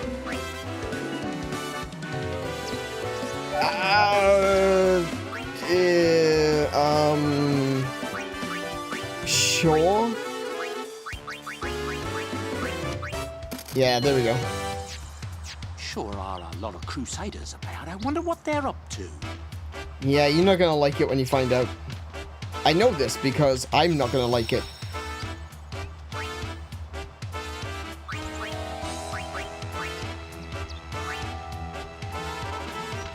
There should be another chocobo feather down here somewhere.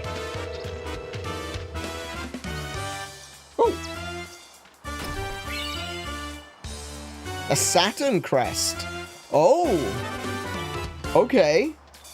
Interesting. Didn't know that was down here. So there's got to be another...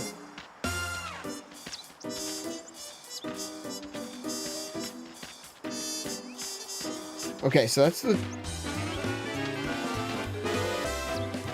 Oh, that was that chest. Right, okay, cool.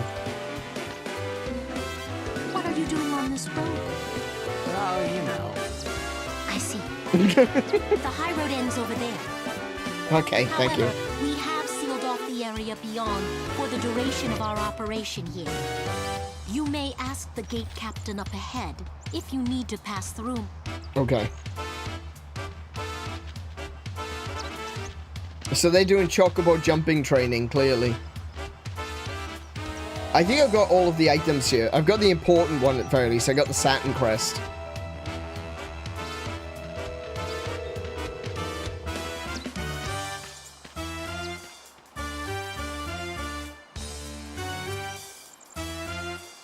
And I think we'll leave it there for this evening, so that for the next episode, we'll be doing... You have to leave your chocobos here. Come on, everyone off. Yeah, okay, Classco, chill. So that we don't end up doing, you know, a little bit of this next part and then having to come back to it next time, what we're going to do is we'll save it right there. And we'll call it there for this evening. Because this next part is kind of... It's kind of a big deal. And it's something that I feel like we should definitely do all in one go, rather than splitting it up over 2 sessions. So when we get back to Final Fantasy on Wednesday, we will do the next part of this game. This whole next section, it's going to be pretty heavy. So let's take us back to the chatting, and we'll just chat for the remainder of the time. Alrighty. I need to remember that I've got that little box at the top left of the screen now to say what game I'm playing. I'll make sure to set that up tonight now for tomorrow's stream.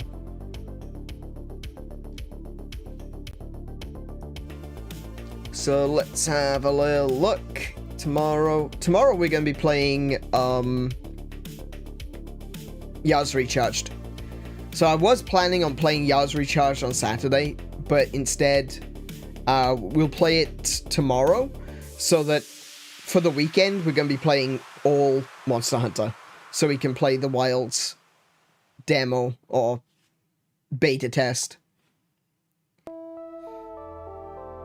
Let's have a look. So I'll be playing Yaz Recharged tomorrow, and that's going to be on Xbox.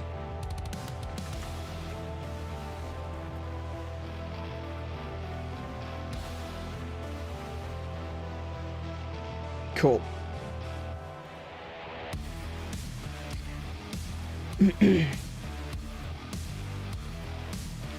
Alright, so that's basically going to be it for this evening. I do hope that you've enjoyed the stream so far. We're not going to be disappearing straight away, though. We do have a little bit of time that we can just sit and chat. And how have you guys been? What have you been up to? We had a big long chat at the beginning talking about how I'm feeling, but what about you guys? What have you been up to? What are you doing? What are you thinking? What are you feeling right now? Do you feel the love of chocobos the way that I do? Chocobos, just like ever since I very first encountered a chocobo in Final Fantasy VII, it was love at first sight, you know? It was like, oh, wait, hold on a second. Giant burb? Yes. Yes, I like this. I like these giant burbs.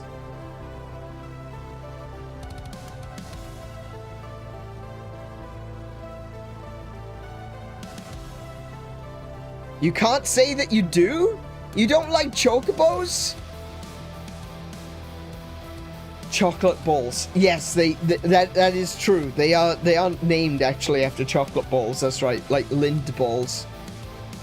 Can you imagine if they were actually named after Lind balls? They'd be called Lindbos. That's that's not bad. Doesn't bear thinking about, really, does it? Oh, you asked if I like them as much as you do. I do not. No, I don't think there are many people out there that do love chocobos quite as much as I do. Like, I require them to exist. I remember in high school, right? I read an article in New Scientist. Yeah, I used to read New Scientist. It's kind of a trash tabloid these days, honestly. Some of the stuff that they post in there is just okay. But no, I was reading this article in New Scientist, and they were saying that by 2030 we could have home geneticist kits. Home geneticist kits by 2030. And when I read this, my first thought was, yes, please. That means I can have a chocobo.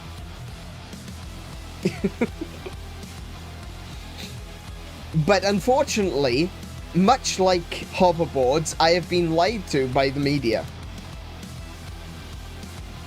And home geneticist kits are not a thing. And I do not have a chocobo. And I'm very upset about this. This reality is not... The future isn't where it used to be. Let's just put it that way, shall we? I've been lied to. And I'm not happy about it. But no, I first encountered chocobos in Final Fantasy VII, because, yeah, that's where the first Final Fantasy game I played. And immediately, I was just like, oh my goodness, chocobos. This is a thing. This is a thing that I need in my life. And I do absolutely adore chocobos. I actually have a little chocobo plushie as well. The one from Chocobo Mystery Dungeon. Yeah. Chocobo plushie.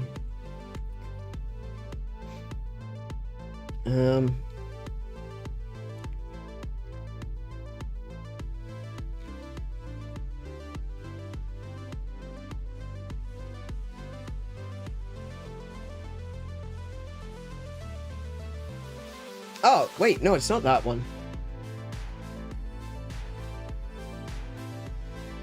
I found a chocobo plushie, but it's actually the wrong one. Cause my one's got a little backpack. Oh, not really a backpack. It's on its front. There's a Sid Highwind one. Oh my goodness, I've got that costume in the game. Wait, what? I didn't see all these different class chocobos. What? Is a Dragoon chocobo? Is a black mage chocobo? Is a little white mage? Oh my goodness, the little white mage hood is adorable. What? How did I not know about these things?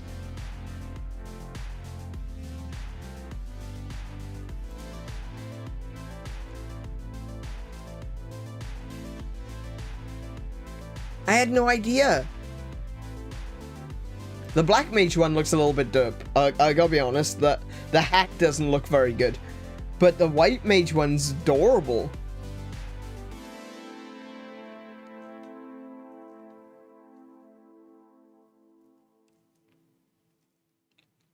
Oh my, okay. I went looking for, like, images, but I can't find... Oh, there's a knight one. The red mage one's cute too. Oh no. They're all from Chocobo Mystery Dungeon.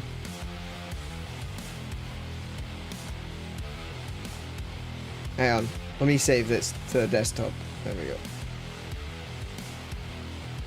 It's basically one of these. Yeah, he's got... The one I've got is the little red bag. So that's just the regular one. But... Let me switch this over.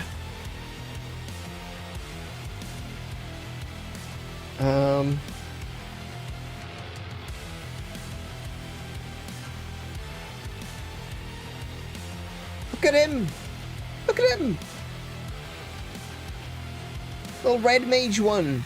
It's adorable.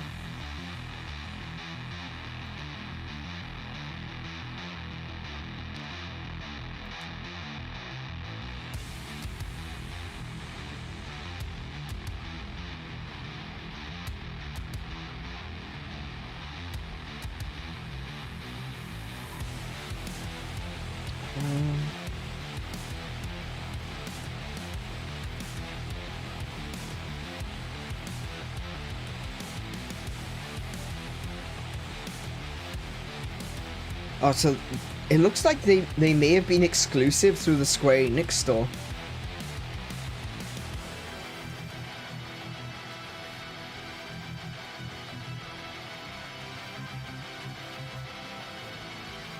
And they're no longer available, obviously. Oh my goodness, I'm gonna have to look on eBay. Hang on. Hang on, hang on. I need to eBay this. I had no idea that these existed. I'd seen a few other Chocobo plushies, but I didn't know they had all different classes.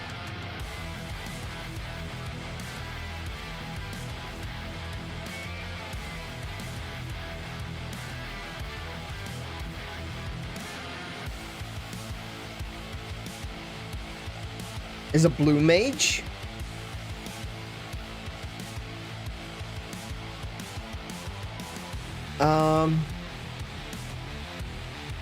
Bloody hell, they're like $80. Oh my goodness, I think it's supposed to be a blue mage. It's $200. You can get Black Chocobo in the style of Final Fantasy VII. That's $150. Wait, how much is the one that I've got?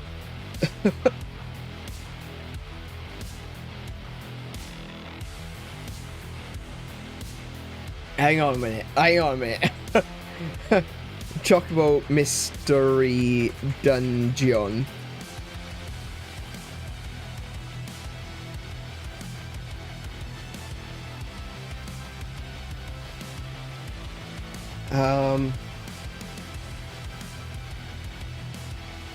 Oh, there's a card game for it, so there's plush.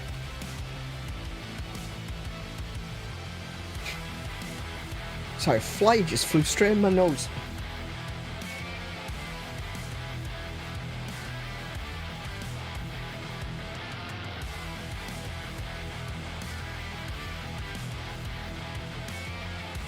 Oh my goodness, that's so annoying.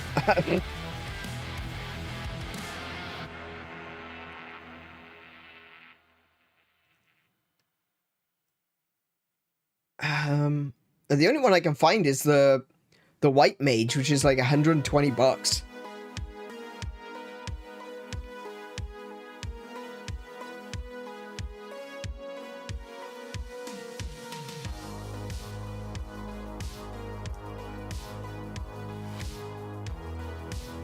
Oh my goodness, okay. But yeah. I didn't know that there were all these different class ones. If I'd known, I would have been buying them. $100 is a bit much for a little plushie, but it's a chocobo, so I'll allow it.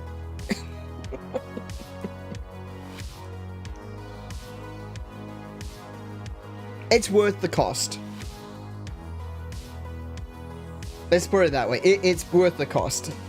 Maybe not the blue mage. The blue mage being $250 is a bit much.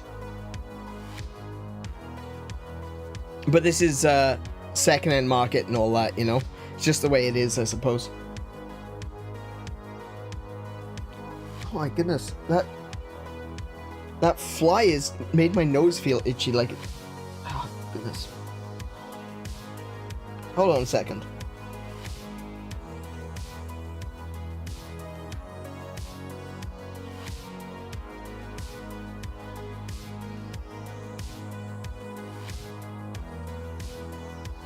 Alright. Alright. Oh, big stretch. Because I need it. Because I didn't get up during the stream. That's another thing that I need to be reminded of. I need to remember to take a break. I never seem to remember to do that. But I'm supposed to. I'm supposed to be taking a break after, like, halfway through the stream. At around... 8:30-ish, I guess. I think it's about 8:30, yeah. I'm supposed to get up and walk around. I know I took a couple of minutes to turn the aircon on, but that's not enough. I'll need to set something up so that I can get a reminder on that, or at very least if some people could remind me that the time is coming up to 8:30, that would be great. At very least until I can figure out how to set something up. I have a stream deck, but it's currently full. Like I've got too much. I've just got too much on you, and not enough space to add a button to remind me to be right back. Gamer never sleeps. No, I don't, and I should. I definitely should. I'm gonna go and get something to eat, actually. I am actually quite hungry. So, I think I'm gonna go get something to nom on. And then I'm gonna try and get some sleep tonight.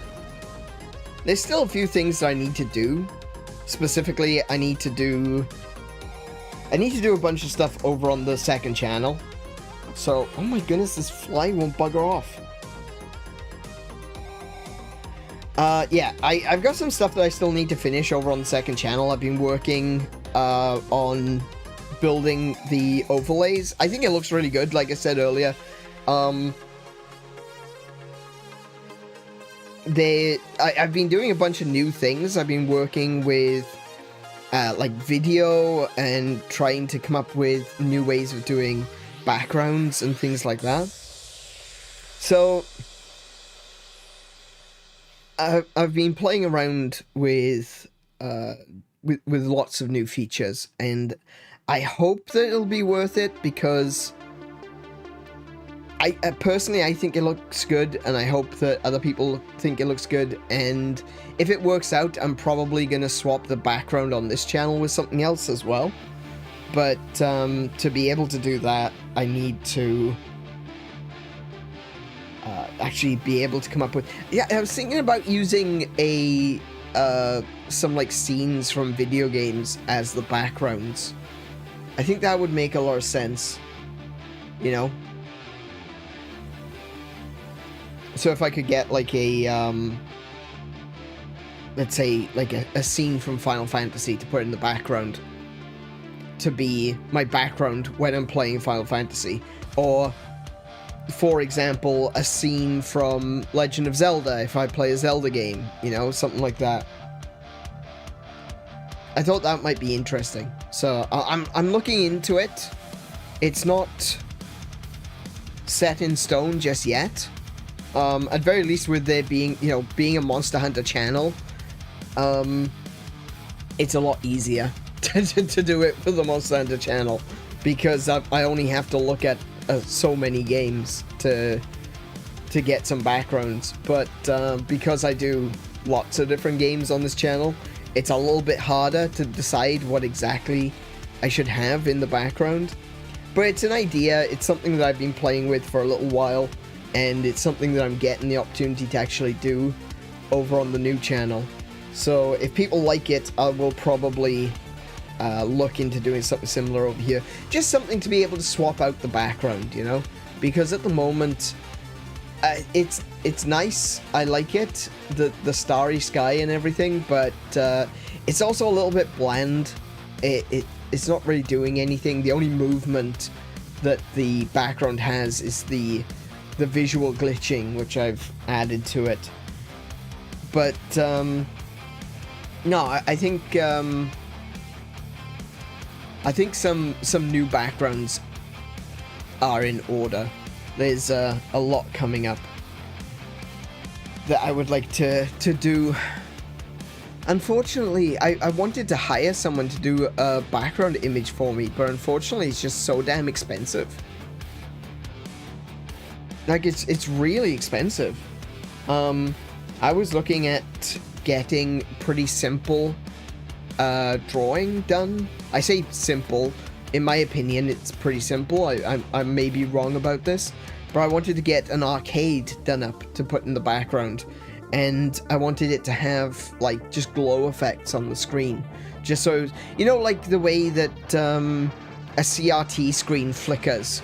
I just wanted some flickering lights in the background, so it's a little bit more animated. It's not just a flat image. And I spoke to someone who said that they could do that. They'd done backgrounds like that in the past, and they were saying like at minimum it's going to be $550. And I'm just like, whoa, okay, I can't afford that.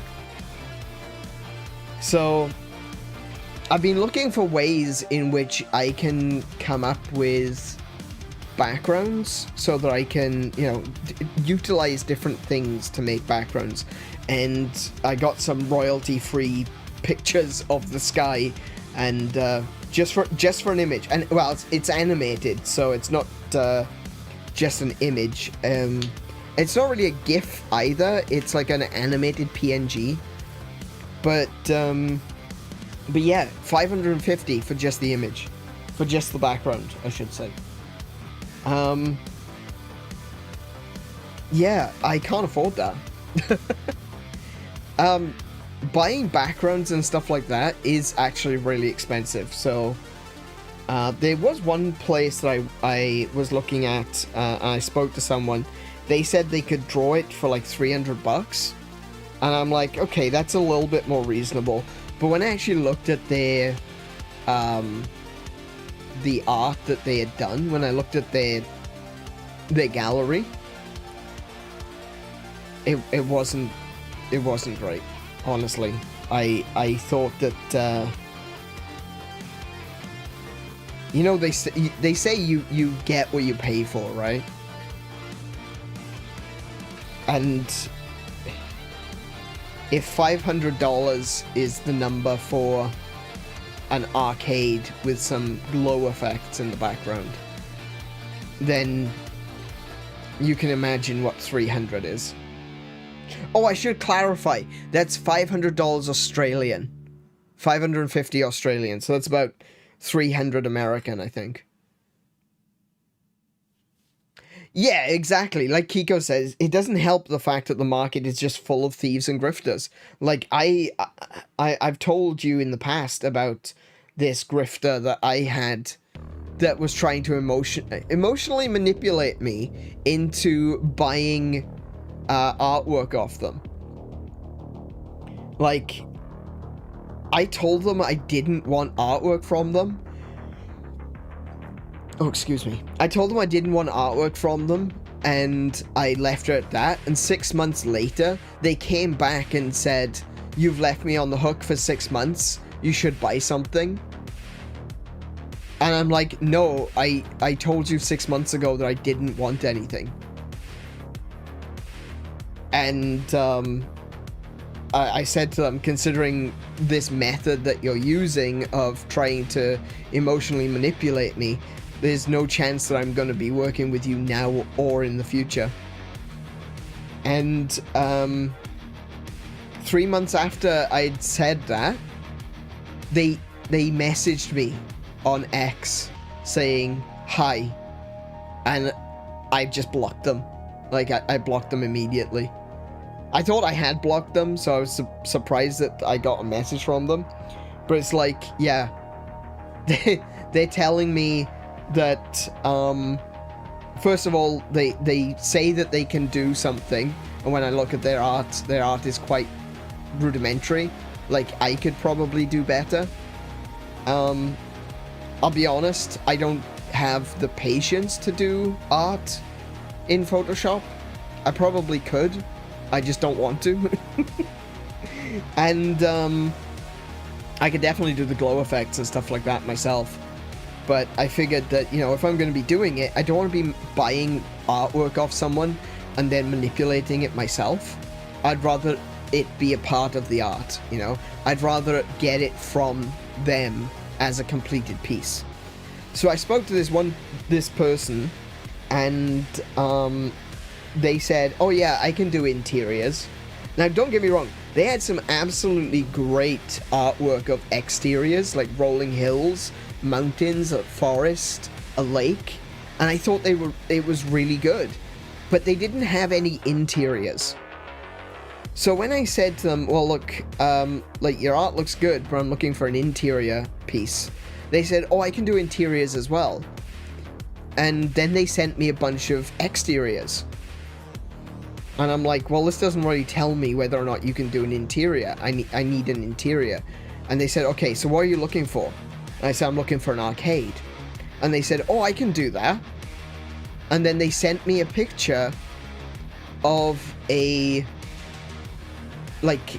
cockpit of a spaceship. Like the cockpit of the Millennium Falcon. And boy, it was rough. Like, wow.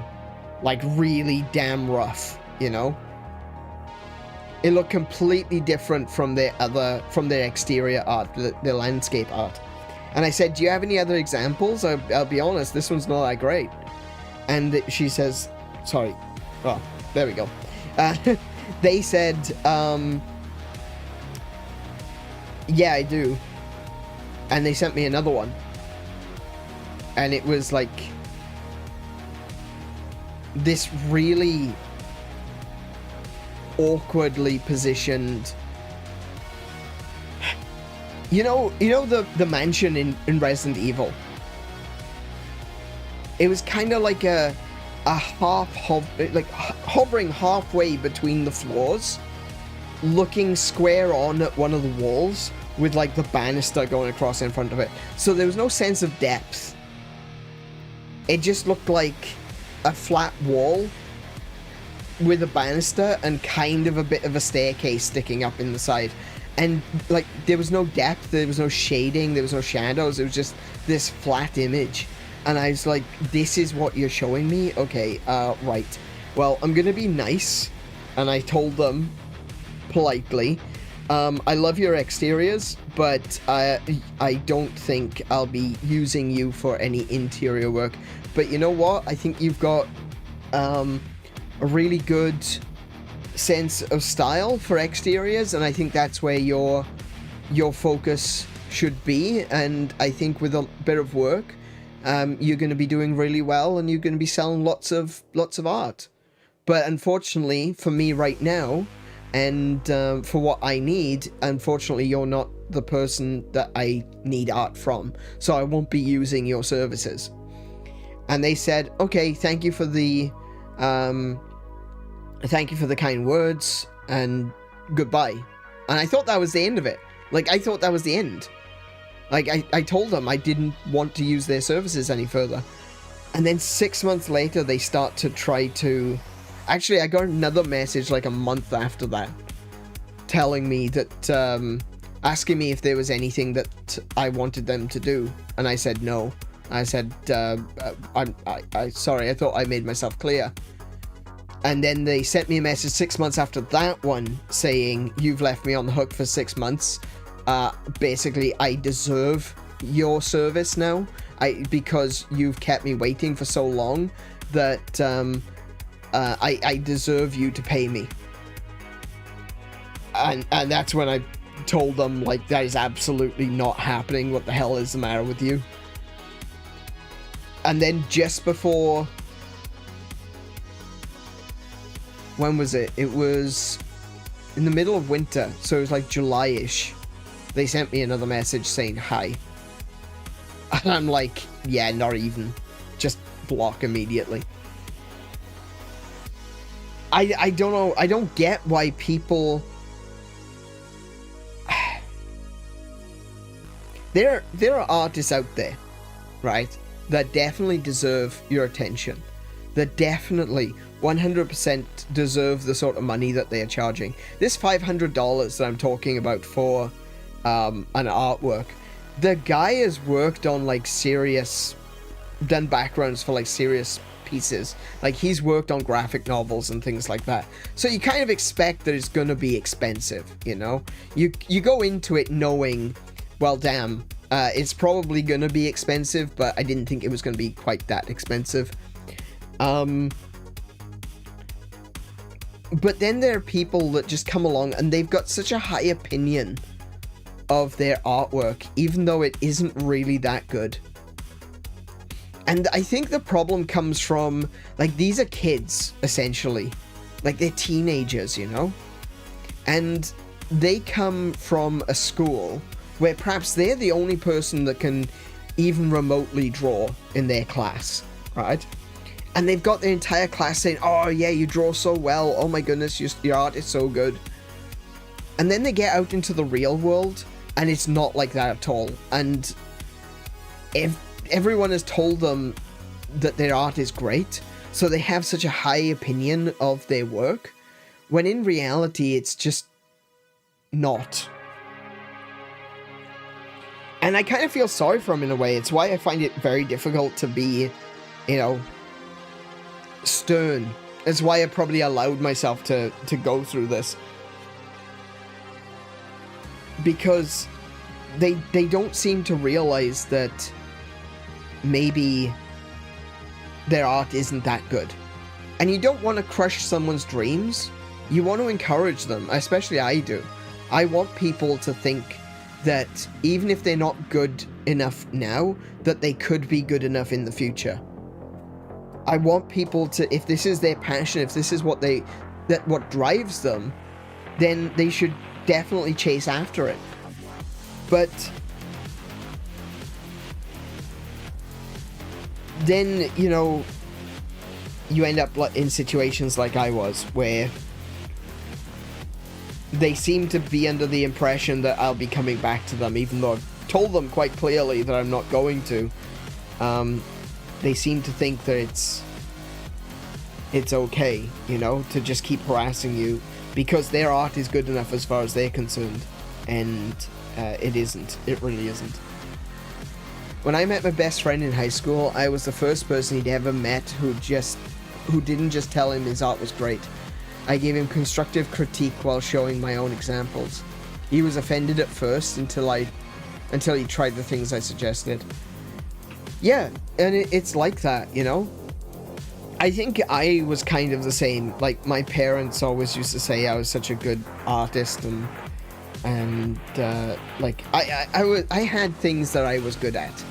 But it wasn't until I started taking art as a serious subject that I realized that my art is not that good. I have ideas. I have good ideas, but implementing those ideas in something that is anything less than scientific is not something I can necessarily do very well. I have difficulty putting what I see in my head on paper, which is why I like sprites more than anything, because it's definitely artistic. Like, don't get me wrong, I'm not saying that sprites are a science or anything. It's artistic, but it's a lot more forgiving. It's a puzzle, you know?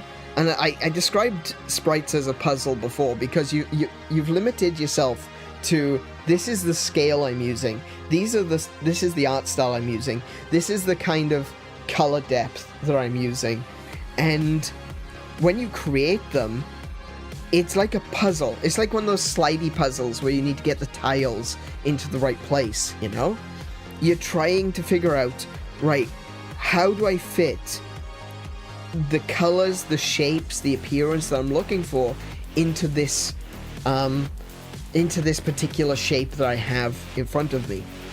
And it's a puzzle, and it's very mathematical, not scientific, mathematical. That's a good way of putting it. It's very mathematical, and that's why I really like that about sprite work. And it's the reason why I'm pretty decent when it comes to, like, coding and graphics, because graphics is less artistic, it's more mathematical. And so, you know, when I do, like, the overlays for this, I'm, like I mentioned at the beginning, I do everything pixel by pixel, because I can say with absolute certainty, right, well, I need this to be 10 pixels, I need this to be 20 pixels, I need this distance to be 10 pixels, I need this distance to be 10 pixels, this line needs to be 4 pixels wide, this line needs to be 10 pixels wide, you know, and I can go through mathematically and scale it all out and figure out exactly what I'm looking for and exactly what I need. And I can do it pixel by pixel. When it comes to putting a pencil in my hand and then putting the pencil on a piece of paper and drawing something, there's infinite variety, right? This little tiny fly is still bothering me. It's infinite variety. You put a pencil on a piece of paper and you've got infinite degrees at which you can push that pencil. Which direction are you going? I don't know. I like having 4 directions, right? I like the limitation of 4 directions, okay? So I am more likely to prefer pixels and graphics and sprite work and pixel art rather than, hey, this is a really cool drawing that I've done. You know, I've done it with a pencil. I was like, no, thank you. I don't want to do that anymore. That's not for me anymore. But for years, people would tell me, it's like, oh yeah, you're such a good artist, or you're such a good drawer. You know, like you can keep things in me. I'm a drawer, right? And And it was when I started taking art seriously in school that I realized that, hold on a second, maybe I'm not. Maybe I'm not. And I had to take a step back and reevaluate myself. And I think I was a better artist then than I am now, because I've really not kept up with it. And that's another part of it, you know, is that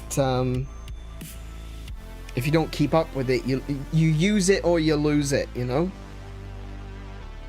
But I've managed to keep up with like graphics and things, and it's why I consider myself pretty good when it comes to being able to do things like overlays.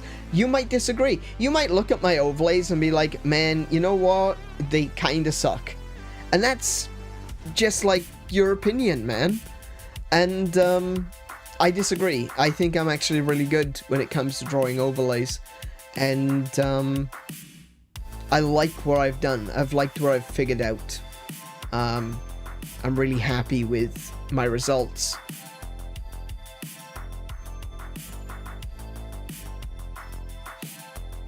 Which brings me back to the other channel. I had to come up with some different ideas for the other channel, obviously. I wasn't just going to, you know, copy and paste what I have here onto a Monster Hunter themed channel. I still wanted to use purple, pink, and blue. But it's been a little bit harder to, yeah. It's been a little bit harder to figure out exactly what I wanted to do over there. But I hope you guys will like it when you see it. And you will be seeing it on Friday with the new channel finally going live. If you haven't subscribed to my new channel already, please do consider doing that, because then you'll be notified when I actually do go live, rather than, you know, finding out a day later.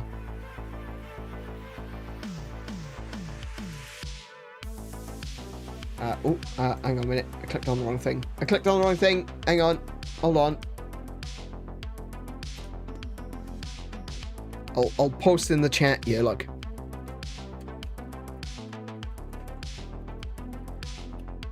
There we go. That one.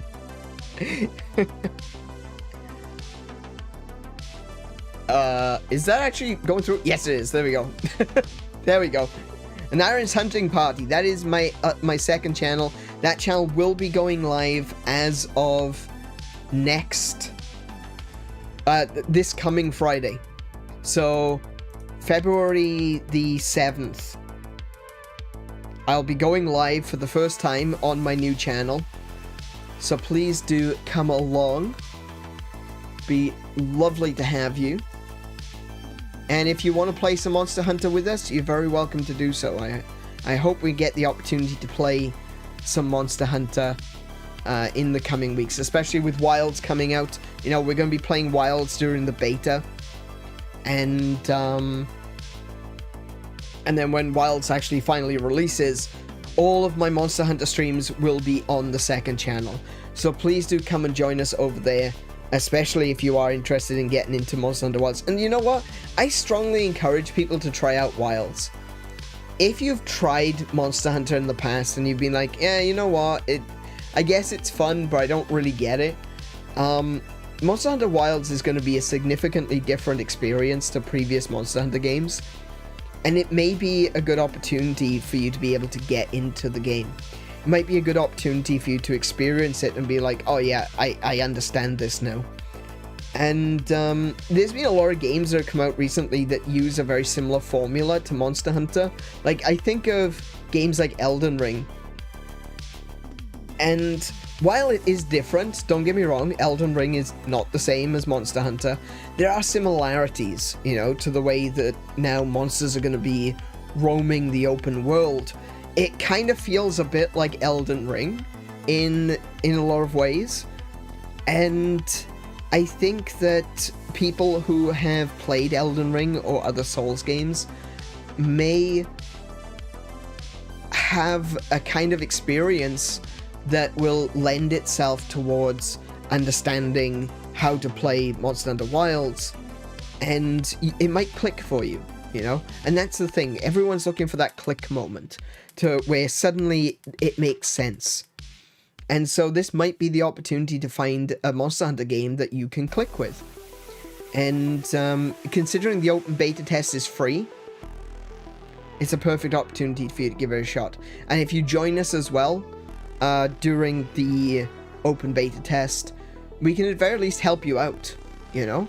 There's going to be people there that know how to play the game. There's going to be myself, Kiko, Hellfire will probably be joining us, Munta will probably be joining us. I think Tim has been was playing Monster Hunter World, but he plays it on console. Tim might be getting Monster Hunter Wilds, I think. I semi-remember talking to Tim about it, like, months ago. Mint plays Monster Hunter World. Kay plays Monster Hunter World. If we all come together and we play together, and that you are a new player, that you've never played a Monster Hunter game before in your life, this might be an opportunity for you to not only try it for free, but also learn from experienced players. So do take that opportunity. Jump on into the beta test this coming weekend.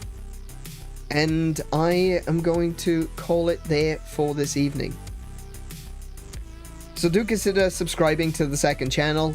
Like I said, the channel is currently in the chat, so you can literally just click on that one and go to the channel, I think. I hope. Let me type it out, just in case. Let me type it just in case.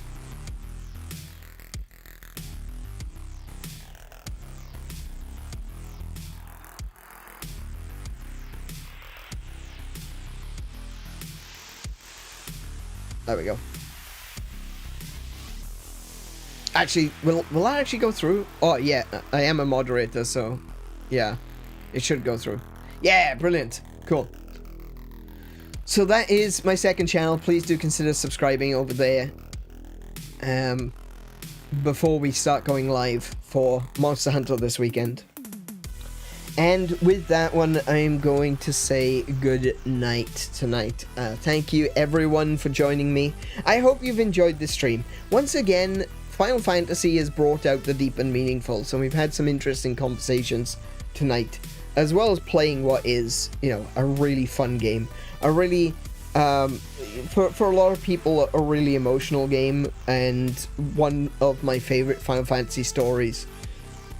So, it always like brings out that part of me, you know. I'm very open usually. I'm pretty much an open book. I am willing to talk about things and discuss things, and if it helps people in some way, then, you know, I'm not going to consider it a faux pas, you know.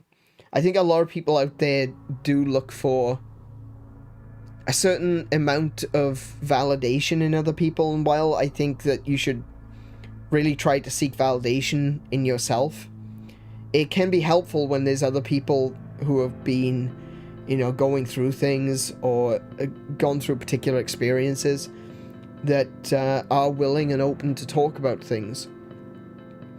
I think what we were talking about at the beginning about, you know, essentially children. I know 15-year-olds and 16-year-olds don't want to consider themselves to be children. They want to think that they're grown up and that they understand everything, but the reality is that it's a very harsh world, and there's a lot of stuff that's expected of a 16-year-old that is going to change, you know. It's going to change the course of their life going forward. And I think having other people experience that and be able to say, like, on that level, I understand, and, you know, things didn't go well for me, but look, you can actually, you can change things, you can change your direction. And this game talks a lot about your life being out of your hands, that you're following in the footsteps of those that came before you. And that can be difficult, and because especially when you feel like you have such large shoes to fill. But if talking about it helps anyone, if it helps one person, then it was worth it, you know? So if you've enjoyed today's stream, if you've learned something, if you've discovered something, if you've, you know, been given a new outlook, then, you know, consider subscribing. I know that sounds kind of cheap, you know, that almost sounds like I'm cheapening it by saying, you know, subscribe, but we do have these conversations, and I like to be open, and I like to discuss things, and I am willing to talk about things that can be difficult emotionally to talk about. So if it helps at all, then feel free to subscribe and let's have a chat, you know? But other than that, if you've enjoyed this stream, please do consider leaving a thumbs up to let YouTube know that you liked it. And I'm really pushing for people to leave a comment, if they would, at the end of the stream. I don't really care what you comment, so long as you leave a comment. You can leave just an emoji for engagement, or you can, you know, ask a question about the game, you can ask a question about me, or what have you, and I will try to respond to everyone. Like, there are some things I'm not going to be able to respond to, but I will try to respond to everyone, so please do think about leaving a comment, because it really does help in the algorithm. I've mentioned this before, but like every time people leave comments, I see a very obvious uptick in views. I can see it in the analytics. So it really does help. It really does mean so much to me and to the channel if you were to leave a comment. So please do so at the end of the stream. All you have to do is hit refresh when the stream is over, and you can leave a comment. And that would be greatly appreciated. But with that said, thank you all for being here. I hope you've enjoyed it. I truly do. Be good to yourselves, be excellent to each other, play more video games, and until I see you, I wish you all peace and high scores. Good night, everyone.